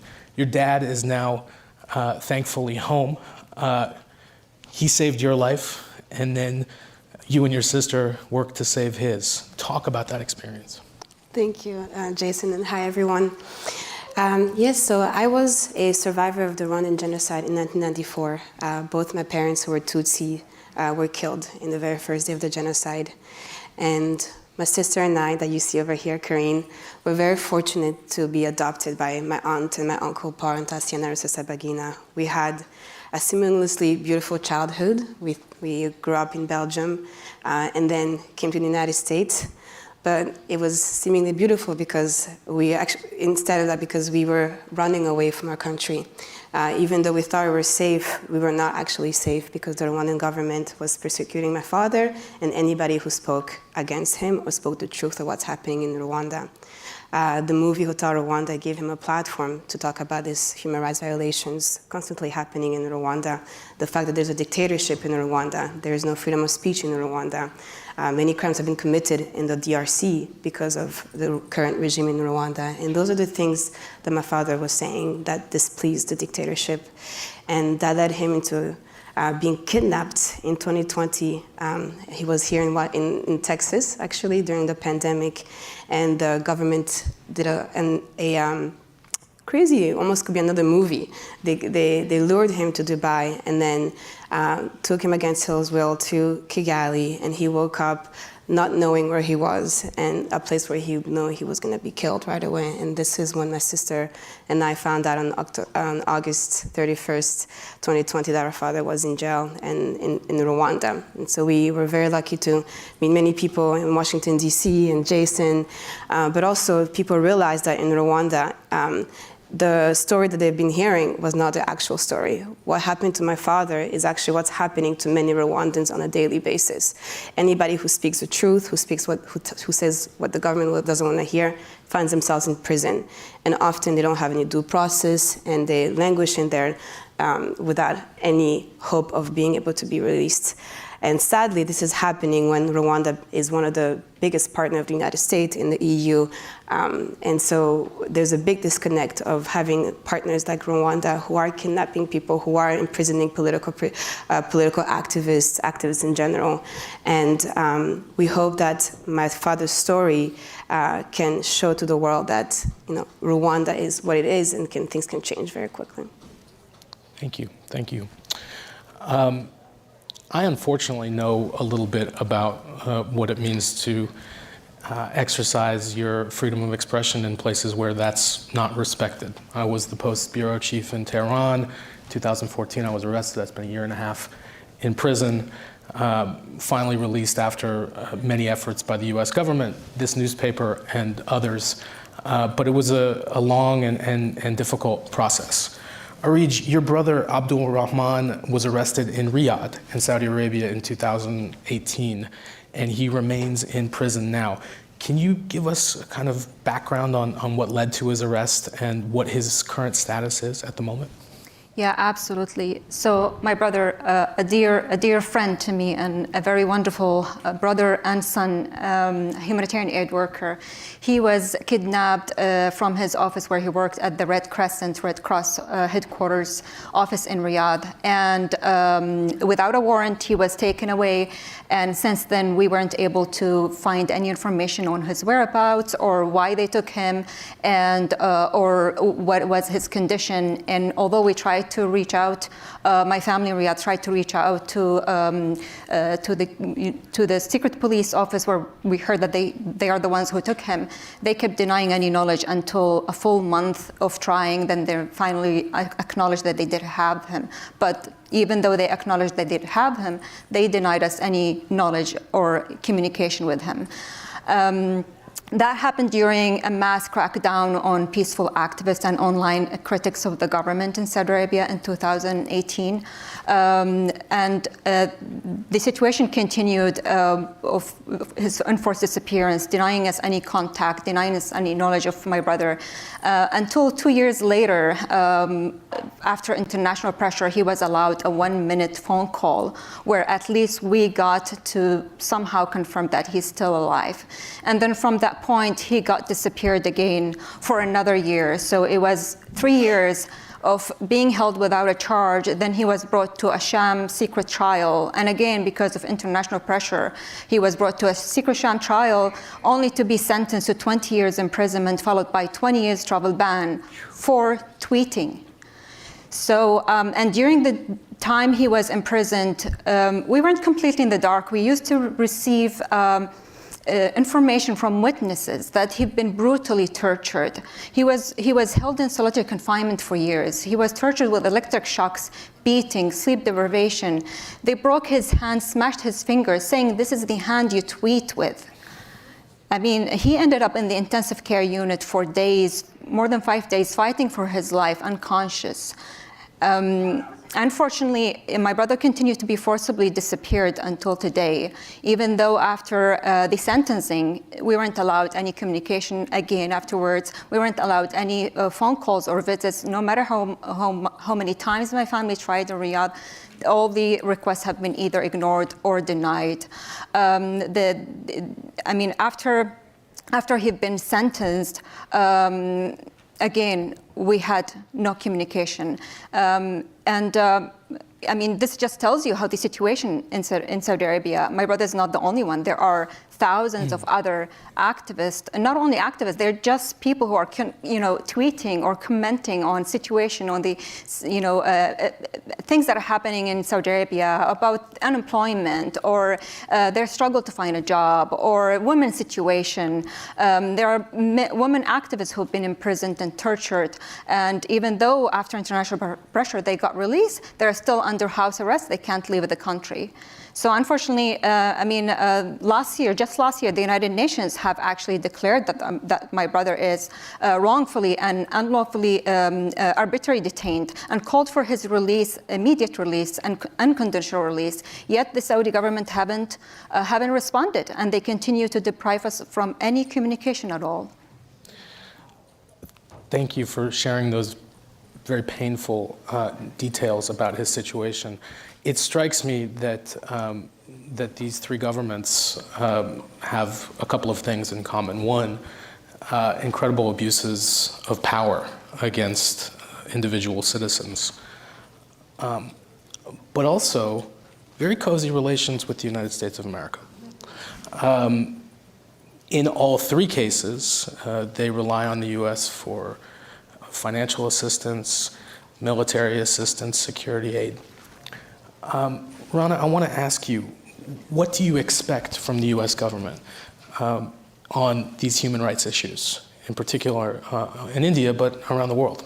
Well, the United States has its own Committee for Religious Freedom, which releases its annual report on religious freedom. And every year, the United States itself, in its own State Department, releases a very scathing report on the abuse of minorities, Muslim minorities in India. The same State Department. So it's not like President Biden or Secretary Tony Blinken is not aware of what's happening in India. It's like they know what is happening, and they still give him the highest state honors, right? And they still give it, but they give him all kinds of, he was a state guest, and we saw the kind of, it would not surprise you that the Prime Minister of the world's largest democracy, Narendra Modi, has not held a single press conference in the last 9 years in power. It has never happened in India before, the world's largest democracy. The only time he was subjected to a question was when he was at the White House 2 months ago, and when the journalist Sabrina Siddiqui from Wall Street Journal actually asked him a question on democratic rights and human rights. That journalist was subjected to a virtual lynch mob, after which the White House had to give a statement. Just one question in 9 years, and that's a repercussion. You can only imagine what journalists like us are going through on a daily basis. So I believe that the US is very well aware of what India is doing, what Saudi Arabia is doing, or for that matter, many dictatorships are doing. We are very unpopular dictators. Everybody knows that there's dictatorship, that it fulfills all the indices or characteristics of a dictatorship. It's just that we are not willing to call out those dictatorships because our own strategic interests. So real politics at the end of the day, dominates human rights and democratic rights. When anybody questions Narendra Modi government about journalists like us who are being, attacked in the way that we are, and a lot of government officials will be like, oh, but she is speaking at platforms, right? She's speaking at international platforms. Who's stopping them? Who's stopping people like me? The thing is, when you don't kill a journalist, when you don't jail a journalist, there are ways in which you silence a journalist. We call it death by 1,000 cuts, right?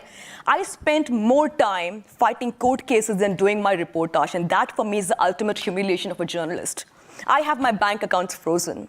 I mean, the easier way out is to make peace with the government, which I'm not going to do over my dead body, because some of us have the unpopular job of documenting what's happening in India, in the world's largest democracy, and that's the price we pay for speaking truth to power. So if anything, the United States needs to speak up for human rights, which it believes it stands up for, but I don't think it's walking the talk on this, and I don't expect them to do much. As truth be told, I don't expect them to do much on this. I want to pose a question to both Anais and Arij. Both Saudi Arabia and Rwanda have invested a lot of capital, a lot of time, a lot of energy into reforming their images around the world.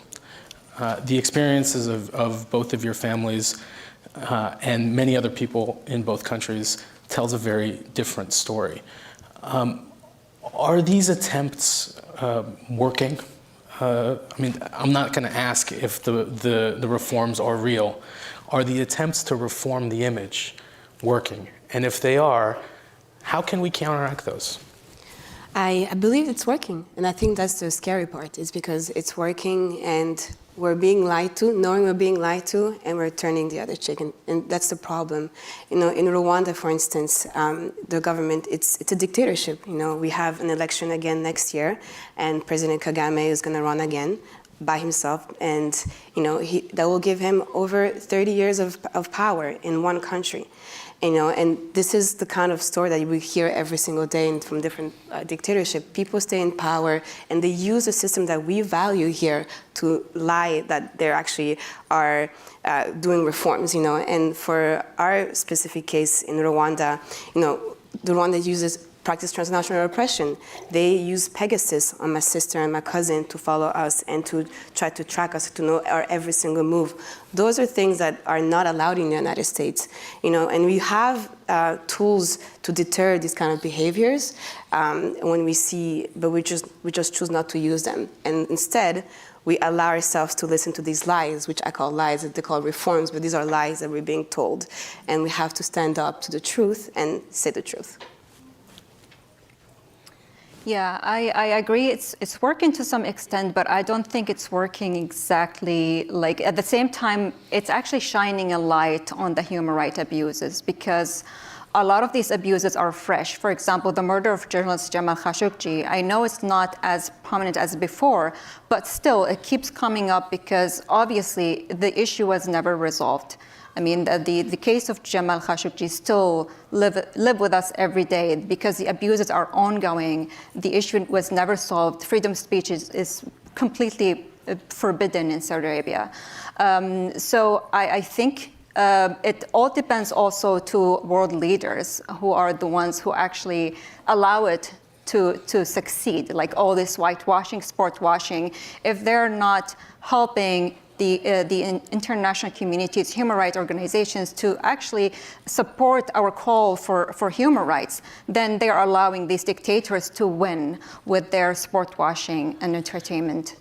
Doesn't it also require people in those industries, in sports and entertainment, taking a stand? Absolutely, absolutely. And this is one of the things, you know, once they are educated about, they are aware of these human rights abuses, they should be taking a stand and actually making their stand clear on human rights. Even if they still want to go to Saudi Arabia and do business, that's fine. But can you ask about human rights? Can you ask about individual cases? Can you ask to go see and visit the prisoners? You do have the power. Celebrities and sports stars do have the power to make a change, to help us.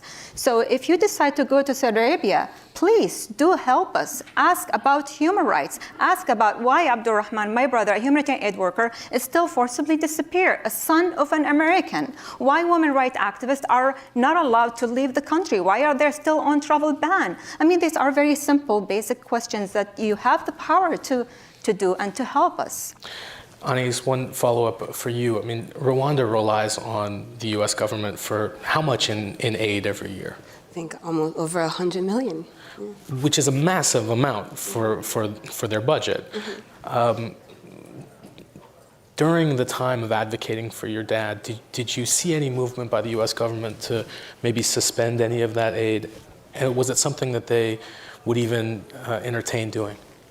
Yes, they were, let me take a step back. During our advocacy, we always made sure that any kind of aid that was humanitarian would not be accepted, because we understand that what the government is doing should not be, the people of Rwanda should not be victim of what the government is doing. They're already victim to begin with. And so we were very sure that the aid would continue, but we made sure that the aid that does not go to humanitarian issues will be questioned. You know, Rwanda is a military ally to the United States.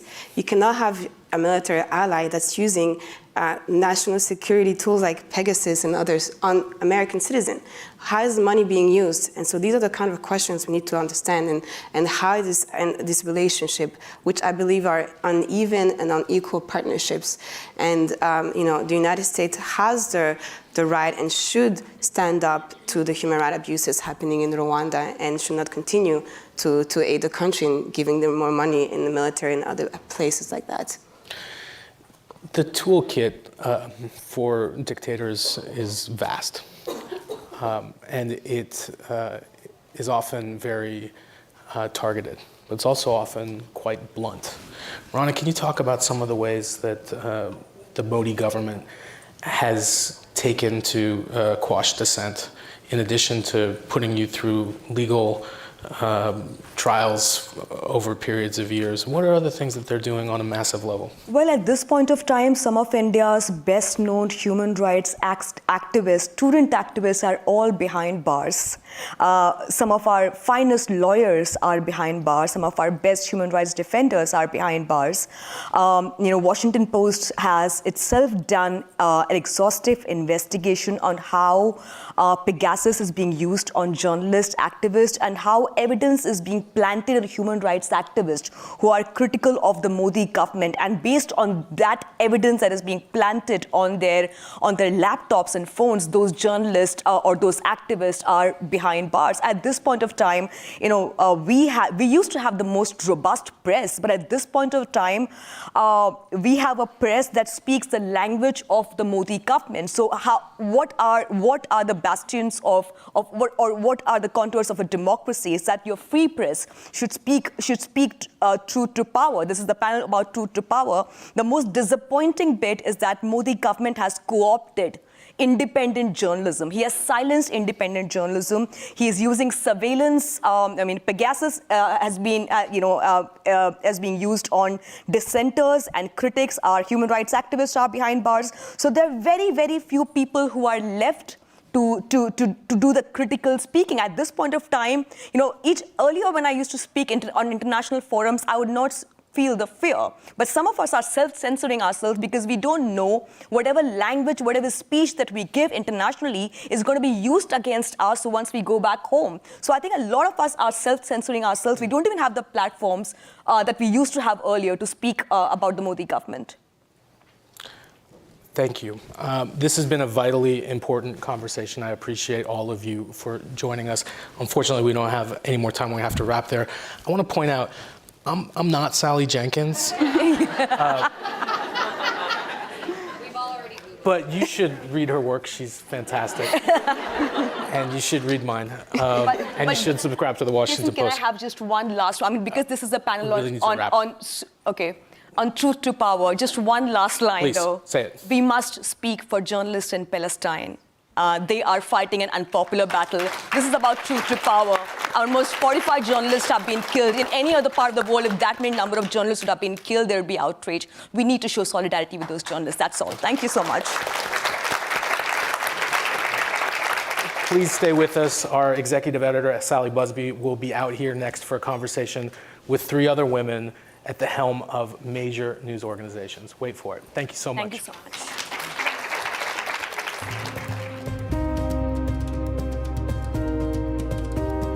Reuters video journalist Issam Abdallah was killed on Friday, October 13th, when a shell hit him while he was filming cross-border fire between Israel and Lebanon.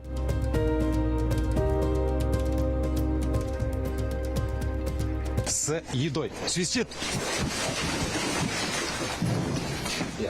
I'm trying to explain the situation, but I don't know what to say exactly.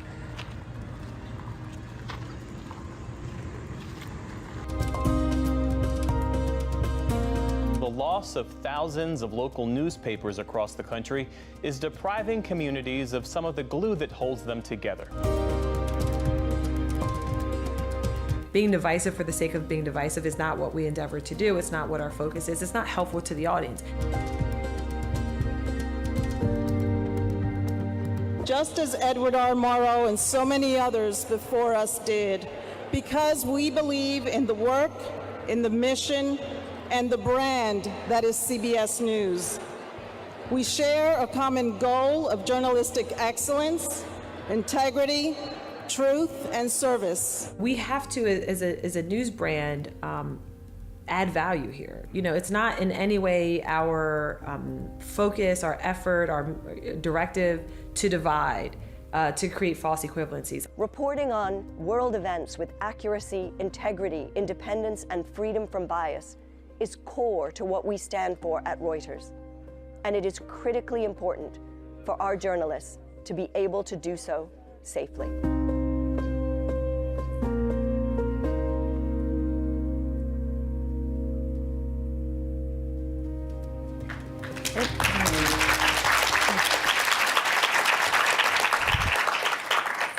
Good afternoon. I'm Sally Busby, the executive editor of The Washington Post, and I'm so thrilled to be joined here today by 3 formidable leaders at the top of the news industry. Let me introduce them briefly.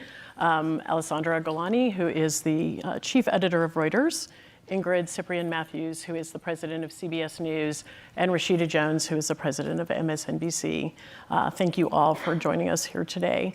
I wanted to start this panel just with some questions about the wars, which are dominating, obviously, and roiling the world as we sit here today. Alessandra, I wonder if I could start with you.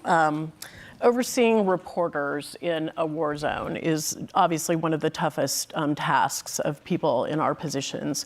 Can you talk a little bit about that? I know that you recently asked the government of Israel to investigate the death of one of Reuters' video journalists who was killed on the border in Lebanon. Can you talk a little bit about how that sense of responsibility of being responsible for the safety of journalists is, and how you approach that as a leader? Yeah, so thank you for having me here, Sally. Well, first of all, I will say that I put out that video after Issam Abdallah's death, and my daughter, 13-year-old daughter, happened to see that video, and her first remark was, "Mom, we have to do something about those wrinkles." In this case, she said, in this case, the wrinkles work. Bear in mind, I had not slept for 10 days. And this one, but otherwise we need to do something about it. So nothing like the voice of a child to sort of bring you back to reality. But look, it is, the death of Issam was terrible. You know, he was in southern part of Lebanon. This was quite early. This was, on the 13th, and he was covering crossfire between Israel and Lebanon, and a shell hit him. And the shell, according to eyewitnesses, was coming from the direction of Israel, which is why then I put out that video asking for sort of a full and thorough investigation into what happened. Of course, we are doing our own, which is ongoing, because we want to understand exactly what happened. We feel we owe it, to the family, to our bureau, which has obviously been very affected, and to the whole newsroom. Having people in war zones is really difficult. It keeps me up at night all the time. You know, we have around 50 people in Ukraine, and we have currently 9 reporters in Gaza who nothing goes in, nothing goes out. So they're there until we're able to take them out. And it is we're in a situation in which it is very hard to keep them safe because, of course, we can't send in safety advisors either. It is, we have very, very strong and strict security protocols, and we're constantly updating them, but we did a major overhaul over the last 18 months. And, we are very, very careful about where we send people because we have so many people on the front lines. We are careful about evaluating the risk against the news value. If this is something that's really important for the world to know, then, to a certain extent, we will allow, a little bit more than we would if this is why we're doing this. Why would we put somebody in danger if it's not so important? Right. And also, we're very careful about documenting it. Mm-hmm. But, being in kinetic situation is not risk-free. Mm-hmm. And, tragically, situations like this happen and they're just awful. Yeah. Ingrid, you obviously have a history of international coverage, CBS and CNN before that, and you have talked about the responsibility to have journalists on the ground, the mission of having journalists on the ground. Can you talk to us a little bit about how you think that has changed over the years? So many people in the conflicts that we're experiencing right now get their news from social media, get their news from TikTok. What do you think is the role of a correspondent in a situation like this, whether it's Ukraine or the Gaza-Israel conflict? I think that the emergence of TikTok, of Instagram, of Facebook, of all the digital and all the online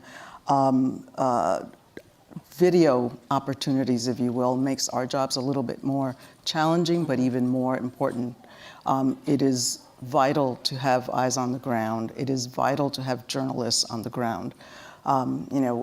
Everybody with a camera is not a journalist, and I think we all know that. And, reporting and documenting and speaking to people and trying to decipher between fact and fiction, and especially in a conflict of this nature that has such history and nuance, where there is such divisiveness that we have all seen globally, the response to what's happening there. You need people who are disciplined, who are trained, who have that sensibility as journalists, can ask the questions and bring back the story. Right, just the context and the nuance, the history of the conflicts that they're covering. Exactly. That sort of thing. Rashida, I wonder if you could talk about that a little bit, of what is so noticeable, obviously, in the conflict that is happening right now, the war in Israel and Gaza, is not just this responsibility of keeping the journalists on the ground safe, which of course you also face, having correspondents there, but this is also a story that has so many political reverberations inside the United States. Can you talk a little bit about the complexity of covering something like that, that is both a faraway war and also a very vital and in some cases bitter political issue inside our own country? No, I think everything we heard both from Alessandra and Ingrid feeds into that. It's the idea of nuance, of being careful with reporting and ensuring anything that we're putting out is fair and accurate. We have a different layer of responsibility in a dynamic and quickly evolving situation like this, where there are times where we've got to not only think about the current state of affairs, but the bigger picture context, and how do we bring those two worlds together? Your point about not only what's happening, it's affecting people not only on the ground, but here in the United States is something that's frankly unique to some of the other conflicts we've covered. And so those are things that we're all taking into consideration, we're all factoring in. I think first and foremost, we want to make sure not only are we giving accurate assessments and information, we want to make sure we're getting it right, but we also want to make sure we're being fair to the totality of the story. And those are some filters we kind of process things through every day. Can I add just one thing that I think is important, and to what you were saying before, Ingrid, is that keeping people safe right now in newsrooms is, of course, for those of us who have people on the front lines, because that's what we do and that's important to inform the world, but keeping people safe in the newsroom. With the onslaught and the increase in user-generated content, so many of our people in the newsroom are constantly having to process really traumatic visuals. And not only, but in order to identify whether they're correct or not, to verify them, have to really parse them. And that can be, that is harrowing. That is very, very hard. And I think there's a new discipline in newsrooms that, safety is not just the safety on the ground, but is mental, mental health safety and sort of management of trauma and vicarious trauma. Yes, no, that's so fascinating. Really fascinating. Duty of care extends beyond the physical safety. It's about well-being, and it's about well-being for those in the field, and as you just said, those back at home and those watching videos. That sensibility did not exist years ago.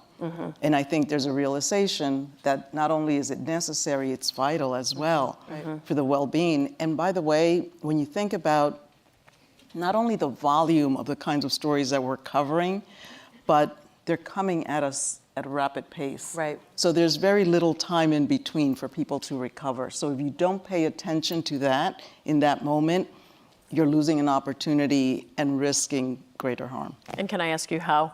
What are you doing to address that? Training? Rashida, actually, training. I mean, super we have fascinating written topic, obviously. processes in place to give teams guidance on looking at sensitive images, listening to a piece of content versus looking at it. How often, when you take breaks, what things to look for.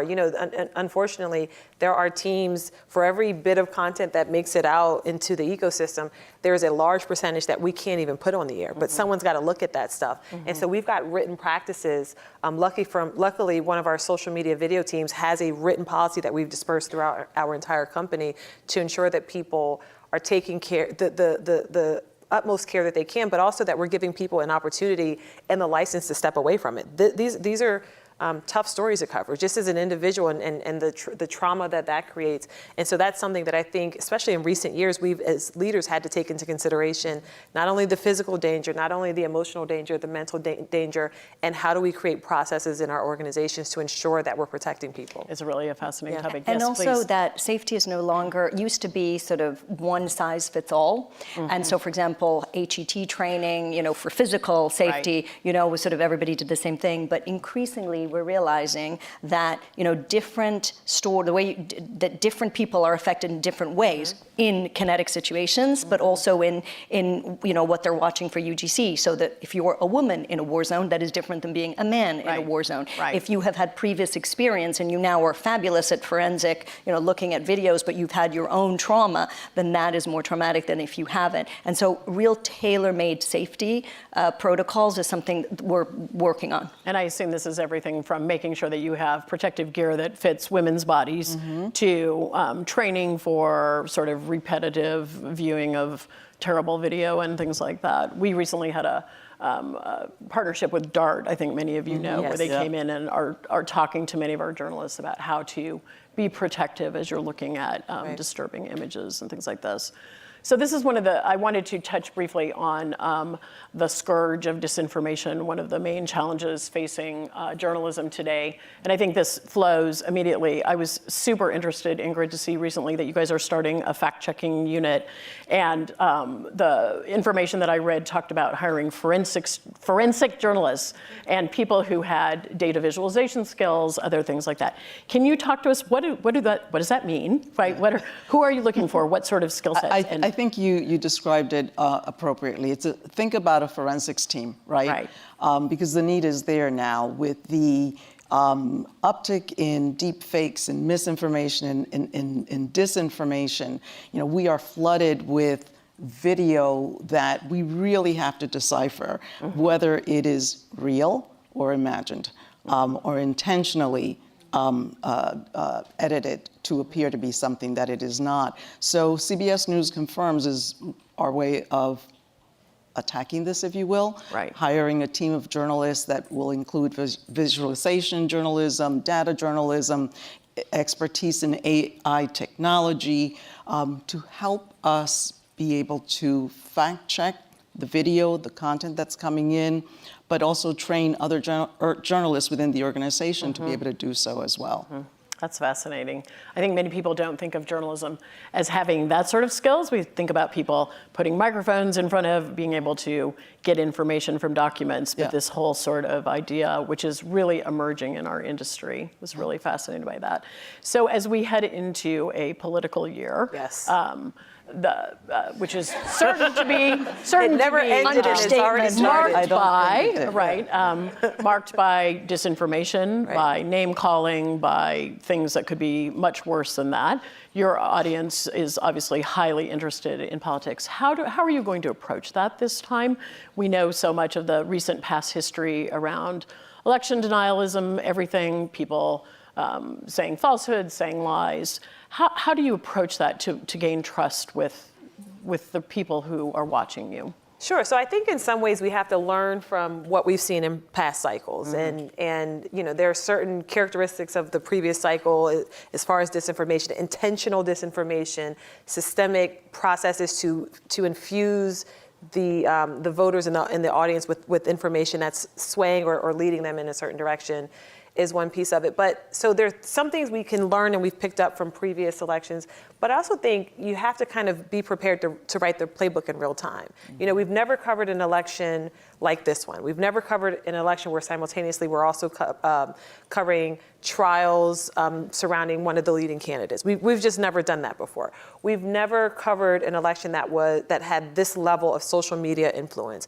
These are things that we haven't done before. So I think you kind of have to approach it twofold. One is, what are the things we've seen and learned from years past, from elections past, and then how do we in real time adjust and adapt to what's relevant, what's important right now? You know, I think some of what we've talked about as far as having systems in our newsrooms to ensure that we're vetting information. You know, we all have competitive juices in us, otherwise we wouldn't be sitting on this stage. But I think we all have an appreciation for this idea that sometimes being a little slower and methodical is going to be a better service to the audience. And so that's an element that I think in our newsroom especially we're focused on. What is the right context for a story? Context is key, and for us, rather than and we even talked about it a little in the video, rather than look for the side or the angle, it's how do we help our audience better understand? I think the world right now is so nuanced. It requires so much context and texture that if our value add and our focus is how do we, instead of bringing you here or here, how do we bring you here and bring you to just kind of a deeper awareness and understanding of the world that's happening, because we're kind of figuring it out as well. We've never seen times like this before. And so that brings me to a question that I'm going to ask you, but I would be interested in other people weighing in on this too. The actual trust in the industry that we represent, media, is at historic lows. So as we fight disinformation, as we fight misinformation, how do you actually do that if the people who are looking at what we're doing don't trust us? I've always been intrigued by Reuters' effort at transparency. You know, how are we telling these stories? Where are we getting our information from? But how do you actually talk to your staff about that? Like, you know, you're supposed to be on the front lines and saying what's happening in the world, but people are actually not necessarily trusting you. They may have trusted the name of Reuters or the name of the Washington Post in the past, but not so much anymore. So how do you deal with that, actually? So yes, it's a fundamental question, but actually, if I could add something that actually is a segue. I'm not going off topic. I promise.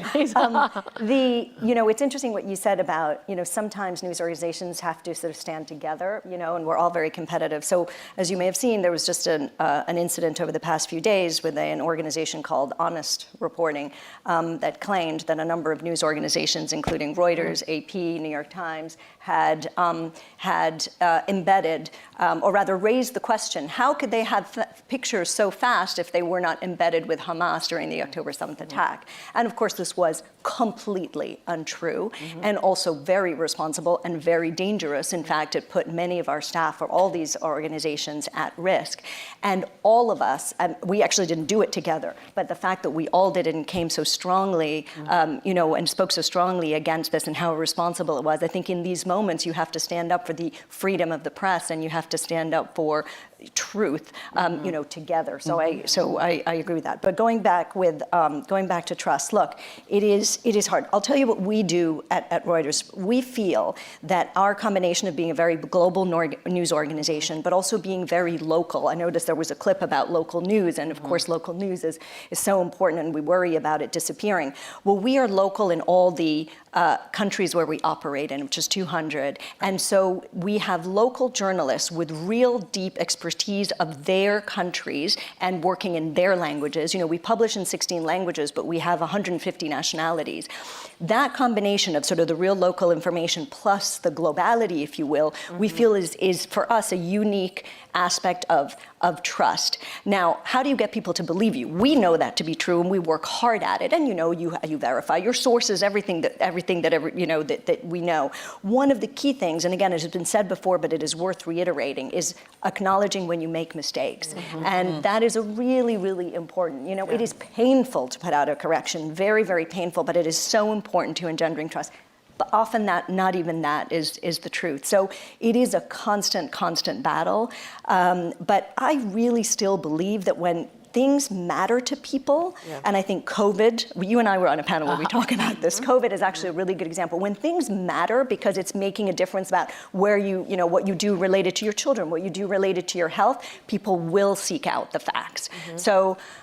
And you've got to think that everywhere around the world, every topic matters to somebody. So if we can just really be steadfast in that approach and not waver, because inside our own newsrooms, you know, we were talking about it before, you know, there are many aspects, many things that, like this conflict that's going on now, that create tensions. And if you just really keep to the approach of sticking to the facts and trying to get to the truth, I believe it's the right way, even though it's not always simple. I want to add, because I agree with all of that. I mean, it is using your journalistic skills and applying them, you know, across every story. But I think that being intentional about language, being precise and transparent is so important and goes a long way, because people need to understand what you are saying, and language and words matter more than ever. Okay, you know. 100%. Yeah, that's very interesting. So I wanted to move to just a little bit more of a personal note, because it's an extraordinary group of people on the stage. First, in many of your organizations, in a news industry that has not always been necessarily completely friendly to top editors who are women, or top producers who are women, or top presidents who are women. And I wanted to just ask each of you about that. And I know we all probably get a little tired of this question, but it is incredibly relevant, I think. Ingrid, let me start with you. Does it matter to you day to day that you are, you know, the first person who looks like you to head CBS News? Does it matter to your staff? Do you think about it? Do you brush it aside? Does your staff think about it? What does it mean to the women who work for you? How would you talk about that? I think, honestly, it probably matters to some others more than me. And I think that's because, you know, I will be honest, it took me a minute to realize that I owed it to those that were looking up to, you know, seeing somebody like me in my position, that mattered, and that signified something, that signaled something. You know, 4 decades ago, when I started in this industry, never in a million years would we have seen what we're seeing right now. But, you know, my approach has been, there's an evolution. You know, and I hope that over the years I have learned from whatever hurdles I've faced, and I'm sure both of you have as well, and took some lessons that will inform how I lead. You know, I think there was never a question in my mind that a leader could look like me or could look like you or you. But clearly, we weren't talking about me. We were talking about what the status quo was. And I think the important message there is leaders come in every shape and size. And so many of us are leaders, not because we have a title, and I think that is so key. Leadership is not about a title. You know, leadership is about reaching out, inspiring, bringing people along, and treating humans with the same amount of respect. I think to a degree, the humanity has been lost over time. And so part of my mission is to put that back in. That's interesting. Rashida, will you engage on this question? Yeah, I mean, I would say an emphatic yes. It matters to me. It matters to my teams. I think it matters to the industry. When my role was first announced, I didn't even think about the fact that I was the first Black woman to run a major cable news network until it was in a headline. And I was like, huh. Yeah. I guess I down because I didn't think about it, right? Like, just because, like, I guess intellectually I knew it as a fact, but I didn't think about it. And the example I would give you, I remember my daughter, who's 14 now, years ago, I remember her saying when President Obama was in office, like, Mom, have there been people who weren't black who were president? It's like, well, you come sit right here, let mommy tell you. But what that meant was what she saw, it was there, and it was just because, and it was matter of fact. And my hope is one day it doesn't matter. Today it matters because I think it's important for me to make sure, while that might be the headline for me, that somebody's got the headline behind me, and I've set at least an expectation of excellence, so as people are coming up through the industry, that they see what's possible. And they don't question it, and the industry doesn't question it. And you when you see yourself in someone, it becomes more of an attainable goal. And that's something that I carry with me. Normalizing. Yeah. Super inspiring. And Alessandra, I think of Reuters as the ultimate sort of like traditional news organization. Do you think that you are the first and last woman top editor of Reuters? Or talk about this. No. Well, I grew up in the financial journalism. So I'm certainly in financial journalism, business journalism. There really were very few women. But I too, I have to be honest, I didn't think about it either until I saw the headlines, you know. And also, Reuters is such a storied organization. Most of the people we would get sort of as early career, we had this program called the trainee scheme. It was all Oxbridge, so Oxford and Cambridge, you know. And so that's changed now, thankfully. So I too didn't think of it, and I don't think of it every day, but I actually think it's our responsibility to think about it because it is important to others. And actually, I see a lot of women, but a lot of, you know, earlier career colleagues, you know, a lot of people in the newsroom look to me to make changes that will then allow them to have a chance at whatever, you know, will make them happy. Not everybody, you know, like sort of the corporate ladder, but whatever it is that will make them happy. And one of the things we're trying to do actually is to make Reuters an organization where actually you don't have to do the things that news organizations always did. So a reporter, senior reporter, then a deputy bureau chief or a bureau chief, you know, but that actually you can have a really varied career, both in terms of what you do and in terms of how you're paid, and you know, if in whatever sort of whatever it is that you want to do. So I think it is our responsibility because people are looking to us to allow them to really fulfill their dreams. Well, that's just a fascinating set of responses, if I may say so myself. So we are just about out of time. I want to thank all three of you for being here today. This is truly interesting, and I know it's we should have asked you. Very busy time. No, I'm the moderator. I'm the moderator. Another amazing woman leader. The post. Next time. It's much the same. I think it matters so much for the people who work for us, perhaps more than it means for us, actually. Yeah. It matters a lot for the people who work for us, and I think that is what we actually have to focus on. So, but now I'm out of my moderator. This is terrible. Undisciplined. Really want to thank the three of you. I know it's an incredibly busy time. It means a lot that you came and spoke to this audience. So thank you so much for all of you. Thank you. Thank you. Thank you. I think we exit left. So up next is Tina Brown, who will be talking about drug cartels in Mexico. Please stay with us. Thank you so much. These turf wars can prove dangerous and deadly to anyone. The largest, most violent, and most prolific fentanyl trafficking operation in the entire world. 5 men are dead and a 6th one injured after a confrontation between 2 rival cartels. This corruption really makes to the journalists almost impossible to do their job without risking their lives. Mexico is known as one of the most dangerous places for journalists in the world. 6 journalists have been killed in Mexico so far this year. Today, a journalist murdered in Tijuana, one of the most dangerous cities in Mexico. The most dangerous place in the world for journalists to work, other than in a conflict zone, is Mexico. 19 journalists in Mexico were murdered in Mexico. This is the crisis.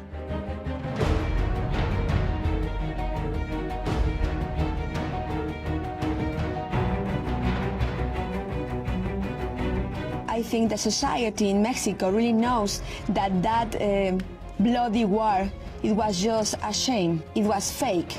It wasn't true.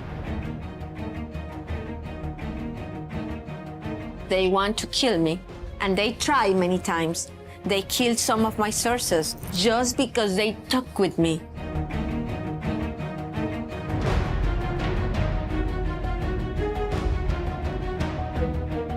96% of all the crimes in Mexico, all the crimes, small ones, big ones, are impune. There is no justice. Sometimes the only justice that one victim can get is see the truth published.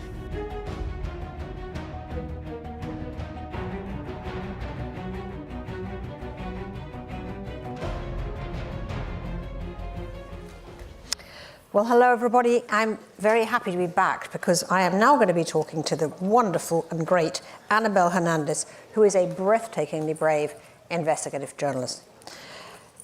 Driven into exile, she still returns to Mexico to report on the violence and corruption that never ceases to destroy her homeland, essentially, right? So, Annabel, so good to have you with me. It's very hard to overstate the danger of reporting that you do every day. What first compelled you to start doing it? Because you might ask, why? Why do you do this incredibly brave journalism, which puts your own life at such risk?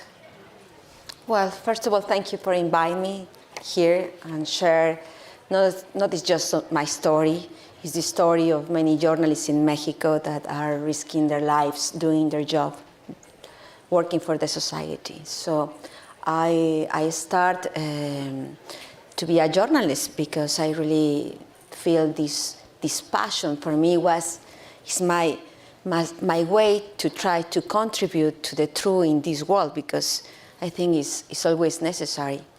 But I became another kind of journalist when my father was kidnapped and murdered in 2000. I was already a journalist, but that crime that is still impune, that pain, we went to the police to ask for justice, and they asked us for money to buy the justice. So we didn't do it. So I don't know who killed my father, who is my main figure in my life. So after that moment, I really understand that corruption, that this organized crime that works in Mexico is dangerous for everyone. Right. It's a personal journey for you, essentially. It is. Yeah. Well, you face constant death threats in Mexico. When did you decide it was no longer safe for you to live there? What made you decide, finally, I can't live in Mexico anymore? It's too dangerous. Well, it's a long story behind that decision. I have been investigating the Sinaloa cartel for almost 20 years. The Sinaloa cartel is the main organized crime in the world, trafficking drugs.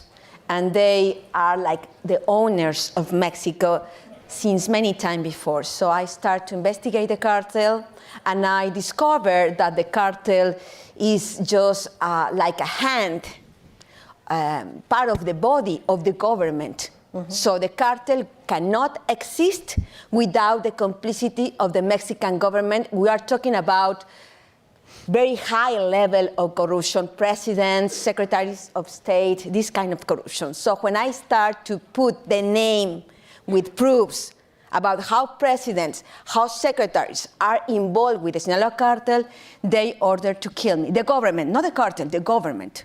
So the main attack against me and my family occurred on December of 2013.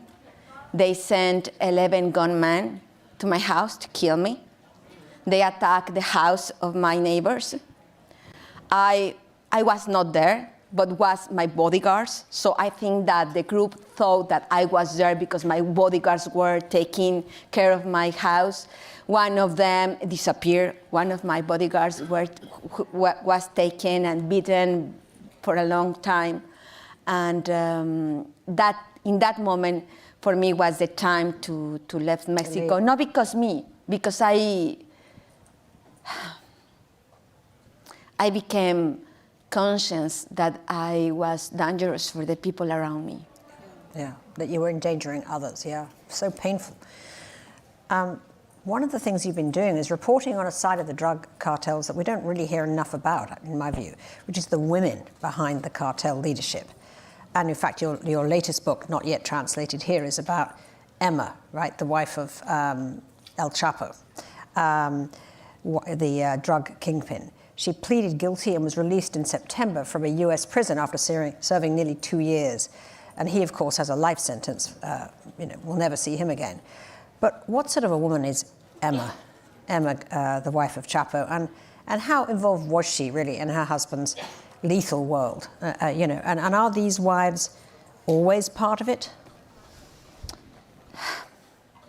After investigating the cartel for all these years, I really start from the beginning, simple things, the names, the structures, how they traffic drugs, then more complicated things, the corruption, the ties with the businessman. And now I am getting inside the cartel, because I think the only way to really understand how this cartel are structured inside, we have to get inside the families.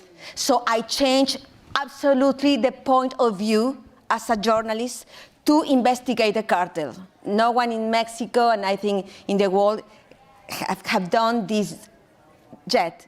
I think I'm the first one, and I think being a woman helped me to have these, kind of different point of views, move the game and try to get inside. So I get inside. And the way to get inside is through the mothers, lovers, wives, daughters, inside the families, in the top of the families, because the Sinaloa cartel is ruled by families. All of them have family relationships. Mm-hmm. So to understand who are these men, what they have in their mind, why they have in their hearts, if they have hearts, which is their psychological way to think, why they don't stop. I mean, we're talking about drug lords, like, for example, Arturo Beltrán Leiva, that was the cousin of El Chapo. He was able to do every month $400 million.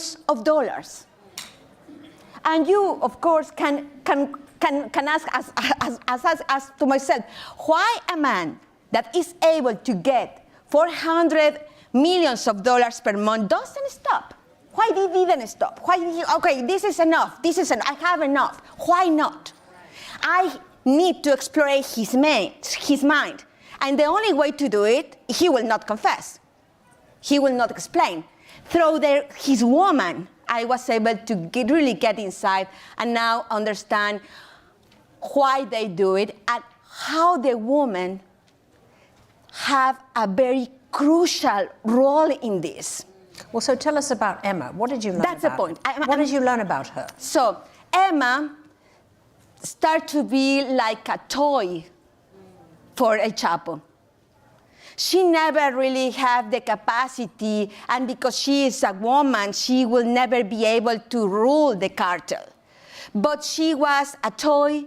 She was the body that El Chapo can use to reproduce himself, to create more children that could be the successor of him. That he has 18 child.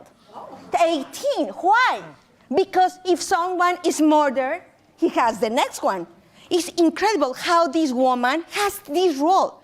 So Emma has two daughters. The first wife of El Chapo has 4. The second one has 4. 4 of these child now are Los Chapitos, the biggest criminal group that is trafficking fentanyl in all the world. So Emma was used as just to procreate children, like a trophy, how can I say it? Trophy, yeah. Like how did you penetrate? How did you get into those families? Well, because I have been almost 20 years, I start to make contacts, first with lawyers of them. So these lawyers give me access to be able to do some interviews.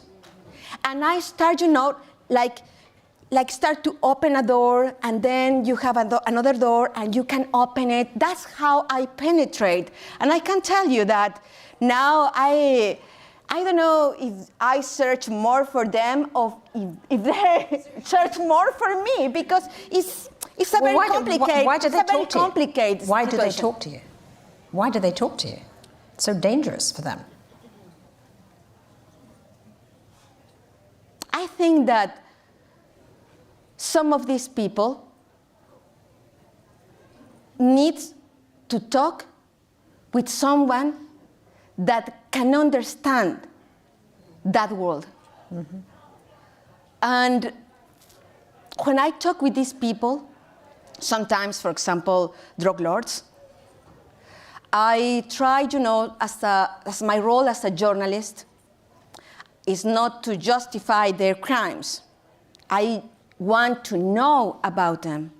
I want to know the structures of corruption. So with me, they can talk openly. And because I am a woman, they are not afraid of me. I can tell you, some of these drug lords or their wives or their lovers, when they start to talk with me, sometimes it's like psychological therapy, It could be a very real situation. And sometimes even men, start to cry, trying to understand, because I think the point is, I do different questions. I don't know how many people you have killed. I don't ask that. I ask, why? What happened to you? When did you start? Why don't you stop? Do you believe in God? Do you love someone? And I think these people is not, I think they maybe no one asked them these simple questions. For example, to this woman, and well, you get all this money, but this bloody money, don't you feel guilty? Because yes, you have your Ferrari, you have your Ferragamo, you have your Louis Vuitton, but many other women are sex slaves. They were raped, they were trafficked, they were forced to work for the cartels. Don't you feel that is not nice? And sometimes they really, okay, yeah. And I think that ask these questions maybe will not change the criminal life of these people. But for me, the answers, the honest answers, give us light, where is in that world that is very dark. Yeah, I see that. I mean, it's fascinating to have those conversations. In a stunning example... It's very sad. Very sad, yeah. It's pathetic, too.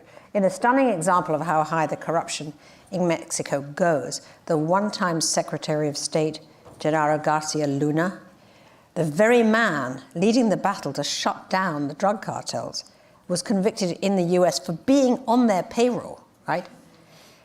I mean, how could he get away with it? How could that happen? That the Secretary of State was on the pay of the cartels? That was the official that wanted to kill me.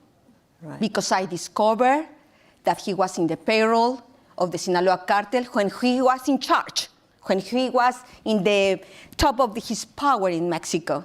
I was able also to prove that he has a lot of properties, money, cars, things that he cannot justify with his salary or with his public declarations. So that's why he wanted to kill me. And even I prove all that. I mean, I'm talking about 2008, 2009, 2010.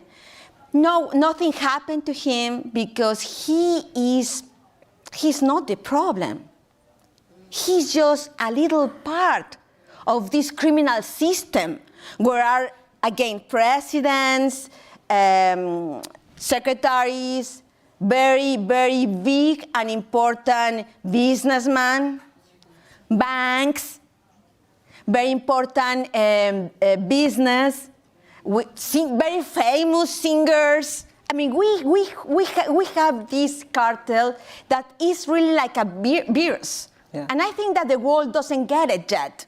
I think that now I was able to get the secret diary wrote by the son of one of these main boss of the Sinaloa cartel, Vicente Zambada. And what I discovered through this diary is that the Sinaloa cartel has presence in the 70% of the planet. Wow. So we are talking about that. The penetration is complete. I think the society doesn't get yet that this criminal system is one of the most dangerous thing for our democracies and for our lives. See what is happening here with the fentanyl. Right, which, I mean, fentanyl, obviously is one of the major things that is the issue here. I just wanted to ask you about that because there was a piece in the Wall Street Journal which said that they are going to give up manufacturing fentanyl. Is that true? What? Is it true that the piece in the Wall Street Journal, let me just find that, which said that the cartel is telling its members to stop making and trafficking the drug, to take the heat off them from US law enforcement. Do you think that is true? I think that the many media doesn't get that the Sinaloa cartel has a huge, how can I say it, operations of propaganda. They have a lot of propaganda. Even I just told you some minutes before entry here. He has a singer that is Peso Pluma. Is the main singer now in Mexico. Is the most famous singer in Spotify. He's candidate for a Grammy, here, United States. He's the friend of the Sinaloa cartel.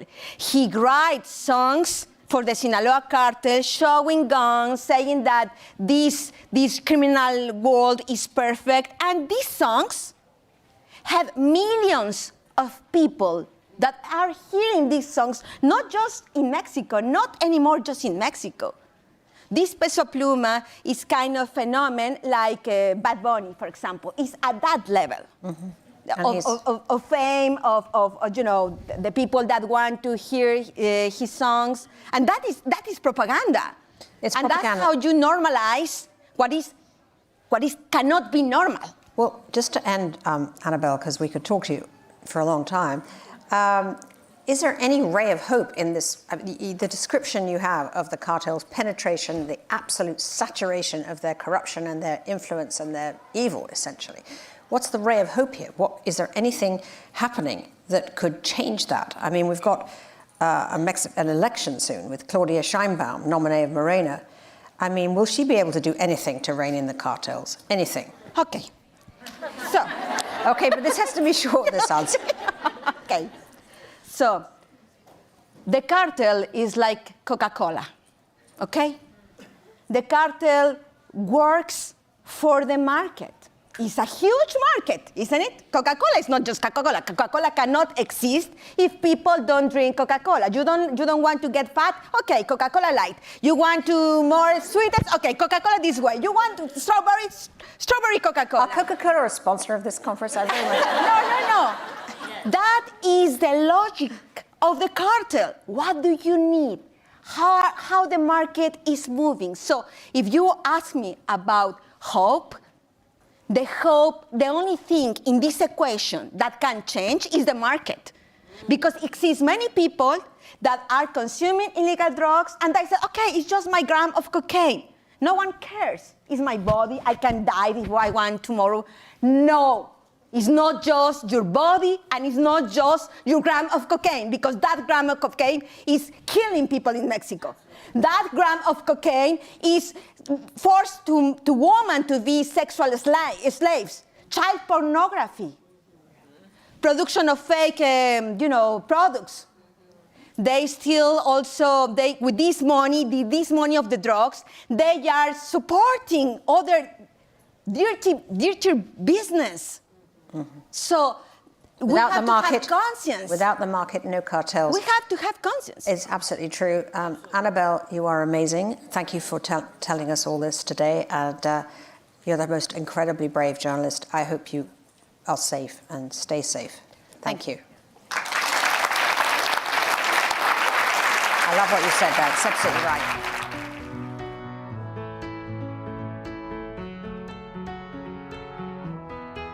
Society generally considers that biological sex is cut and dry. Actually, it's not cut and dry. Laws targeting gender-affirming care for minors have exploded around the country. The state's first transgender lawmaker has been officially barred from the House floor. Intersex people exist, trans people exist. In the governor's letter, he said Montanans who struggle with their gender identity deserve love, compassion, and respect. That's not what trans Montanans need from you. We need access to the medical care that saves our lives. By trying to fix me, they broke me. Weigel identifies as intersex, which is the I in LGBTQIA. Around 2% of the world's population is born with physical traits that land somewhere between those binary boxes of male and female on a birth certificate. You don't hear about us because rather than changing a birth certificate to fit our bodies have traditionally been changed or surgically altered to fit onto a birth certificate.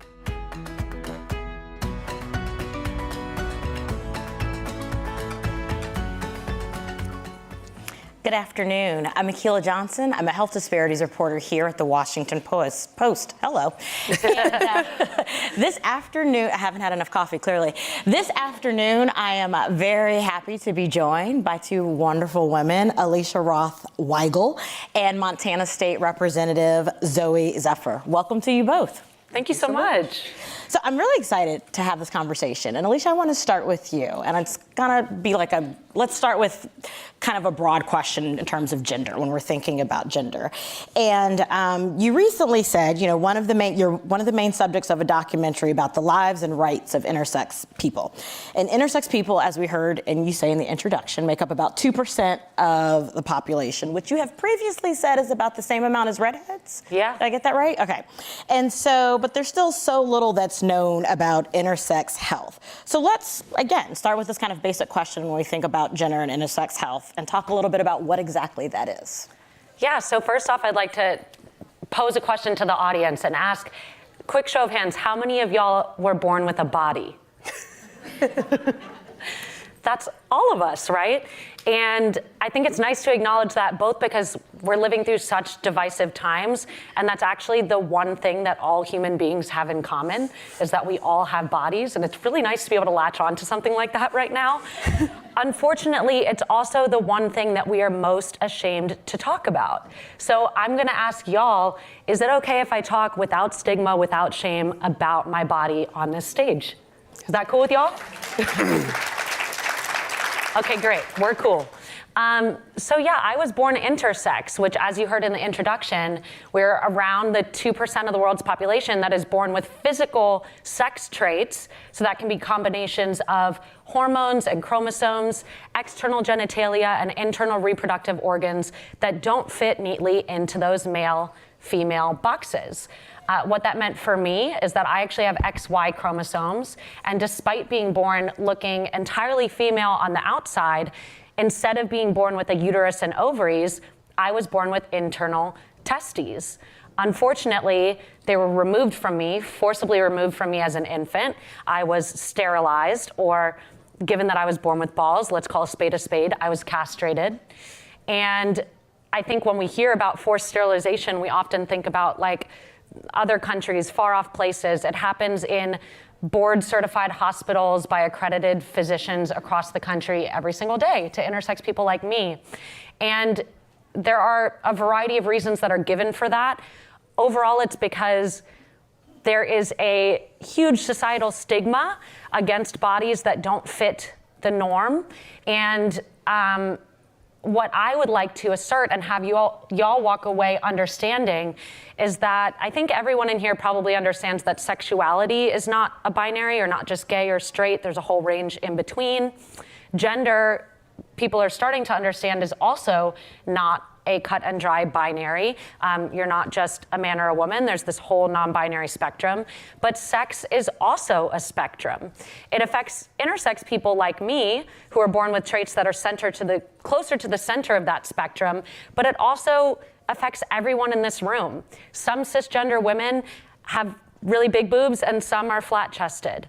Some cisgender men can grow a full beard and some can barely grow facial hair. So all of our sex traits exist on a spectrum, right? We as intersex people are just a little bit closer to the center of that spectrum, and society likes things that fit neatly into boxes. So as I mentioned, rather than changing the birth certificate to fit the reality of our bodies, unfortunately, they change our bodies to fit on that piece of paper. You know, it's really interesting because I'm listening to you talk about bodies, and quite often, and you know, Representative, jump in here, because when I hear conversations about gender, there seems to have been a push to step away from so much focus on bodies and to think more broadly about the spectrum on which gender kind of exists, which you touched on a little bit. And so I guess I'm curious, as we're thinking about gender, what exactly does that mean when we're talking gender?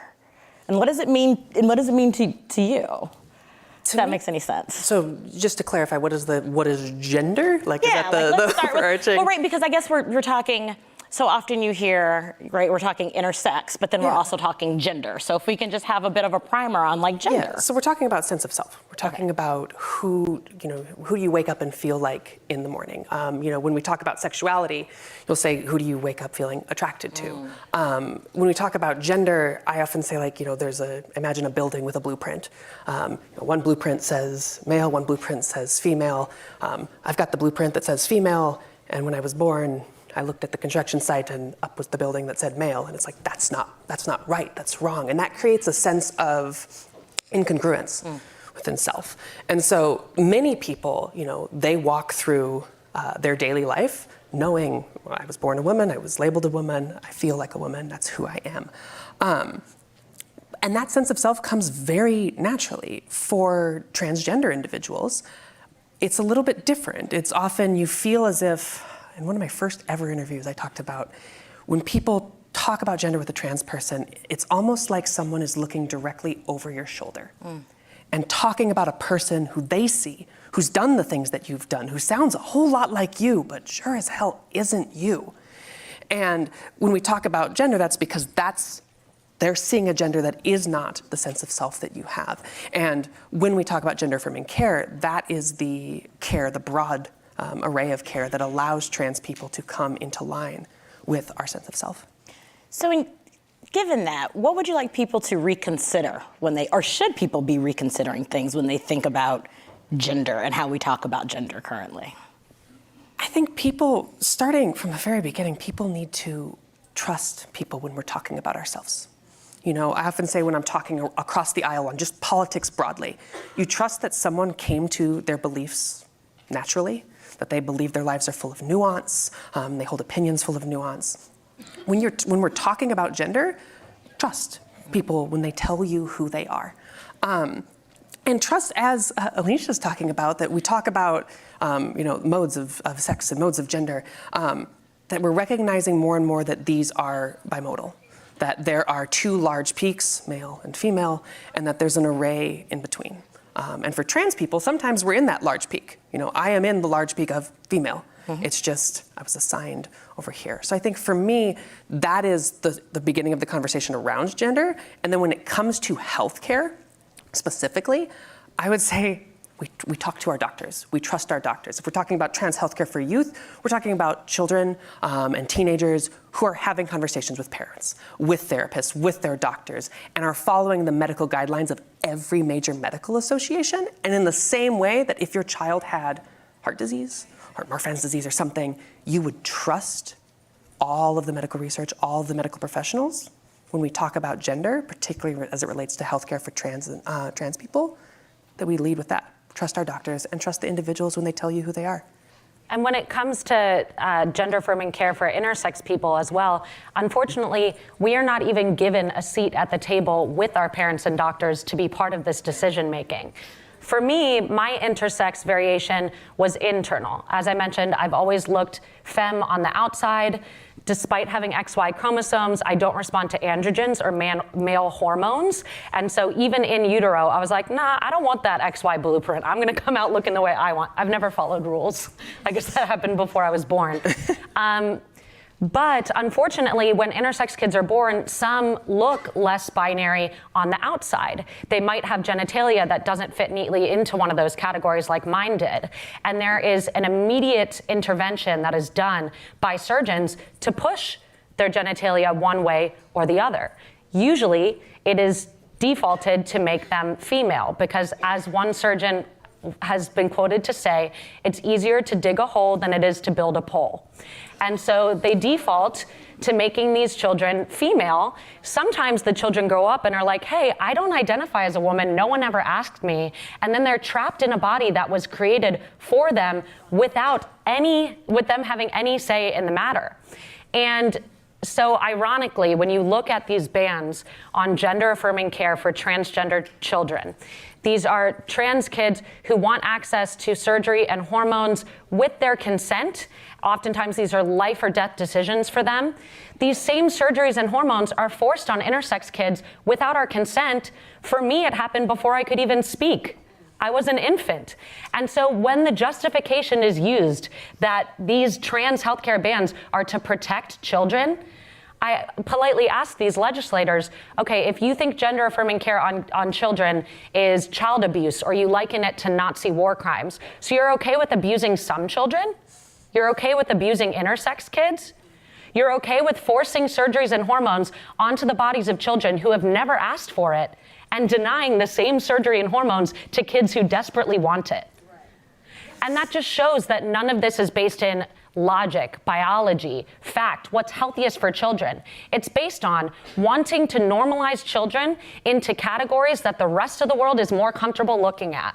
Let's stay with politics for a minute, because you both mentioned politics, and as you're talking policies, ultimately what you're talking about are the politics that deal with the politics of gender and the politics of sexuality and the politics of a whole host and spectrum of things, right? And so, Representative Zephyr, you decided to run for office in the Montana State Legislature soon after they passed 3 bills restricting LGBTQ rights in 1 week.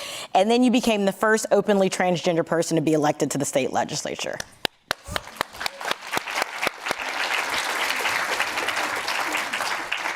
And then we fast forward to the spring, and you were banned from the House until the end of the legislative session. Talk to us about all of these experiences, and then thinking what Alicia's saying about politics and what that says to you about the politics of gender. Yeah, so given I'm seeing the clock there, I'll zip up and say this, throughout the legislative session, one of the interesting things is the amount of attacks that we saw and the breadth of them.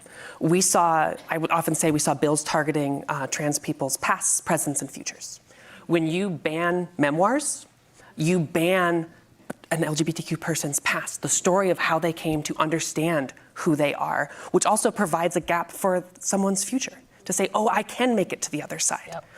When you ban drag, you're banning an art form that is deeply connected to what it means to be LGBTQIA in this country. And we talk about Stonewall, we talk about the fight there. We forget the fact that this stemmed from 3 articles of clothing laws.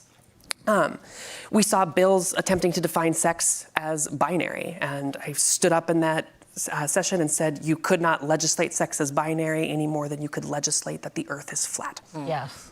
Trans people exist, intersex people exist. And interestingly, what we saw when we talk about how that impacts policy, we saw, we often, one of the questions that far-right people will often try to bring forward is, what is a woman? What is a woman? And interestingly, 12 states led by Republicans tried to answer that question. Saw 12 bills attempting to define sex.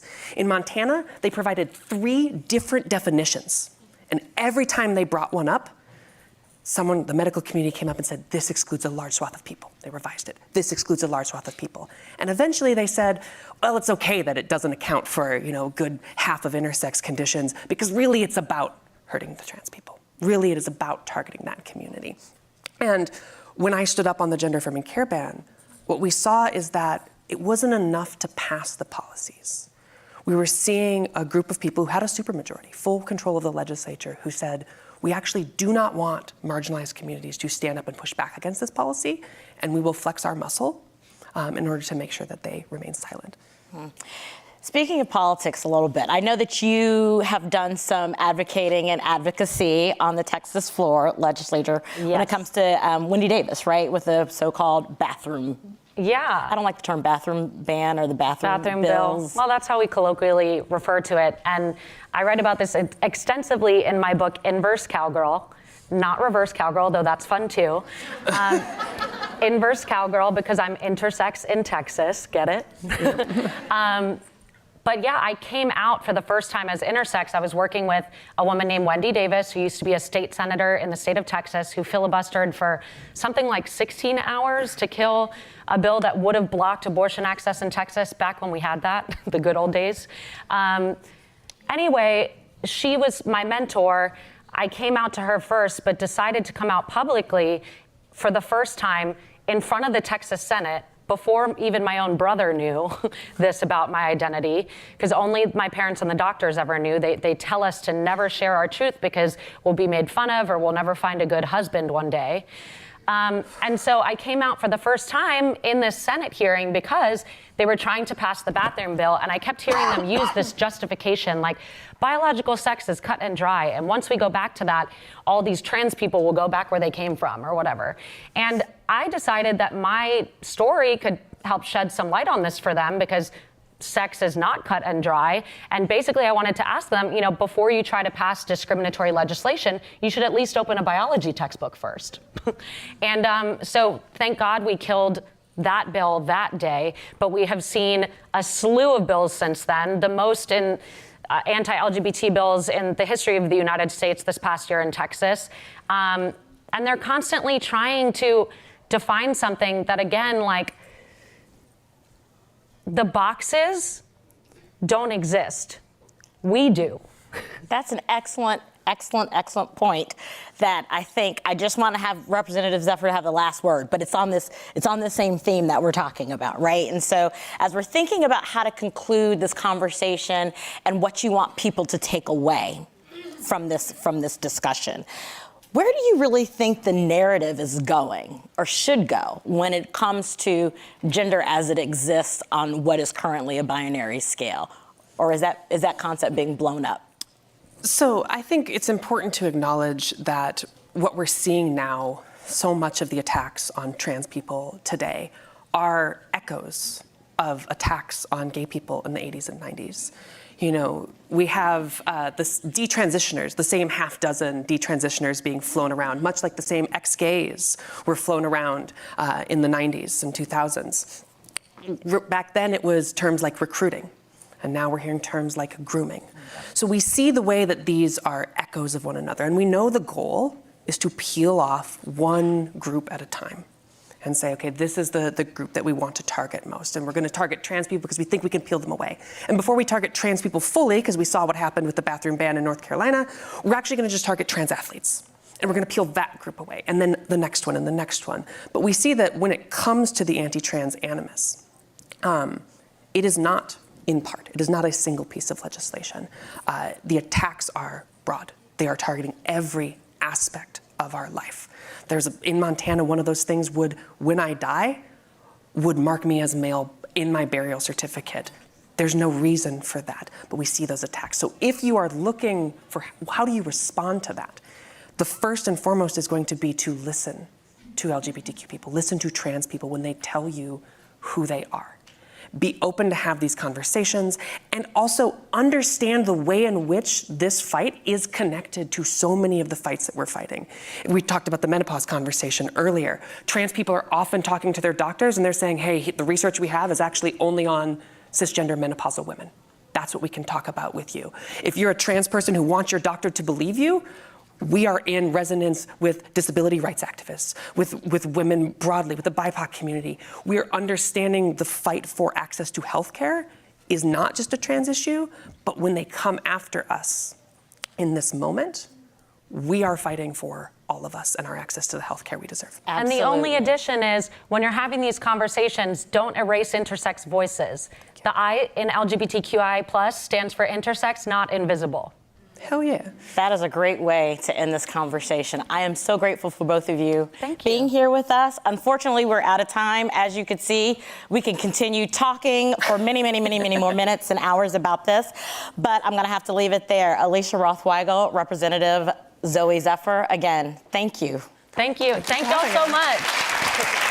Wait, 2 seconds. I have an announcement. Don't run away. Want you all to know we are going to take a brief break, but feel free, it's where you can feel free to grab some coffee, come right back, but don't go too far. It's about a 5-minute break because SAG-AFTRA President Fran Drescher will be joining us in a few minutes, and that is a conversation you don't want to miss. Thank you so much. Okay, now we can get up.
SAG-AFTRA union members have been on the picket line since mid-July. We will not allow you to take away our dignity.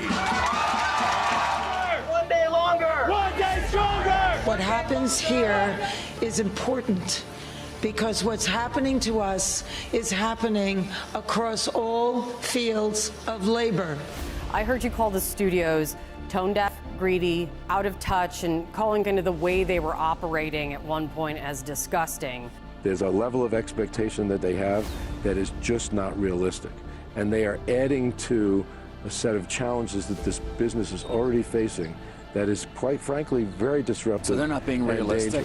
No, they're not. There he is, sitting in his designer clothes, just got off his private jet at the billionaires' camp, telling us we're unrealistic when he's making $78,000 a day. I wrote for a very big show called The Bear. I made very little money. I saw no profits in it. I lived below the poverty line working on this show that has made millions of dollars. This is not how the world has to be. The entire business model has been changed by streaming, digital, AI. If we don't stand tall right now, we are all going to be in trouble. The longest actor strike in history is finally over. And we're not over. We're only just beginning. We began this journey, the largest entertainment union in the world, and we finish it the most powerful.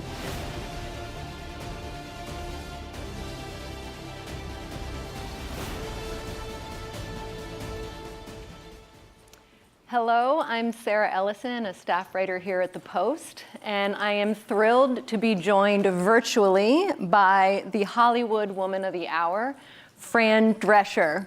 Welcome, Fran.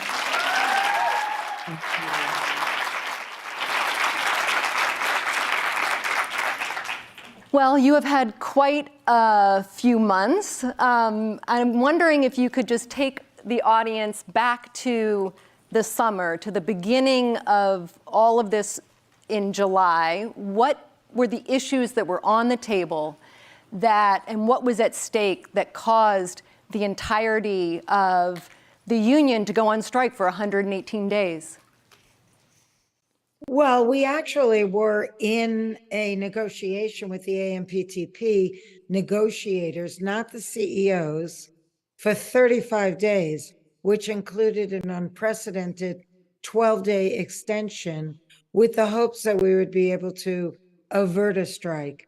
But I had identified that there was a disconnect between the contract that we were trying to improve and the new business model of streaming. And so together with Duncan Crabtree Island and our negotiating staff and our negotiating committee, we came up with the proposal that would offer the performers that are working on the digital streaming platform a new stream of money to compensate for the losses that they were experiencing when television moved from linear TV to a domination of streaming television.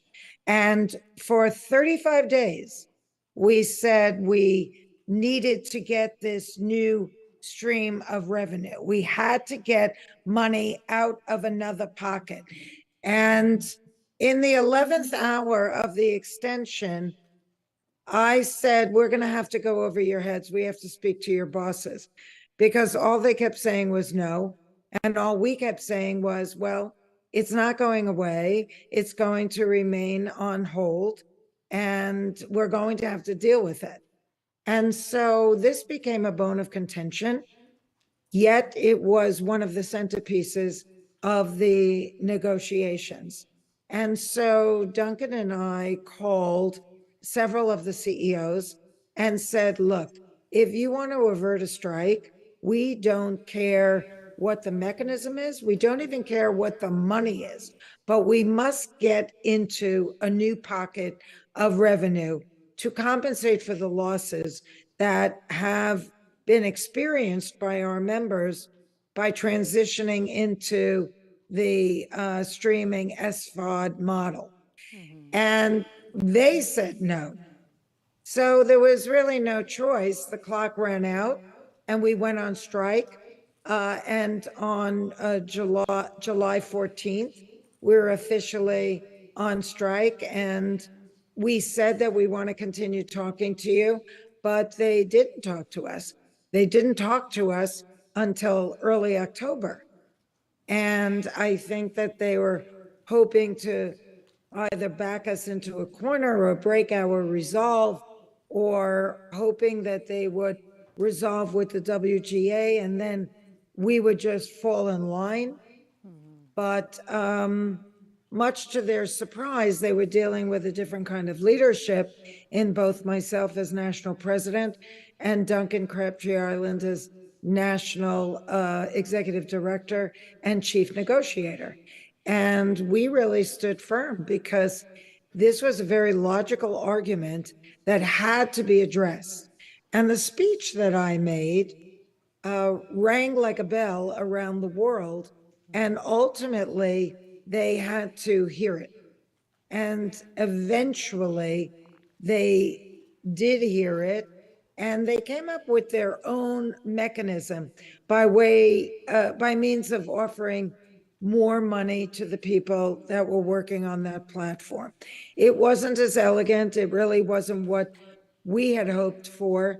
But after 3 different versions that we kept offering them, and them getting up and, deciding that they weren't going to continue with negotiations, they broke negotiations at one point for 2 weeks. We realized that what they had come up with as a result of what we were insisting upon was something that we probably were going to have to work with and make fit our agenda if we wanted to advance on the new stream of money coming from a new pocket. And that was something that was necessary, that the money that was acquired would go into a fund so that we could throw it over a wider net of performers. And they rejected the fund notion. They just wanted to give a added bonus to a thimble worth of shows. And although I agree that the performers on those shows should get a nice bonus, because in the linear television world, they would have been in syndication. And in the vacuum box of streaming, there is no syndication. There is no tail. So until they came in, until they accepted that it was when they gave us that best last, whatever, I said, I was in the room with them when they said it, best last final. And I said, I understand what those words mean. I hear you loud and clear, but I'm just letting you know that without the fund, that's the deal breaker. Right. But talk about no rest for the weary. Your work is still not done. You're in LA because you had to present the contract to your members, and they are going to have to ratify it. Your partner in this, who you referenced earlier, said that as good as this contract is, it's not perfect. To you, what are the parts of it that aren't perfect, and how did the membership react? Well, I think for the most part, the membership is very excited by the contract and relieved that the strike is over. And they appreciate that we, for the first time, filled blank page after blank page after blank page with new language that had never been there before, namely a new stream of revenue, breaking pattern with the other unions on minimums.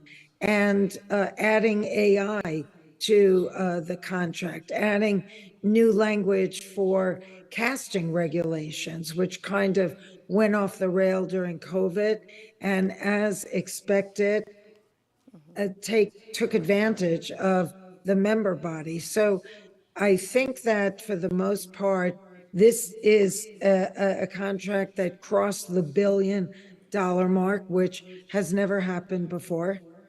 And we have a lot of reason to be very proud. Performance capture had never been in the contract before for 20 years. Right. They were fighting to get that in the contract. So I think that, you know, as Lincoln said, you can't please all the people all the time. And there are always going to be those naysayers who feel like their issue we couldn't get. Right. And our feelings are, let's get language on the page. Let's get as much as we can get, and then we'll go back. But if there's no language on the page, there's nowhere to start to build. And so that was the feeling of our negotiating committee, who passed when the final two pieces were put in place in like the 11.9 hour. We passed it without objection. Yeah. It was because the last two things came in, and that was the last piece of IA and the fund for the bonus model of extra revenue. You were something of a sort of unusual labor leader. I think most of the people in the audience probably remember you as Fran Fine from The Nanny, but you said multiple times throughout these negotiations that you didn't need to bring male energy in order to sit at this negotiating table. And you had said at one point that you could still rock a red lip. On reflection, what did you mean by that? And do you think that your mostly male negotiators across the table from you treated you differently because you were a woman? Did you face sexism at the table? I can't say that I face sexism at the table per se, but I feel like the whole way they engineered the narrative from their point of view was to diminish me as a woman leader.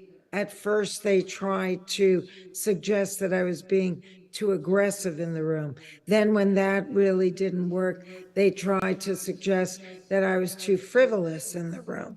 And ultimately, I saw it as an opportunity to start the conversation as a movement for women and girls, that I don't have to emulate male energy to lead, that I can lead with intellect and empathy and dignity and morality, and I can be me and still rock a red lip.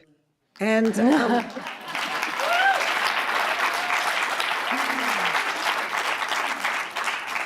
So this strike came amid what has become known as hot labor summer.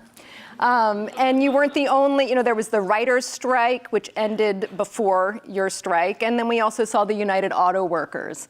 What do you think has created this moment, this tipping point in the labor movement? I think it became a little bit of like the emperor's new clothes, because when I made my speech, I specifically spoke to workers around the world. I wanted to put it into a larger picture, that what was happening to us was happening to workers everywhere. And even though we were able to get a kind of press coverage because of the nature of our industry, we were standing on the front lines speaking for everyone.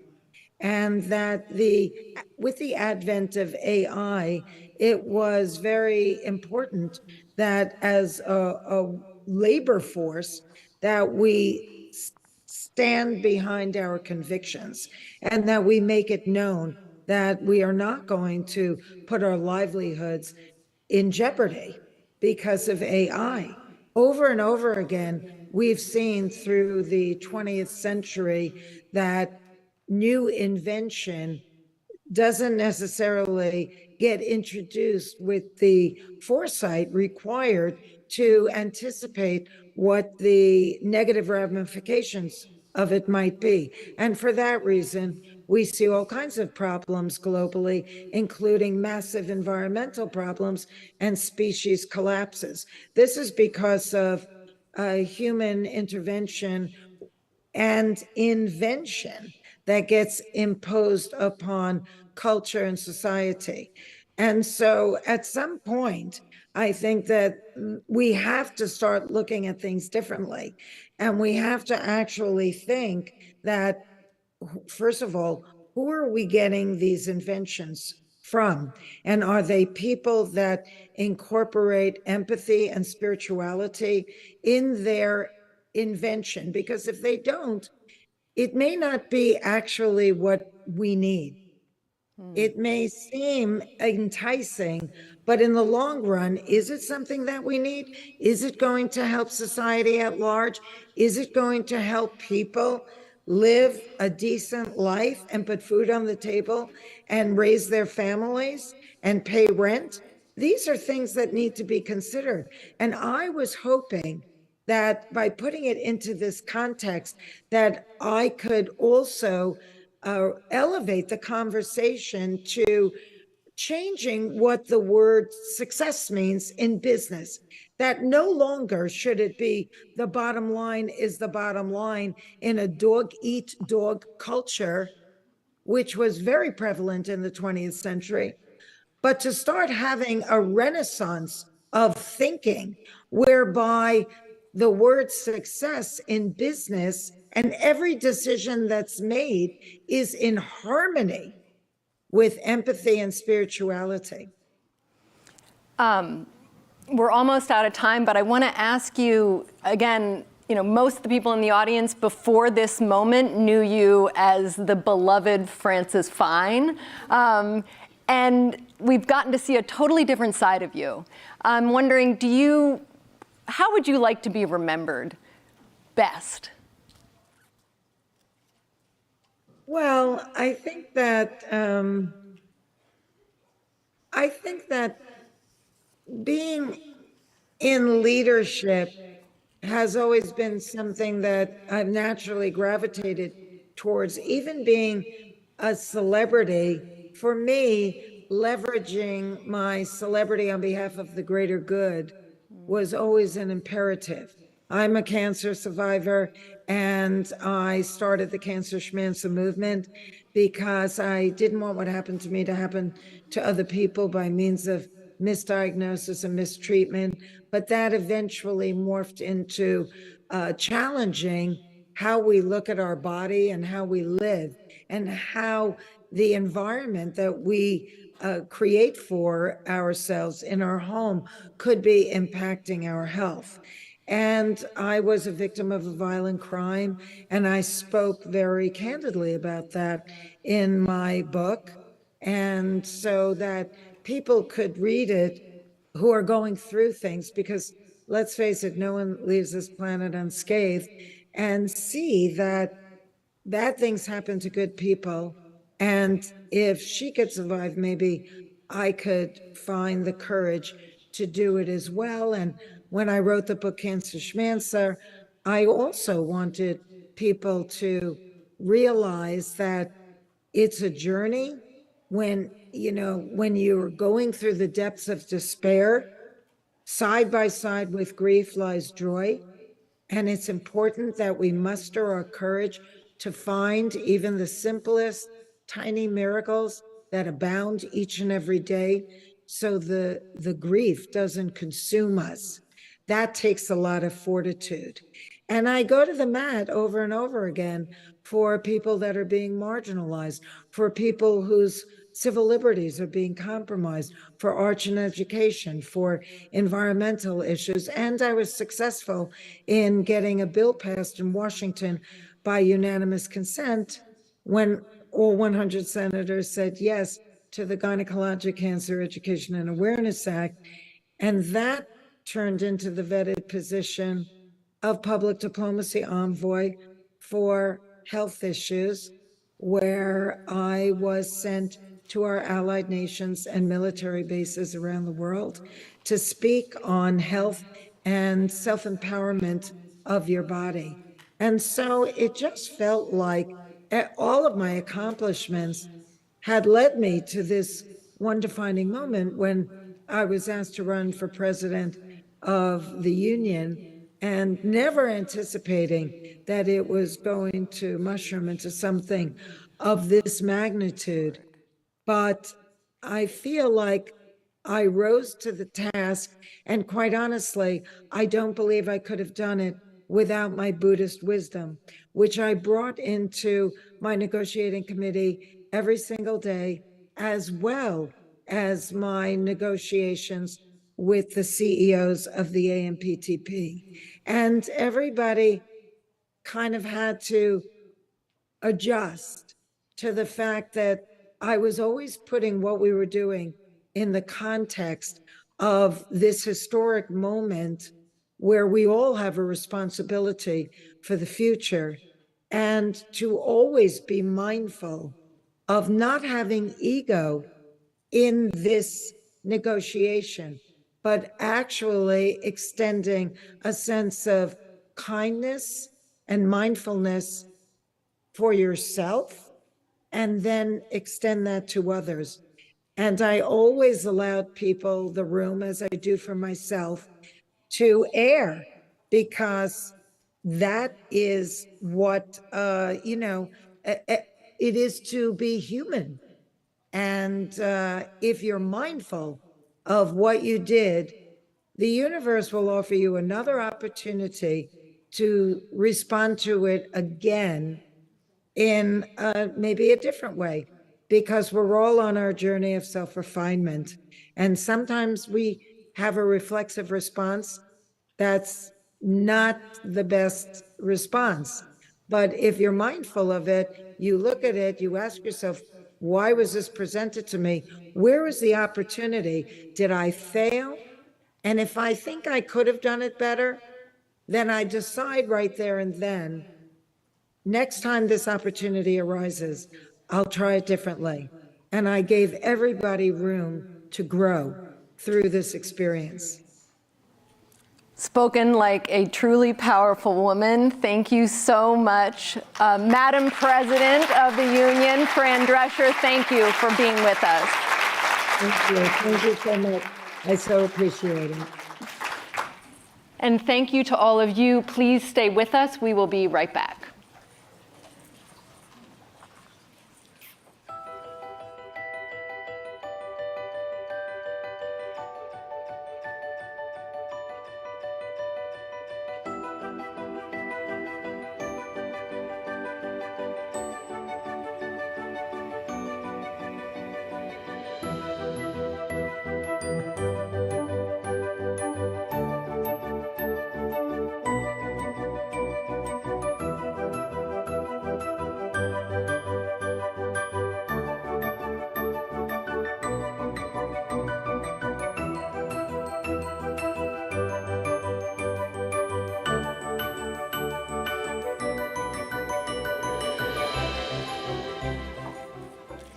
Well, Elizabeth and I were saying it's not easy to follow Fran Drescher, but that is a great act to follow. And now we're going to talk about healthcare, which is equally as important. Listen, skyrocketing out-of-pocket healthcare costs and the need to secure prior authorizations from insurance companies means Americans are spending more time at the pharmacy, more money, and more time at the pharmacy and on the phone with insurers. The burden is even greater for women, who pay tens millions more in out-of-pocket costs than men, and they spend more time making healthcare decisions for their families. Now, we all know about middlemen, such as pharmacy benefit managers, who have enormous influence over which drugs are prescribed to patients and how much patients pay at the pharmacy counter. To discuss the barriers that middlemen create to access and affordability, and what a patient patient-centric U.S. healthcare system should look like. I'm joined by Elizabeth Carpenter, Executive Vice President for Policy and Research at Pharma. Elizabeth, thanks for joining us. Thanks for having me. So I was reading your bio, and I said to you, you've spent your entire career in healthcare policy, and now you're in big pharma. So how do you make that switch? Yeah, you're not the first person to ask me that question, believe it or not. And you're right, when I look back over the 20 plus years in my career, I've had a lot of roles where I've been very neutral, right? I've worked across stakeholders, across issues. And really, on the heels of the Inflation Reduction Act and the price setting provisions, I realized that as a woman, as a mother, as a daughter, that the future of the biopharmaceutical market, really means something. I mean, think about it. Over the past 20 years or so, the death rate from breast cancer has gone down 42%. And that's not just because of medicines, but certainly the fact that our therapies are so much more targeted now has played a really big role. As a mom, this one means a lot to me. The prevalence of HPV among teenage girls in this country has gone down 86% since the vaccine. 86%. Since the vaccine hit the market, right? So when I take a step back, I recognize that my health plan is not going to save my life. And it's probably not a stretch to think that one of my member companies might. And if it's not me, maybe it's one of my family members. So you have all these member companies. What are you finding from them about the patient and caregiver experience? I mean, what are their biggest concerns? Because we always talk about, the patient itself, but about your company's concerns and how, in particular, this all impacts women. Yeah. So, the reality is that many Americans, almost 60% of Americans, are worried about their out-of-pocket costs. So that's not what we're paying monthly for premiums, that's what we're spending when we go to the doctor's office or the pharmacy counter or the like. And as you pointed out, that really disproportionately impacts women. A recent study by Deloitte found that women working women spend $15.4 billion more annually in out-of-pocket costs. And I was really floored by this. And I would say it's not just because we have babies, ladies. It's also because it's recommended that we have annual screenings earlier and the like. Yep. And so, we're here today talking about out-of-pocket costs and medicines, and you really can't have that conversation without talking about pharmacy benefit managers or PBMs. And so, a few things I would throw out there that are just important for all of us to know as we have this conversation. One, these entities are powerful, right? The three largest PBMs, they make up 80% of the market. And increasingly, they are part of these vertically integrated healthcare organizations that own not just a PBM, but an insurer, sometimes the pharmacy, and increasingly physicians. So it's like a little cabal. Right. The nexus of power there, because of consolidation is really significant. So that's one thing. Another thing, just to keep in mind is that PBMs really drive what you pay at the pharmacy counter, right? And they decide sort of what medicines are covered and how much you pay. And, let's pay a little bit of an example, right? The incentives that PBMs, really face are they prefer when a drug price is higher, right? Their incentive is aligned to what we would call a higher list price. Now, I'm not an economist, but an actor in the healthcare system having an incentive for drug prices to be higher doesn't feel like a recipe for a well-functioning market. So let's take an example. Let's say a drug is $100, right? And I am the PBM, and I go out there and I work with the manufacturer and I negotiate what's called a rebate. And that rebate is 50%. right? $50, which by the way is very common, rebates of 50%. And so Elise, I'm gonna ask you a question. You are a patient, you are going to the pharmacy counter, and you are in your deductible. The question I would ask you is how much do you think you're paying out of pocket for your medicine? $100 or $50? I'm bad at math, but I know I'm paying the $100 because I'm not getting the rebate. That's right. So one of the and this was not rehearsed, by the way. I saw it coming. This is one of the things that we'll talk about more, but certainly, these entities, again, the incentives are messed up to prefer sort of these higher list price medicines, and then as they negotiate savings, they are not sharing them with the patient. So, and it makes harder for patients to get the medicines that they need because the doctor is supposed to tell you what medicine you need, but then, these PBMs are saying, not so fast. Yeah, so there's a few things to talk about here, right? So PBMs decide what medicines are covered, and sort of to go back to the messed up incentives, right? They have an incentive to prefer drugs with higher list prices, right? And so for you as a patient, one, that may mean a medicine that you need isn't covered at all. In other cases, that medicine, really may cost you more, right? For all of the reasons we just described. I would also say that there is use of something called utilization management, right? And so what is utilization management? Those are the hoops, for lack of a better term, that all of us really jump through in order to get access to medicines. So in some cases, that could mean things like, having a special prior authorization form from your doctor.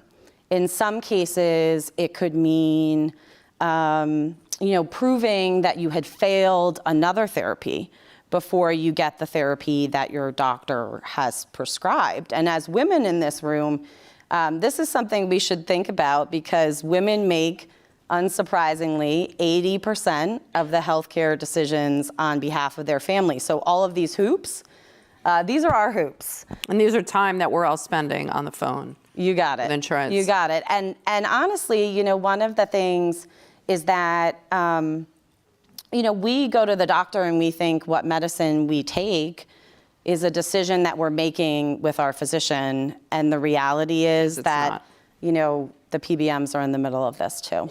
Yeah, and I imagine we're paying more for the medicine, but I imagine for the drug companies, it cuts costs. You can't spend as much on R&D and innovation. Yeah, I think if we take away anything from this discussion, we should really take away the fact that we need to create a system that is aligned to patients and aligned to innovation. And I think the reality is there's a cost associated with that. I mean, just as we close out, something I would flag, the number one killer of women is cardiovascular disease, right? If we had more women and people in Medicare adherent to medicines that controlled their high blood pressure, we'd save $14 billion a year.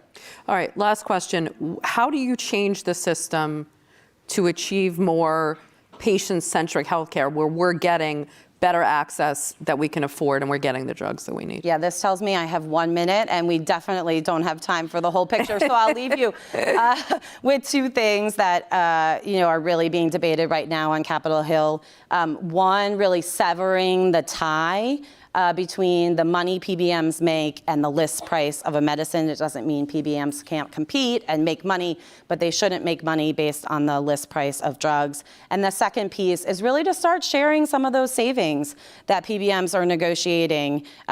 Patients should share in those savings at the pharmacy counter. How's the outlook?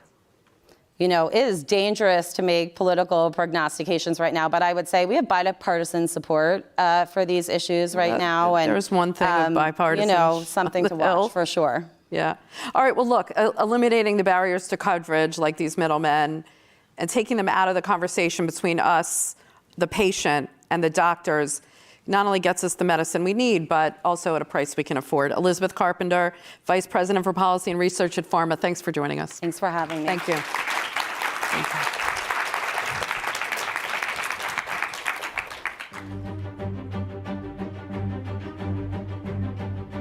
A Florida school district has pulled 176 books from its libraries. An increasing number of books were banned during this academic school year. The fight over banning books in public libraries is escalating. These things are dangerous, they're destructive, they're harmful, and they are against the law in South Carolina. Obscene and pornographic. That's how Governor Henry McMaster described the book Genderqueer, a memoir.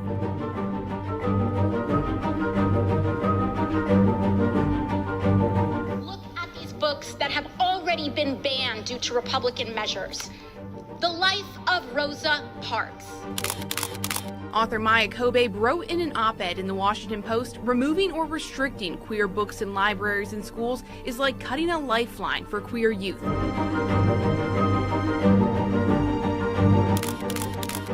What we're looking at is the end of curiosity, the end of creativity, the end of learning even. A child in the US today who isn't taught the fundamental basics of American history. And in 20 years, that child wants to tell stories. I don't know what stories that child will tell about America. They will be lies. In this age of mounting disinformation all over the world, when it is easy to dress up a lie so nicely that it starts to take on the glow of truth, the solution is not to hide the lie, but to expose it.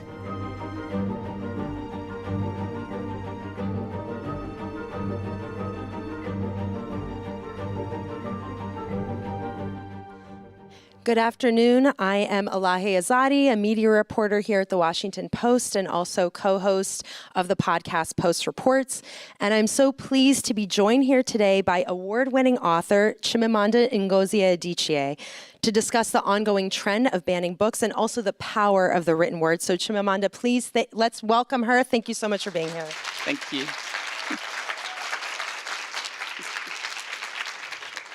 And we're doing handheld mics today, so so welcome to Washington Post Live. And I thought we could start the conversation by really just laying out the landscape, the state of book banning, because that's part of what we want to dig into here and to understand it. So PEN America, every year, they release an index of book banning in this country. They track it. And they found that last year there was a 33% increase of book bans from the year before. I actually looked you up. You appear on this list several times. You have that distinction, I guess, is the word we could maybe use. And also the Washington Post has conducted a first of its kind of analysis of children's picture books and found that 75% of book ban challenges were with characters with LGBTQ characters, and 25% were about books accused of being, quote, anti-police. And another finding, I'm throwing so many statistics at you, is that the Post found that the majority of book bans in the 2020 and 21 school year came from just 11 people. So that's sort of the landscape that we're confronting here. So it's a lot to take in, but as an author, I wonder when you hear that, what do you see as the intellectual root of this move of book banning? Whew. I know, right? Well, it's really lovely to be here, and I've been watching this live stream, and it's just so nice to be part of this group of incredible women. One of the problems with having little clips of you be part of the introduction is everything I wanted to say has been said in the clip. So I'm just okay. We can say them again. It's not a problem. So thank you all for coming. Let's go. Yeah. We're going to go get coffee now. Y'all are good. We have a lot to talk about. Yeah, exactly. You know, it's interesting. I mean, I'm struck by, and I knew that I don't think the book banning in this country is so much about books as it is about this kind of extreme polarization in this country. I think it's a symptom of it. I don't think we can talk about book banning without talking about polarization, because really the people banning these books don't actually read.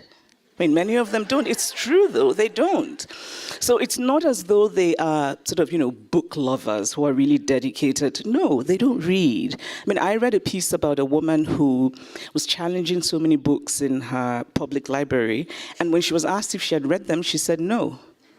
So she just thought, oh, this is about black people. No, this is about gay people. No, right? And so I think it's worrying, obviously. I do have to say, though, that I'm in such good company. I mean, look at all the wonderful books that have been banned. And banning doesn't work. Like it does, I mean... How so? Because I, for example, if I heard a book had been banned, I would go read it. It would make it even more interesting, you know. Especially for young people, I would imagine, right? Exactly. It doesn't work. As just it's not a useful way of talking about... I think maybe... I think it's reasonable to talk about what's appropriate for children, right? I think that's a conversation that we should have, because I think there are some things that, you know, a child who's 5 doesn't need to know, a child who's 10, that sort of thing. And I think it's something to talk about, but I think that legitimate conversation has been overtaken by political polarization. So it's been hijacked in some way. It has been. And when I think about what's happening, I mean, now apparently public libraries, as much as public schools, are having books challenged by people who do not read. What worries me, though, is sometimes learning about people who give in to this. I mean, I really think it's important to stand up to this kind of nonsense. You know. And how does that look for an author, for example?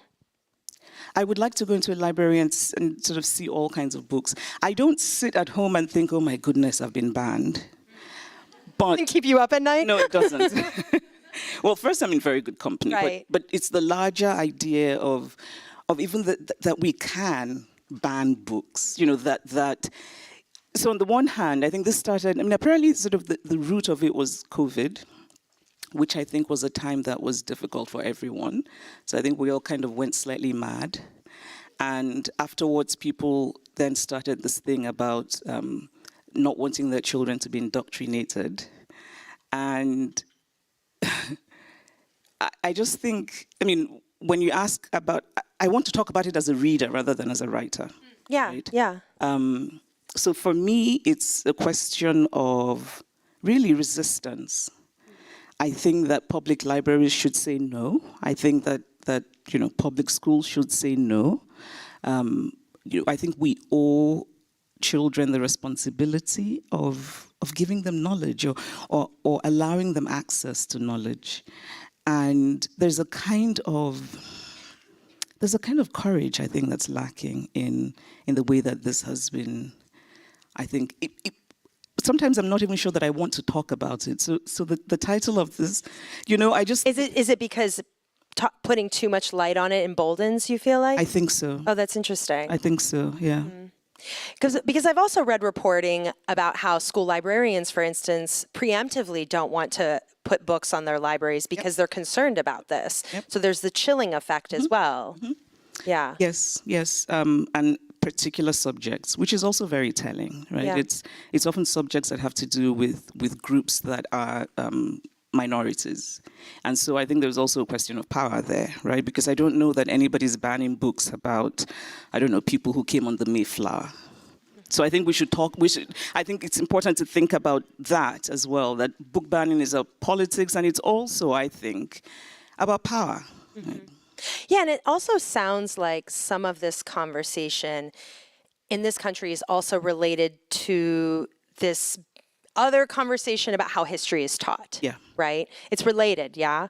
You know, places like Florida, laws were passed that restrict how African American history can be taught, what words, the framing. And how do you respond to the belief that certain children should not feel uncomfortable or shouldn't feel discomfort, rather, when learning about history? Do you see these as related? I think they are related. I mean, if you're banning books about Black people and Black history, and if you're challenging the teaching of Black history, you know, it's all connected. I mean, the idea that children should not be allowed to feel uncomfortable, I find it really astonishing. I mean, you know, and this is one of the things that I think on the political right, people will often say, well, facts don't care about your feelings. And it seems to me that this is one place where it's very apt. I mean, history is factual. It really shouldn't be about, you know, is the child going to feel bad? And I do think that if you teach history properly, children don't end up feeling bad. I think they end up feeling enlightened. And I'm a believer in stories. And so increasingly I've been thinking about what if we did more sort of stories in teaching history? So there's all this noise about CRT. Critical race theory, but... And many of the people who throw it around do not know what it means. I hardly knew what it meant myself until recently. I don't think that there are lots of people in elementary and high schools teaching children critical race theory. I don't think that's true at all. But it's been used as a reason to sort of hold back the teaching of African American history. And I think the idea of theory is the problem. So I find myself thinking, what if, right? What if it was stories instead? What if every time a child had a lesson about, how neighborhoods were formed in this country, that lesson must necessarily include how African Americans were excluded, not because they were poor, because they were black, right? And then if the child would hear stories about people who bought their houses and were sort of bullied out of their neighborhoods. Those are stories that actually happened. So you can't, so you're telling the stories, they happened. And I think by doing that, there's less of a opportunity for people to say, you're indoctrinating our children with theory, because you're telling them factual stories. Yeah, it's interesting also bringing up story, because you had this 2009, I'm going deep cut here, TED Talk, The Danger of a Single Story. And you highlighted how a single repeated perspective can turn into almost an absolute or singular truth. So when you look at where we are today, have you seen strides made in that regard? Do you feel like there's a broader recognition of the danger of the single story? Because a lot of what we're talking about is, in some ways, the perpetuation of that, right? Do I think strides have been made? No. Gary, next question. All right. Well, do you feel like there's broader recognition by some? Performative recognition, yes. I think that there is so in talking about, and my goodness, 2009, I feel old. In talking about the danger of a single story, and I gave that talk really because I'm a storyteller, because I'm a writer, and I really care about stories and sort of a wide range and diversity and nuance. I think that the root of good storytelling is texture and nuance. And I think we've really lost that in the way that we have public conversations. So I'm not sure that we've made a lot of progress in the single story, sadly. Yeah, and a lot of this book banning conversation is that flattened conversation. Whew, all right, no hope there. However, I did want to talk about your most recent book, which is a children's book. Yes. And so speaking of, I talked about children's picture books. Your recent book it's a children's book. First of all, just tell us a little bit about that story, why you wanted to tell that story, and why did you want to write a children's book? I wanted to write a children's book because I had a child. Before I had my daughter is 8, and before I had her, people would say, why don't you write a children's book? And I would say, no, my vision is too dark. Really, my artistic vision is dark. I'm drawn to melancholy, and I thought I don't want to be responsible for traumatizing children, because I actually love children, but I remember when my daughter was born, and it's been the most magnificent thing that's happened to me. And I remember sort of just holding her when she was little and just feeling how precious the moment was, but also having that sense that even before the moment was gone, I was already mourning it. And, and I would write things down, and I kept thinking I'm going to have to write something. And then my parents died, which completely upended my life. I adored my parents. They died in a short space of time. And then that's when, for some reason, suddenly writing a children's book became almost urgent for me. And I wrote it under a pseudonym. So I wrote it as Nwa Grace James, which literally means daughter of Grace and James, my parents. And I kind of loved the idea of writing a book, for my daughter as a daughter. And it's also a book about how my parents adored her. So it's an ordinary it's a day in the life of, we're in Lagos, where we spend half of the year. My daughter is sort of just wandering around with my scarf. The scarf that and also I wanted to sort of, do a little, black woman shout out, because most of the black women I know, we have things on our head when we sleep. So I wanted to educate the world on this really important point. Yeah. Well, and why was it important to you to tell what felt in some ways like an ordinary story? Mm-hmm. You know what? Because increasingly, I think it's important to see that the ordinary is enough. That the ordinary is okay, that we can find a lot to celebrate in just the ordinary. Because it seems to me now that sort of this heightened world we live in, there is almost, and I think this is true for many young people, a pressure to be different in some way. And I think ordinary is fine. Just a lovely, simple day. There is a lot of joy and love, I think, that's to be found in the ordinary. Yeah, and the ordinary is what is so crucial to make the world go around, right? It is, and it's something that I think that we all have access to, right? We all have access to the ordinary. Okay, I'm going to ask you one more question, and it's about the future, and also, your present analysis. In 2017, I'm sure many people here and watching at home are familiar with your guidelines for how to raise a feminist daughter. That was published in 2017. You're a parent raising a daughter. How challenging is that work today to raise a feminist daughter compared to even when you wrote that? See, the thing about, I wrote that before I had her. Oh, okay. So yeah, how did your perspective shift? I can tell you it's very easy to write and pontificate about raising a child when you do not have a child. Right. So if anybody's ever going to write about raising a child, do it before you have a child. Because then when the child comes, you think, my goodness, this is a bit more complex than I thought. Did anyone come up to you and say that? I wonder. No, people usually ask me if I'm following my own directive. Oh, interesting. Right? Yeah. And I am, actually. I'm trying. But that's the thing. It's about trying. Right? It's about, there's never going to be perfection. And actually, I write in the book that you can do everything right, and your child will still turn out not right. I mean, you sort of have to hope. But I am trying. We are trying, my husband and I. And really, it's just about, for me, making sure that I'm a full person outside of being a mother. Although motherhood is so important to me. But I think it's so important for women to live in a society that allows them to be full people. And the other thing is not to raise my daughter with sort of preconceived ideas of what a girl should be. Right. That child, however, is extremely girly. I had been hoping that, sort of in the revolutionary spirit of my ideas, that my daughter would reject femininity, but nope, she's all for dolls. So she went all in. Yeah. So, and also, I mean, it's important to me not to be the crazy feminist mother. Because actually when she was born, I wanted to sort of say, we're not going to give her dolls. She's going to, I'm going to buy her little engineering STEM toys.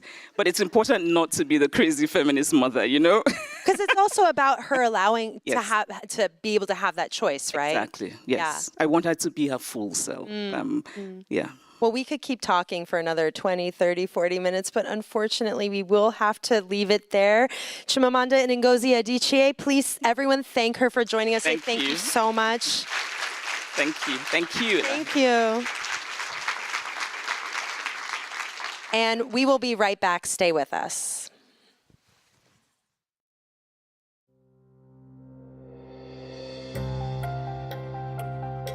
The unique dynamics of this race. I mean, how do you even explain how unusual this all is? Even as he faces multiple investigations, polls show Trump is the clear Republican frontrunner and edging out President Biden in critical battleground states. Can any of these candidates move the needle at this point? Trump dominates by an average of 50 points. These candidates are all doing what they've always been doing, just playing for second place. None of them really believe they can beat him. 74% of registered voters have major or moderate concerns that the president does not have the mental and physical health necessary to serve a second term. The country has soured on Joe Biden. There's just not another way to put it. One of the most decisive voting blocs in the 2024 election will be the young vote. But the issues at stake in the last few cycles have significantly motivated youth turnout. Young people in America are fired up over abortion and guns. And according to new polling, Gen Z cares about a whole lot of other issues, too.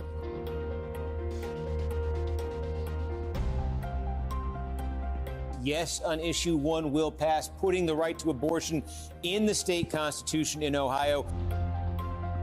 This was a huge night for Democrats, scoring big wins in several races, proving the political potency of the fight for abortion and giving the party a big boost with the presidential election now just a year away. So just how will the Israel-Hamas war weigh on the minds of voters? The candidates aren't waiting to find out as they use the major issue playing out overseas to draw a line for their own campaigns. This is perhaps Israel's darkest hour. Israel needs to eliminate Hamas once and for all. Another showdown on Capitol Hill is in the works as Congress looks to avoid a government shutdown. And the president and I obviously have a lot of work to do to earn our re-election, but I am confident we're going to win.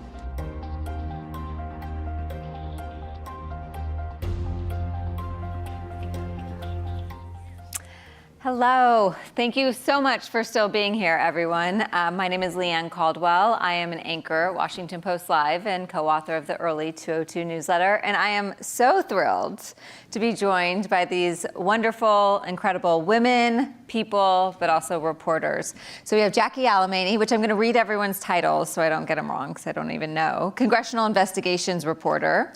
Caroline Kitchener, national reporter who covers abortion and has won a Pulitzer. Mariana Sotomayor, congressional reporter. And Brianna Tucker, deputy campaign editor. Thank you all so much for being here. So, Jackie, I'm going to start with you. So, congressional investigations reporter, that's such a kind of random title.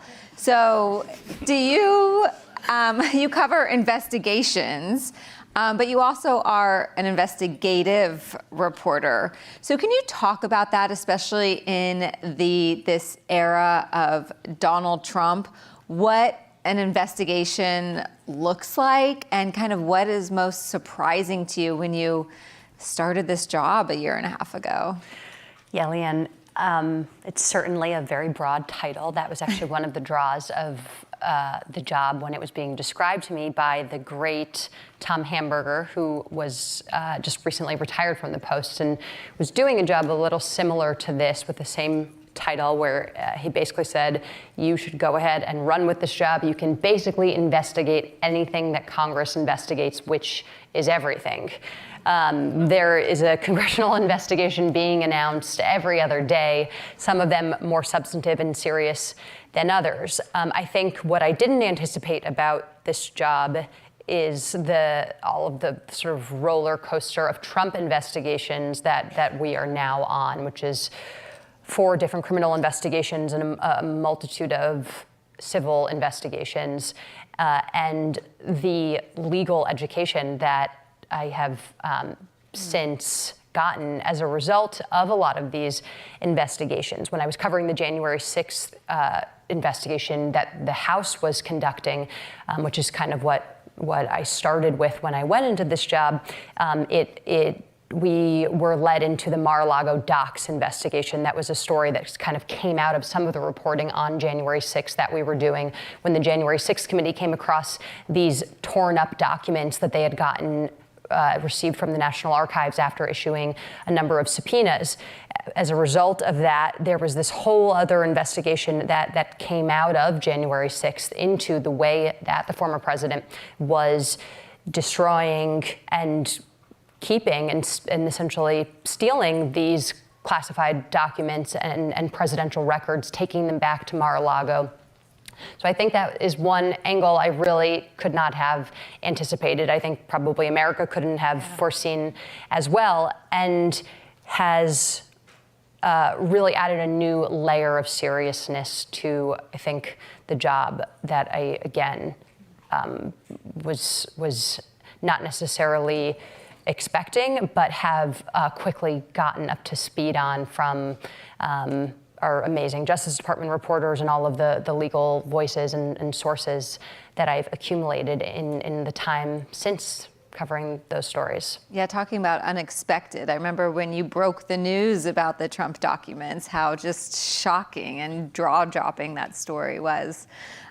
Caroline, so you have covered abortion and women's health for a while, and like I said, you just won a Pulitzer last year because of your coverage. I'm going to ask you, does it help being a woman covering this issue?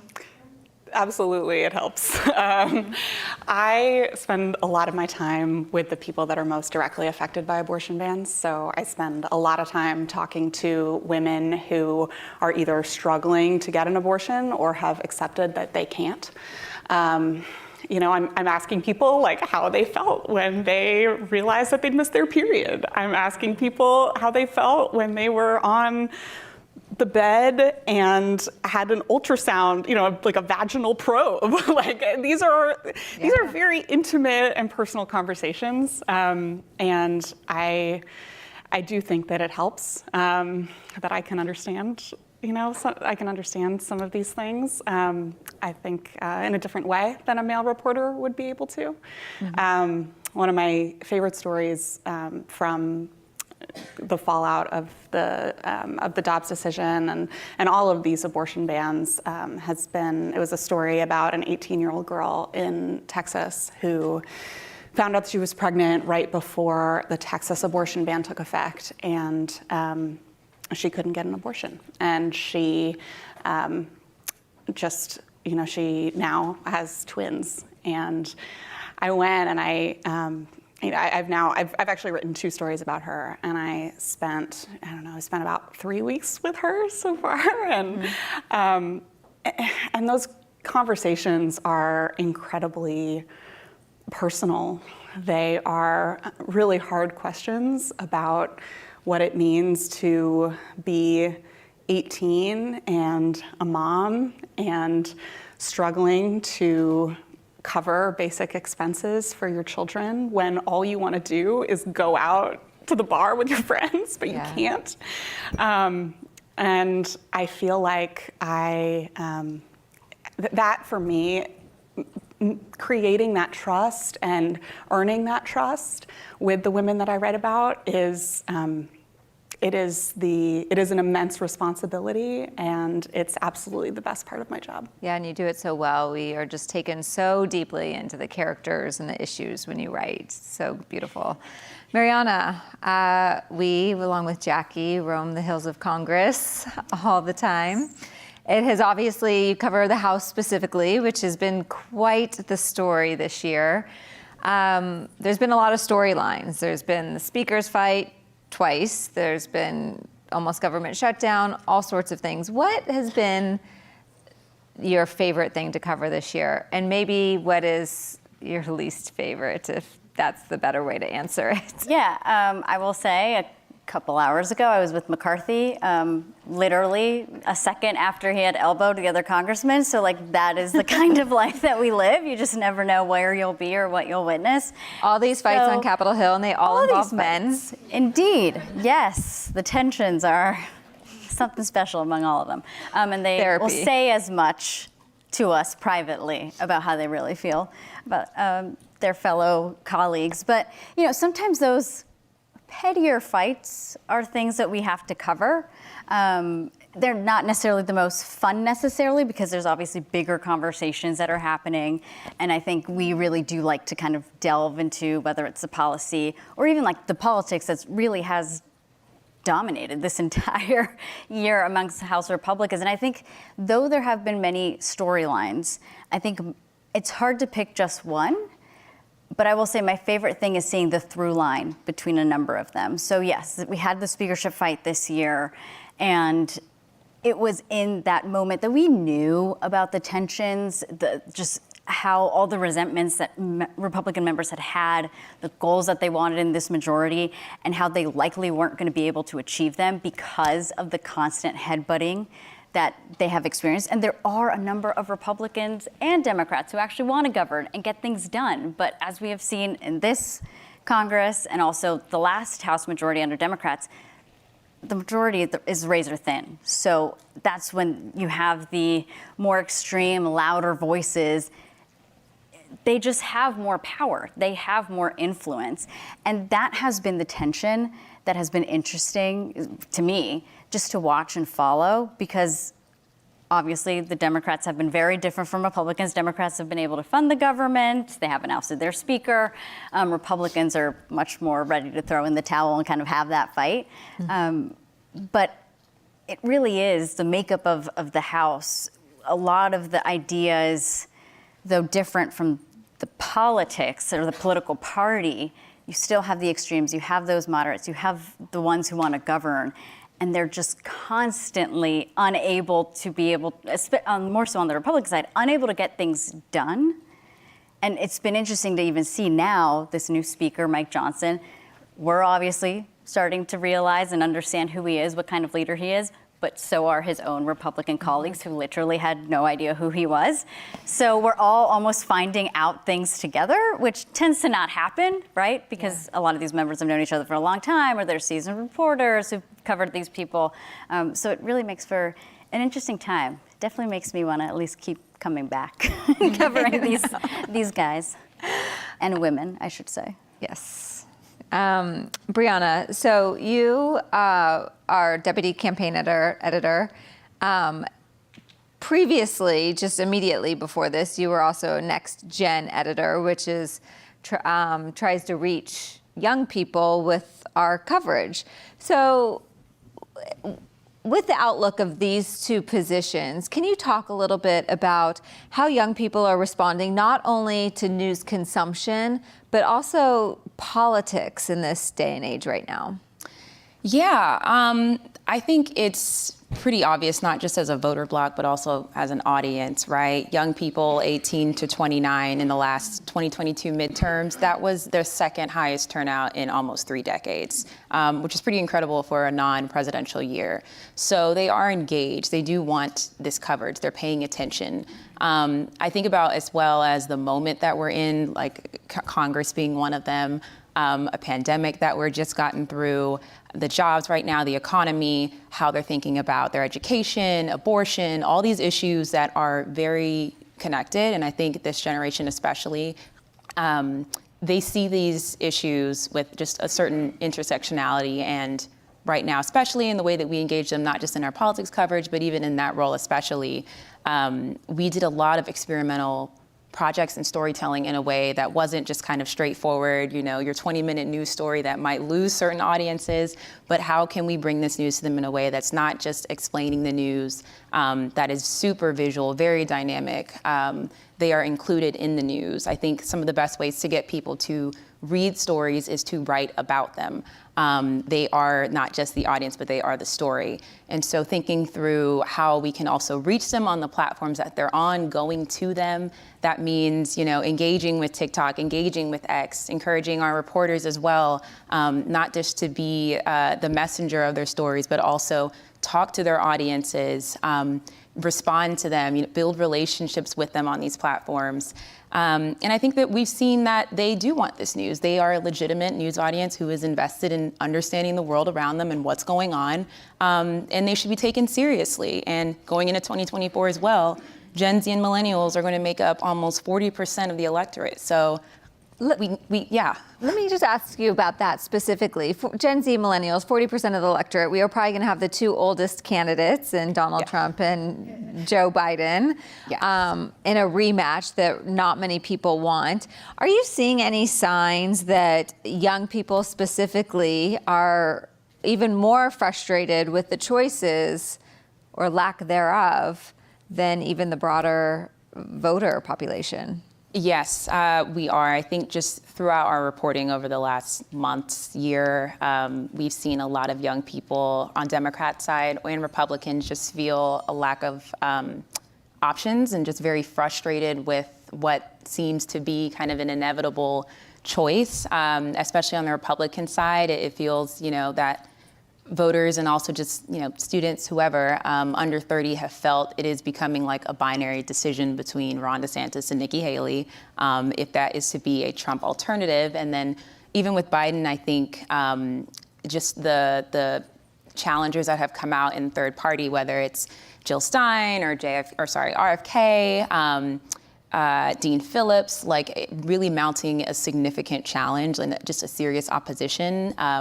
A lot of people that we've talked to in our reporting and on the trail have voiced that they feel like it is an inevitable rematch that they are just really dreading. Mm-hmm. And Mariana, sticking with 2024, again, you cover the House. As you mentioned, a super slim majority in this Republican, 3, 4, sometimes on the best day, a 5-seat difference. Similar last year in the Democratic majority too. So what do you think the challenge is? What do you think Republicans can do? And is there any chance of them maintaining control after the next election? Yeah, it's going to be fascinating because Republicans need to defend 5 seats. Democrats just have to win 5 seats to win back the majority. So it's always better in some ways when you're in the minority because you can see the vision better and you're always in attack mode, right? So anything that Republicans can't do right, Democrats are like, look, we can govern, we can do this, we can do this. Give us the keys to the car and we won't crash it, I promise. So it makes it for easier messaging, and that's what you hear a lot from Democrats, like, we're gonna be able to do this. And they say that the issues are on their side. When it comes to Republicans, honestly, so during the 3 weeks of speakership battles, who is it going to be? I think it became very clear to many Republicans that they just can never agree. So it was actually kind of fascinating that they found Mike Johnson and all of them were able to vote for him. But it was moments like that where those members went back to their districts and they heard from their own constituents, said, oh my gosh, you guys cannot govern. What are you guys doing up there? You can't agree. What's happening? And that's when I started to hear, and I'm sure you will have as well, a couple of Republicans starting to say, I think we might lose the majority just based on the fact that we can't get there. And that was probably the biggest test, but we have the funding fight. Obviously, right now they're debating government funding for the short term. It looks like that's going to pass. But there's going to be all these other obstacles where Republicans know they're not going to be able to get to an agreement. And what does that mean? And what do the loud ones say? And kind of go out there and tell the public. But, I think somewhere where Republicans very much see an opportunity and actually hold on to is what Democrats are targeting, which are the states of California and New York.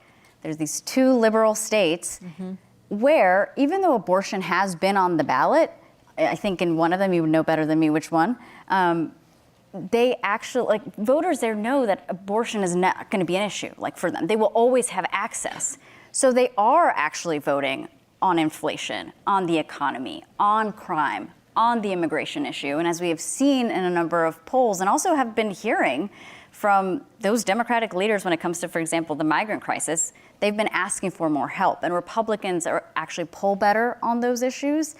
And they see an opportunity to at least be able to hold on to those seats that they have, which did help them bring them to the majority. But it is going to be difficult because, again, those tensions, the far right makes those super vulnerable swing district members vote on really tough things. And we're going to find out, I'm sure, soon enough, what constituents in those districts in particular think about the votes that they've taken. So, Caroline, on this issue of abortion, what has been, we obviously know this is a political issue, but what has been the most, it's been a very serious day, so I'm going to say, what has been the most hopeful part of your coverage?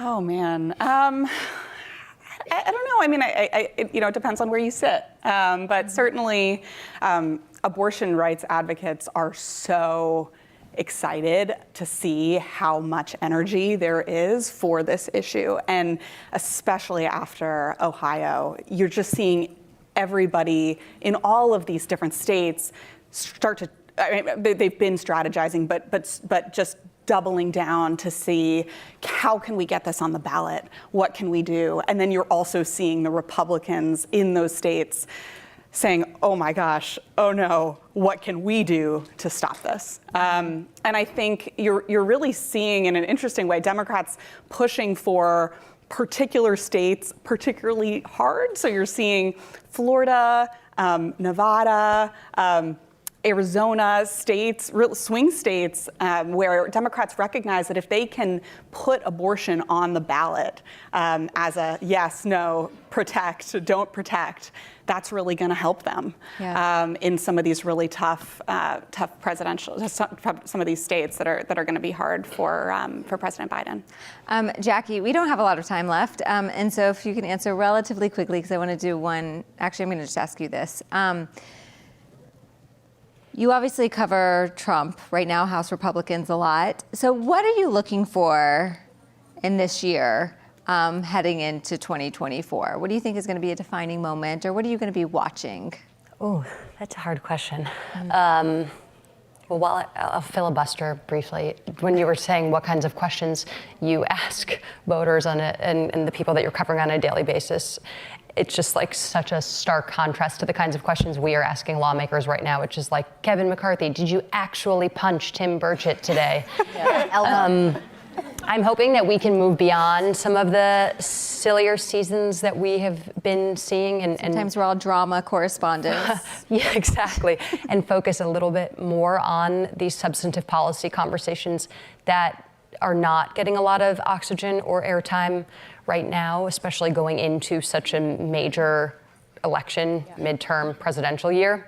But that is why I do love my beat so much, because I get to sort of zig when everyone else zags. And go, there are millions of stories in Congress. It's just about the places that you're willing to go to find them. So whatever is like the least obvious right now is probably the direction I'm going to head in. Jackie's brain is so amazing how she works that way. We're like, how did you think of that? We are out of time. Jackie Alemany, Caroline Kitchener, Mariana Sotomayor, Brianna Tucker, thank you all so much. And thank you all so much for being here. We're going to stay here, and we're going to hand it over to Kathy Baird, our Chief Communication Officer, who will be closing this wonderful summit.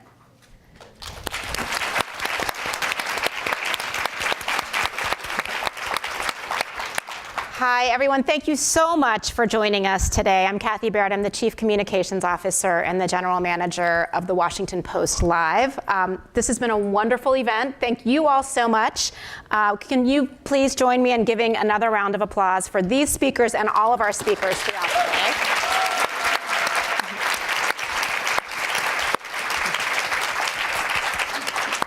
It's our hope that all of you here today in person and online come away from this summit with a better understanding of how women are shaping our world. I want to give a special thanks to our fabulous partner, Tina Brown, who played such a pivotal role. Tina shaped the topics and identified the guests that you saw today. Thank you. And I want to also thank today's sponsors, presenting sponsors, AARP, Boston Consulting Group, Pharmaceutical Research and Manufacturers of America, and TIAA. Thank you so much. And finally, I want to extend a hearty thanks to the many people who played a role in putting on today's event. From the security team to the caterers, the tech team, the makeup artists, and the graphic designers who transformed this space for today's summit, with a special thanks to the Washington Post Live team for their passionate dedication in pulling together such a dynamic array of conversations. It was truly a team sport. Thank you so much.